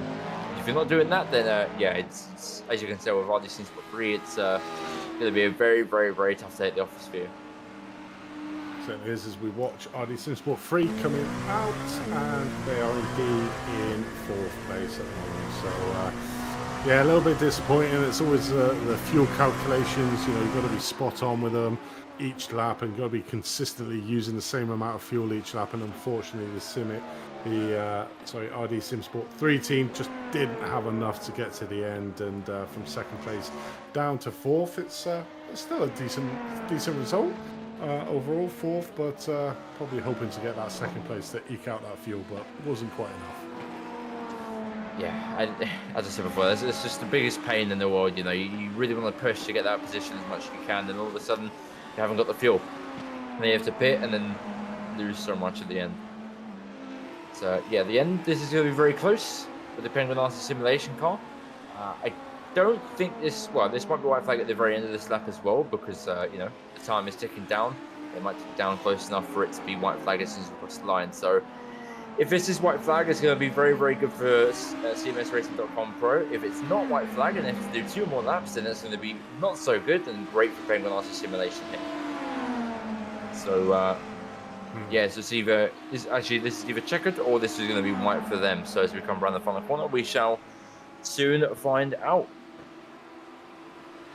Don't think he's going to make it. This is the checkered flag. Yes, it is. This is the checkered flag. So they're probably quite happy being only 3 seconds behind. So Penguin RC really caught up at the end here, but wasn't quite enough. And CMSRacing.com Pro become your winners here at round number 5 of Spa, with Penguin RC simulation, the one and only Cadillac LMDH car coming in 2nd place overall. So a great recovery drive for Blake and his team here today to get in that 2nd spot with RD Simulation 2 after all the troubles they've had here today.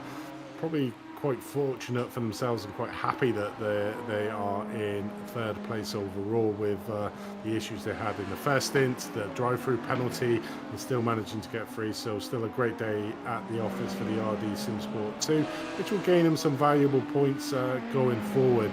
Obviously for the sister team RD Sim Sport, it's been the opposite day of the office, currently down in P15th.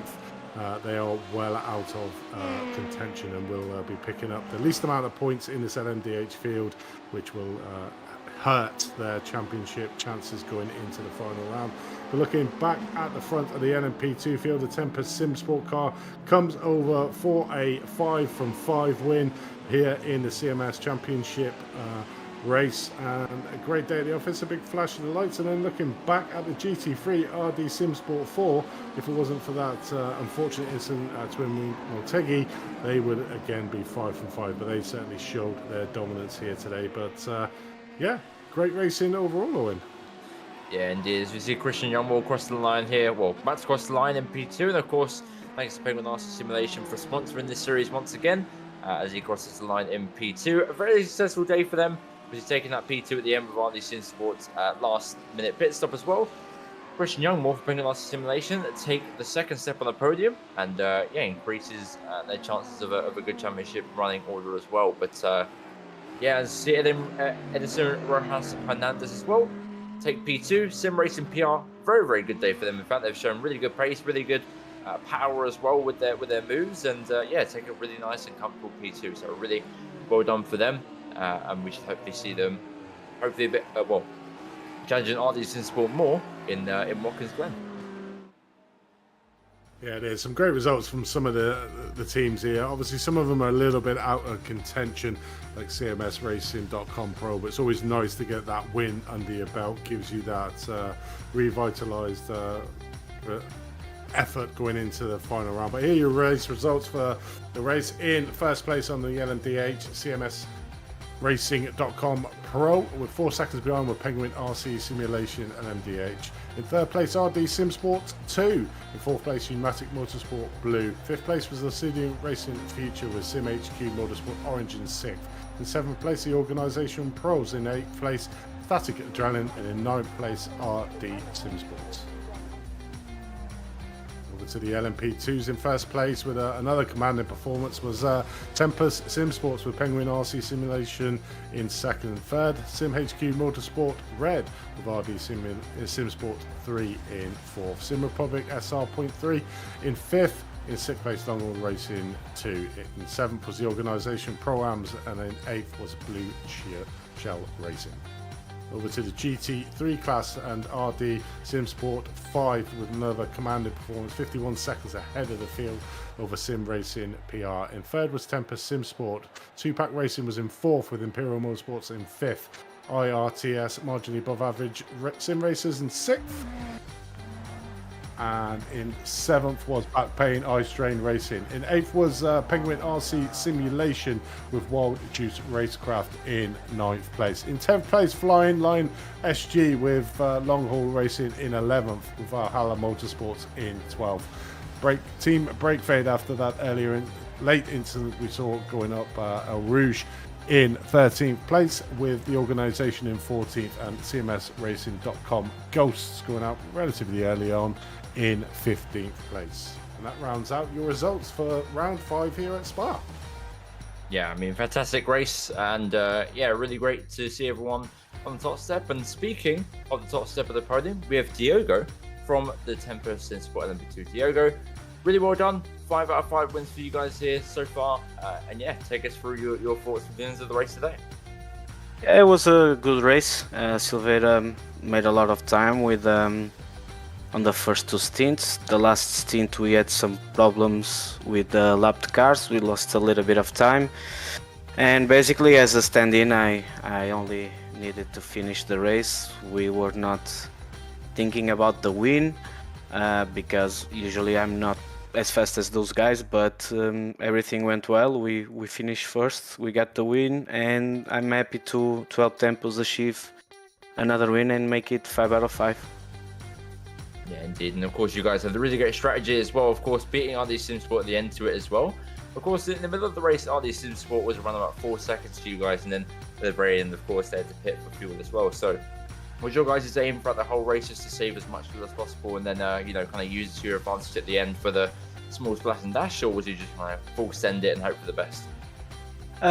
We knew that basically we were gonna need the half stint, let's put it this way, so there was no, I don't believe it was beneficial for us to try to save fuel, so we went full throttle.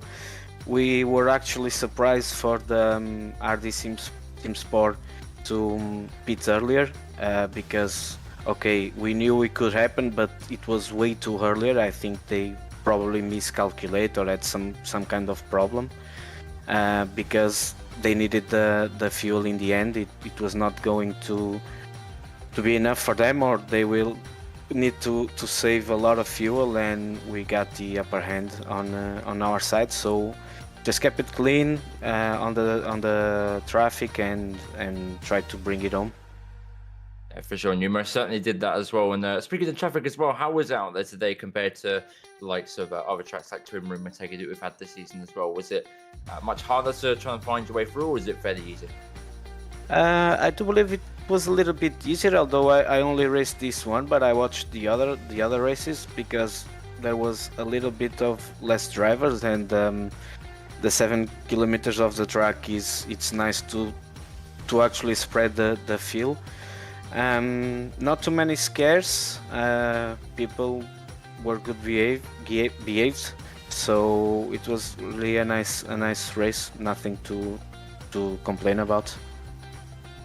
Yeah, indeed. And yeah, once again, congratulations to you. And again, if you have anyone you want to shout out, anything you want to say at the broadcast, feel free to now. Okay, thank you so much to you guys for the broadcast, and I would like to thanks our sponsors with Time Libraries and Mundo Ideias.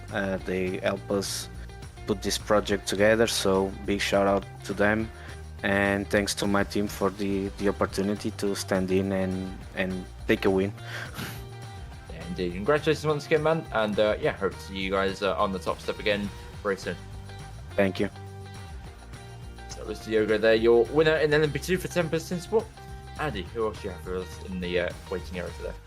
I've got Blake Reynolds, who came second in the Penguin RC simulation team.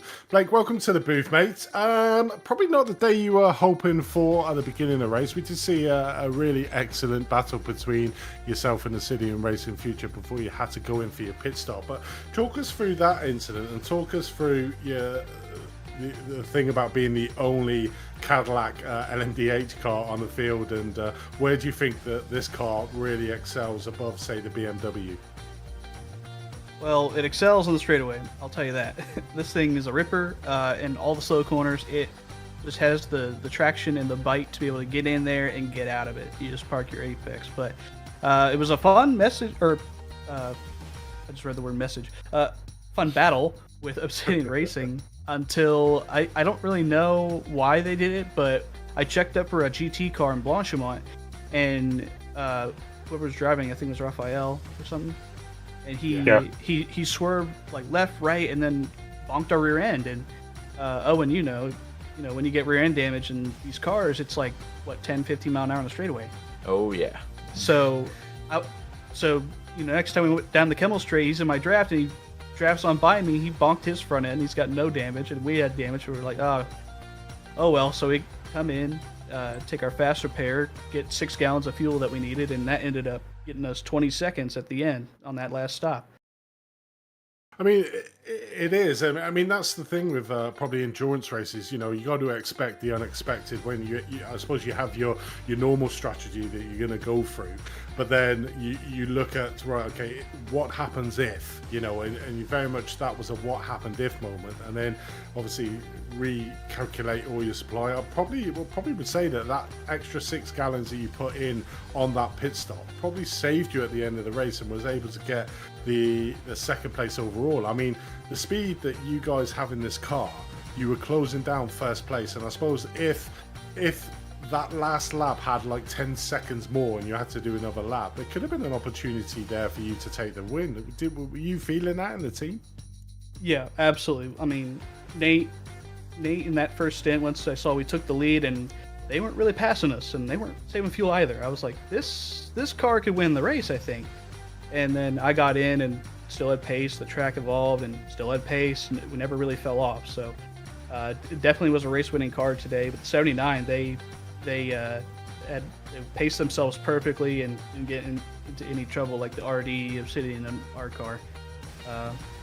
Yeah, it was a fun race, and thanks to Penguin RC Simulation for sponsoring us and the series, and y'all for broadcasting. Nate. Yeah, definitely. I mean, that LMD field was it was quite really open, and a lot of incidents got caused with drive-throughs. Obviously, you had the incident where you had to go in and thingy, and it paid for the CMSRacing.com pro team that they had a nice clean race, so they were able to straight away get an advantage of the length of that pit stop, and obviously using the endurance pit stop here at Spa. It's a real big penalty if you have to do that drive-through. You have to go all the way through the GP, then all the way down before coming out the other end, going up Radion Rouge. But they did extremely well. But I suppose overall, when you look at everything that's happened here today, you've got to take real good solace in the fact that, one, you came second overall. Your major championship rival, Obsidian Racing Future, they ended up down in 5th place, so you've extended your lead at the top. So all in all, it's been a good day at the office for your team. Yeah, fantastic. Okay, we'll end that. But before we let you go, Blake, is there anybody you'd like to give a shout out to, mate? Yeah, Penguin RC Simulation, again, you go to shop.penguinrc.com for all the cool products. I'm sure you guys already mentioned that. They sponsor the series as well, so it's cool to run well for them and represent them well. And thanks to Nate, I voluntold him to show up to the race today. With very minimal practice, we got a set put together last night, and it turned out to be pretty good. From Apex Racing Academy. Oh yeah. There we go. Lovely. Thank you, There Owen. you go. Cheers, Blake, and good luck in the final round of the season at Watkins Glen. Yep, thank you. Thank you. Who have you got standing by as if we don't know already? So I have Cameron Barker and of course Thomas Fisher as well from the CMSRacing.com Pro Team. And again, guys, congratulations on winning round 5 with Spa here today. How was it for you guys out there for the race? Oh, it was a tough one for us. Obviously, we didn't have the start that we wanted, and then we got held up by whatever the RD car thought was racing, which was fun. But then after that, we got a little bit fortunate with some penalties coming to some other cars. Just kept our noses clean, and then at the end of that, at the end of the race there, I saw Blake was 16 seconds behind me, and at that point I said, right, there's no point in pushing. Try and manage the gap so he'll finish, roughly 4 seconds behind us.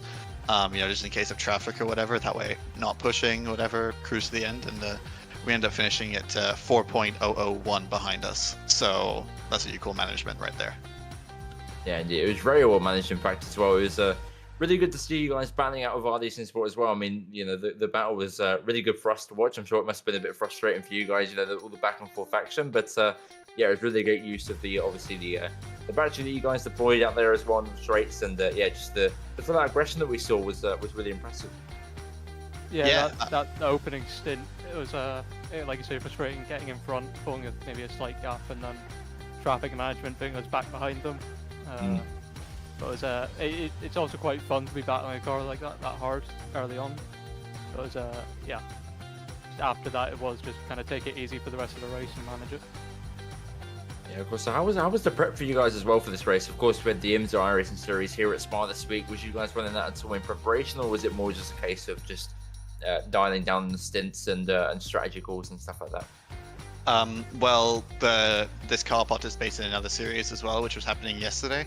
So it was sort of a very split focus on that. So essentially, I bowed out of that race in order to focus on this race, and Cameron put more focus onto the other race. So we sort of split our efforts a little bit on that.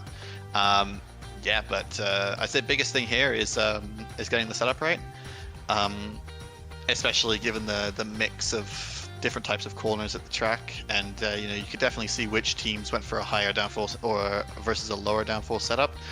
We went for somewhere in the middle, and I think that worked really well for us. We also finalized that setup half an hour before the race. Oh yeah, we did do that. We did do that. Happy up until that point.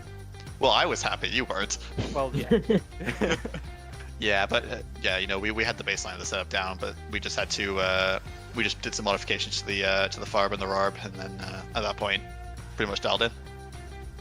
I mean, yeah, it was a very good change because it obviously gave you guys a great car for the good race. So yeah, massively well done again. And is there anyone you'd like to thank and chat on the broadcast here? Well, big thank you obviously to Cameron for being a great teammate and a terrible crew chief. Massive thanks as well to our car owner, David Anderson, everybody at CMS. Big thank you actually to Larry Ford as well, because without him we probably wouldn't have won the race because he held us up the perfect amount where we didn't get involved in an accident. So it was without him we wouldn't have won that. Big thanks as well to JT, Mike Parker, everyone else at CMS. They've been a huge help all the way through, and JT seems to be a bit of a setup god, so we try and take some learnings from him, and all those people have really helped us to get to the end of the race. Big thank you to you guys as well for commentating on it. Big thank you as well to the lads who are running the series.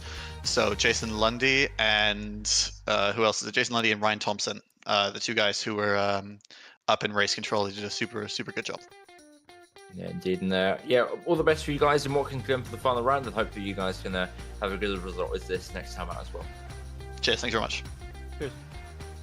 Thank you. That was, of course, your winners in LMDH as well.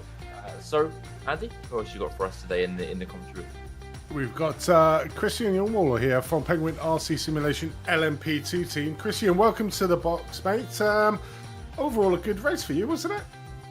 Yeah, I mean, I was second in the car, so for me, I mean, I didn't really have too much going on, really. I mean, we had a driver swap, and we had a good little battle. John and I forget who it was from SimHQ Motorsports were pretty even for the first 2 stints, and then me and whoever switched into their car were a little different, so I kind of pulled away, and I didn't really have much incidents all race. It was pretty clean track. I mean, I had one where there was a guy backing up through turn 9, I think, which put me into the wall, so I need to use my fast repair, but didn't do too much. The wheel was still surprisingly straight after I hit the wall, but besides that, I mean, for me, it was kind of just like enjoyable, kind of not too much going on, so I was enjoying myself.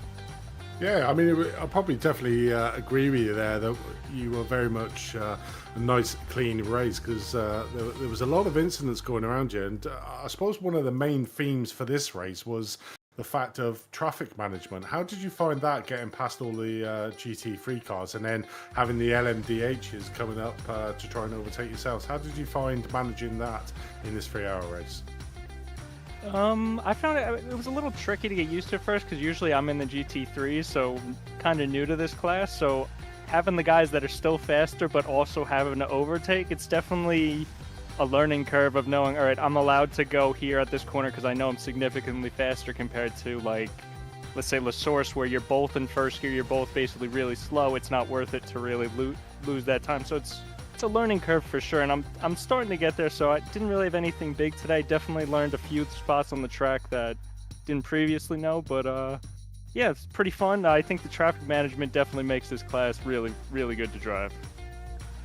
Yeah, it definitely is. I mean, obviously getting P2 overall, I'm just looking at where you're lying in the standing. It's toward the back end, but it's always nice to have races where it all comes together and you get a really good result out of it. I mean, we go into Watkins Glen for the final round of the season. How are you looking forward to that round? I think it's going to be great. I think the cars will race great there. I think there'll be a lot of good chances for battle with the draft everywhere. I think that track should just be tons of fun for this. I think it'll be lots of good racing there. Yeah, no, I completely agree. I absolutely love that track, and the LMP2 seems to be really at home at Watkins, so it should be good results for yourself. But congratulations on your P2 overall, Christian, and for your team. Before we let you go, mate, is there anyone you'd like to give a shout out to? I guess Brian, owner of Penguin RC, for giving us the chance to get in the car and just be here and have the race. So tons of fun. Thanks to Brian again. Thanks, Christian, and congratulations on your P2 overall. I look forward to seeing you at Watkins Glen. Thank you. Cheers, mate. And over to you, Owen. Who do you have standing by? So we have Dan Martin here as well. So Dan, of course, being the winner here in GT3, along with Steve Miller in the iRTES Sport 4 car. And yeah, Dan, how was it from your perspective out there today? Yeah, it was a great fun race, to be fair, from myself and Steve's point of view. We had a clean race, no X's with regards to contacts, only a couple of OS tracks. It was just about managing the tyres, the fuel and the traffic. It was good fun. Yeah, indeed, and it looked very comfortable out there for you guys as well. Of course, Tempest Sim Sport, looked very strong at the very start of the race, and then of course you guys was able to keep your way through very cleanly as well. So how was that kind of battle going on there, and what was the kind of mindset going into the race at the start? So to be honest, it was my first GT3 race in the league. I'm usually a TCR guy, and we had a discussion about who was going to qualify and do the race start, and it came down to me to do that. And I said to Steve on the outlap, I said, I've never done El Rouge on cold tyres, so I was a bit nervous, I'm not going to lie. So when I slotted in behind Tempest, I knew, I think it was Miguel at the time, in the car, and third, had the run, and I was just quite happy to sit behind them, to be honest, cruise up to them, save a bit of fuel for about 6 or 7 laps, and then just sit on the bumper within half a second. And then I think they made a little mistake, and then I was able to just get my head down and pull a bit of a gap before the first stop. So it was just, again, using our heads for the first an hour and a half, to be honest. It was good fun. Yeah. Indeed, it looked very fun there for you guys, and of course with the traffic as well. Did that make it even more fun, or I suppose less fun as well? But how was I managing that for the race? You got to love multi-class, haven't you? I mean, you've got to drive with one eye looking in the mirror and one eye looking forward, and watching that relative. And Steve is a wizard in these cars. He's helped me so much over the last week to get comfortable with the car, especially on rotation mid corner, because I did struggle with that. And watching the traffic come up behind you can distract you quite easily. But it was just giving up the corner early, making it clear, keeping to your line, sort of multi-class standard rules really. And I think from our point of view, it was quite a clean race for both of us. So really pleased. Yeah, indeed. Again, congrats to you guys again. And there's anyone you want to shout out on the broadcast and say thanks to, then again, I've got to thank Steve for just being a mega mentor. Really, he's just had a newborn baby, so it was very touch and go whether he would be here. He's put a lot of time in today, away from his family. So thank you for that, Steve, and thanks to Rob for giving me the opportunity to have a crack at this with Steve. It's been good fun, and hopefully next weekend will be just as good for the 24. Yeah, indeed. All the best for that as well, man. And hopefully you guys can end the season off with another win in Watkins Glen as well. Yeah, we'll see. I don't know if I'll be around for that one though. Steve will have it covered, don't you worry. Thank you very much, mate. And congratulations again today. Thank you. So that was Dan Martin there. And Andy, if there's anyone you want to bring in for the final time here today. I don't know if Andy is here or not. But Miguel from Sim Racing PR, welcome. And again, congrats to you guys today as well on your efforts in GT3 and how was the race from your perspective as well. Well, I think overall the race, we were able to recover after that earlier hit that we got by the LMDH car in the second lap. Unfortunately, that kind of took us out of the contention early in the race. But it was a nice bounce back to be able to drive again through the field, be able, to accomplish the second place. I think we had a good pace car for this race. Probably if that didn't happen earlier, probably would have been very close, or at least trying to fight, give a hard time to the iRTES in sport at the end. Yeah, it was. Even with that damage, as you say, in that contact with the first few laps, it was still a very strong race from your perspective as well. And it's good to see you guys right up there still again from last round. And how was managing the traffic out there as well? Obviously, you had that incident earlier on, but was there anything new that you didn't really expect before going into this race? No, it has been a little disappointed. This season we have been taken out multiple times in different races by faster class cars in the race, taking us out of competition even when we have a good race car. So like today, our main approach was to try to survive and manage that traffic over there. We had a small incident earlier, and then after that we were just even giving up a lot of time just to avoid getting crushed or getting taken out by the faster group. But at least we were able to manage after the incident. Yeah, again, so good to see you guys up there again. Obviously, as you said, with the amount of incidents you guys had before with the fastest class, it's good to see you guys are right up the front and can really take the fight to most of them as well. So hopefully we can see the same results again in the Watkins Glen. And if there's anyone you'd like to shout out on the broadcast, then feel free. Yeah, I would like to thank CMS for putting all this together on the series. Our community, Sim Racing PR, Edison, he did an awesome job driving the car today in the second part of the race. Also our sponsorship, John Sayer Machine Shop. Yep, thank you very much, mate. And all the best for next time out in Watkins Glen. Thank you, guys. Have a good day. So that was Miguel Cronin there for the Sim Racing PR machine. And Andy, I think that's all we got time for today as well. So thank you very much indeed for being here with me. And I hope you enjoyed this race as much as I did. Oh, you certainly did. It was a thrill start to finish. I always knew it was going to be one of them races around Spa. Everybody loves it. It's a well-known track. I'm really looking forward to Watkins Glen, the final round of the season. It's shaping up to be a really close championship, certainly in that LMDH class. So it's going to be a grandstand finish on August the 16th. Yeah, indeed. Well, until that point, thank you very much everyone for watching. I hope you guys have enjoyed this round 5 of the CMS iRacing Team Endurance Series. My name's been Aaron Carroll. Alongside me today has been Andy Thompson and Lee Thompson in the virtual production trailer. And we shall see you all next time on Apex Racing TV.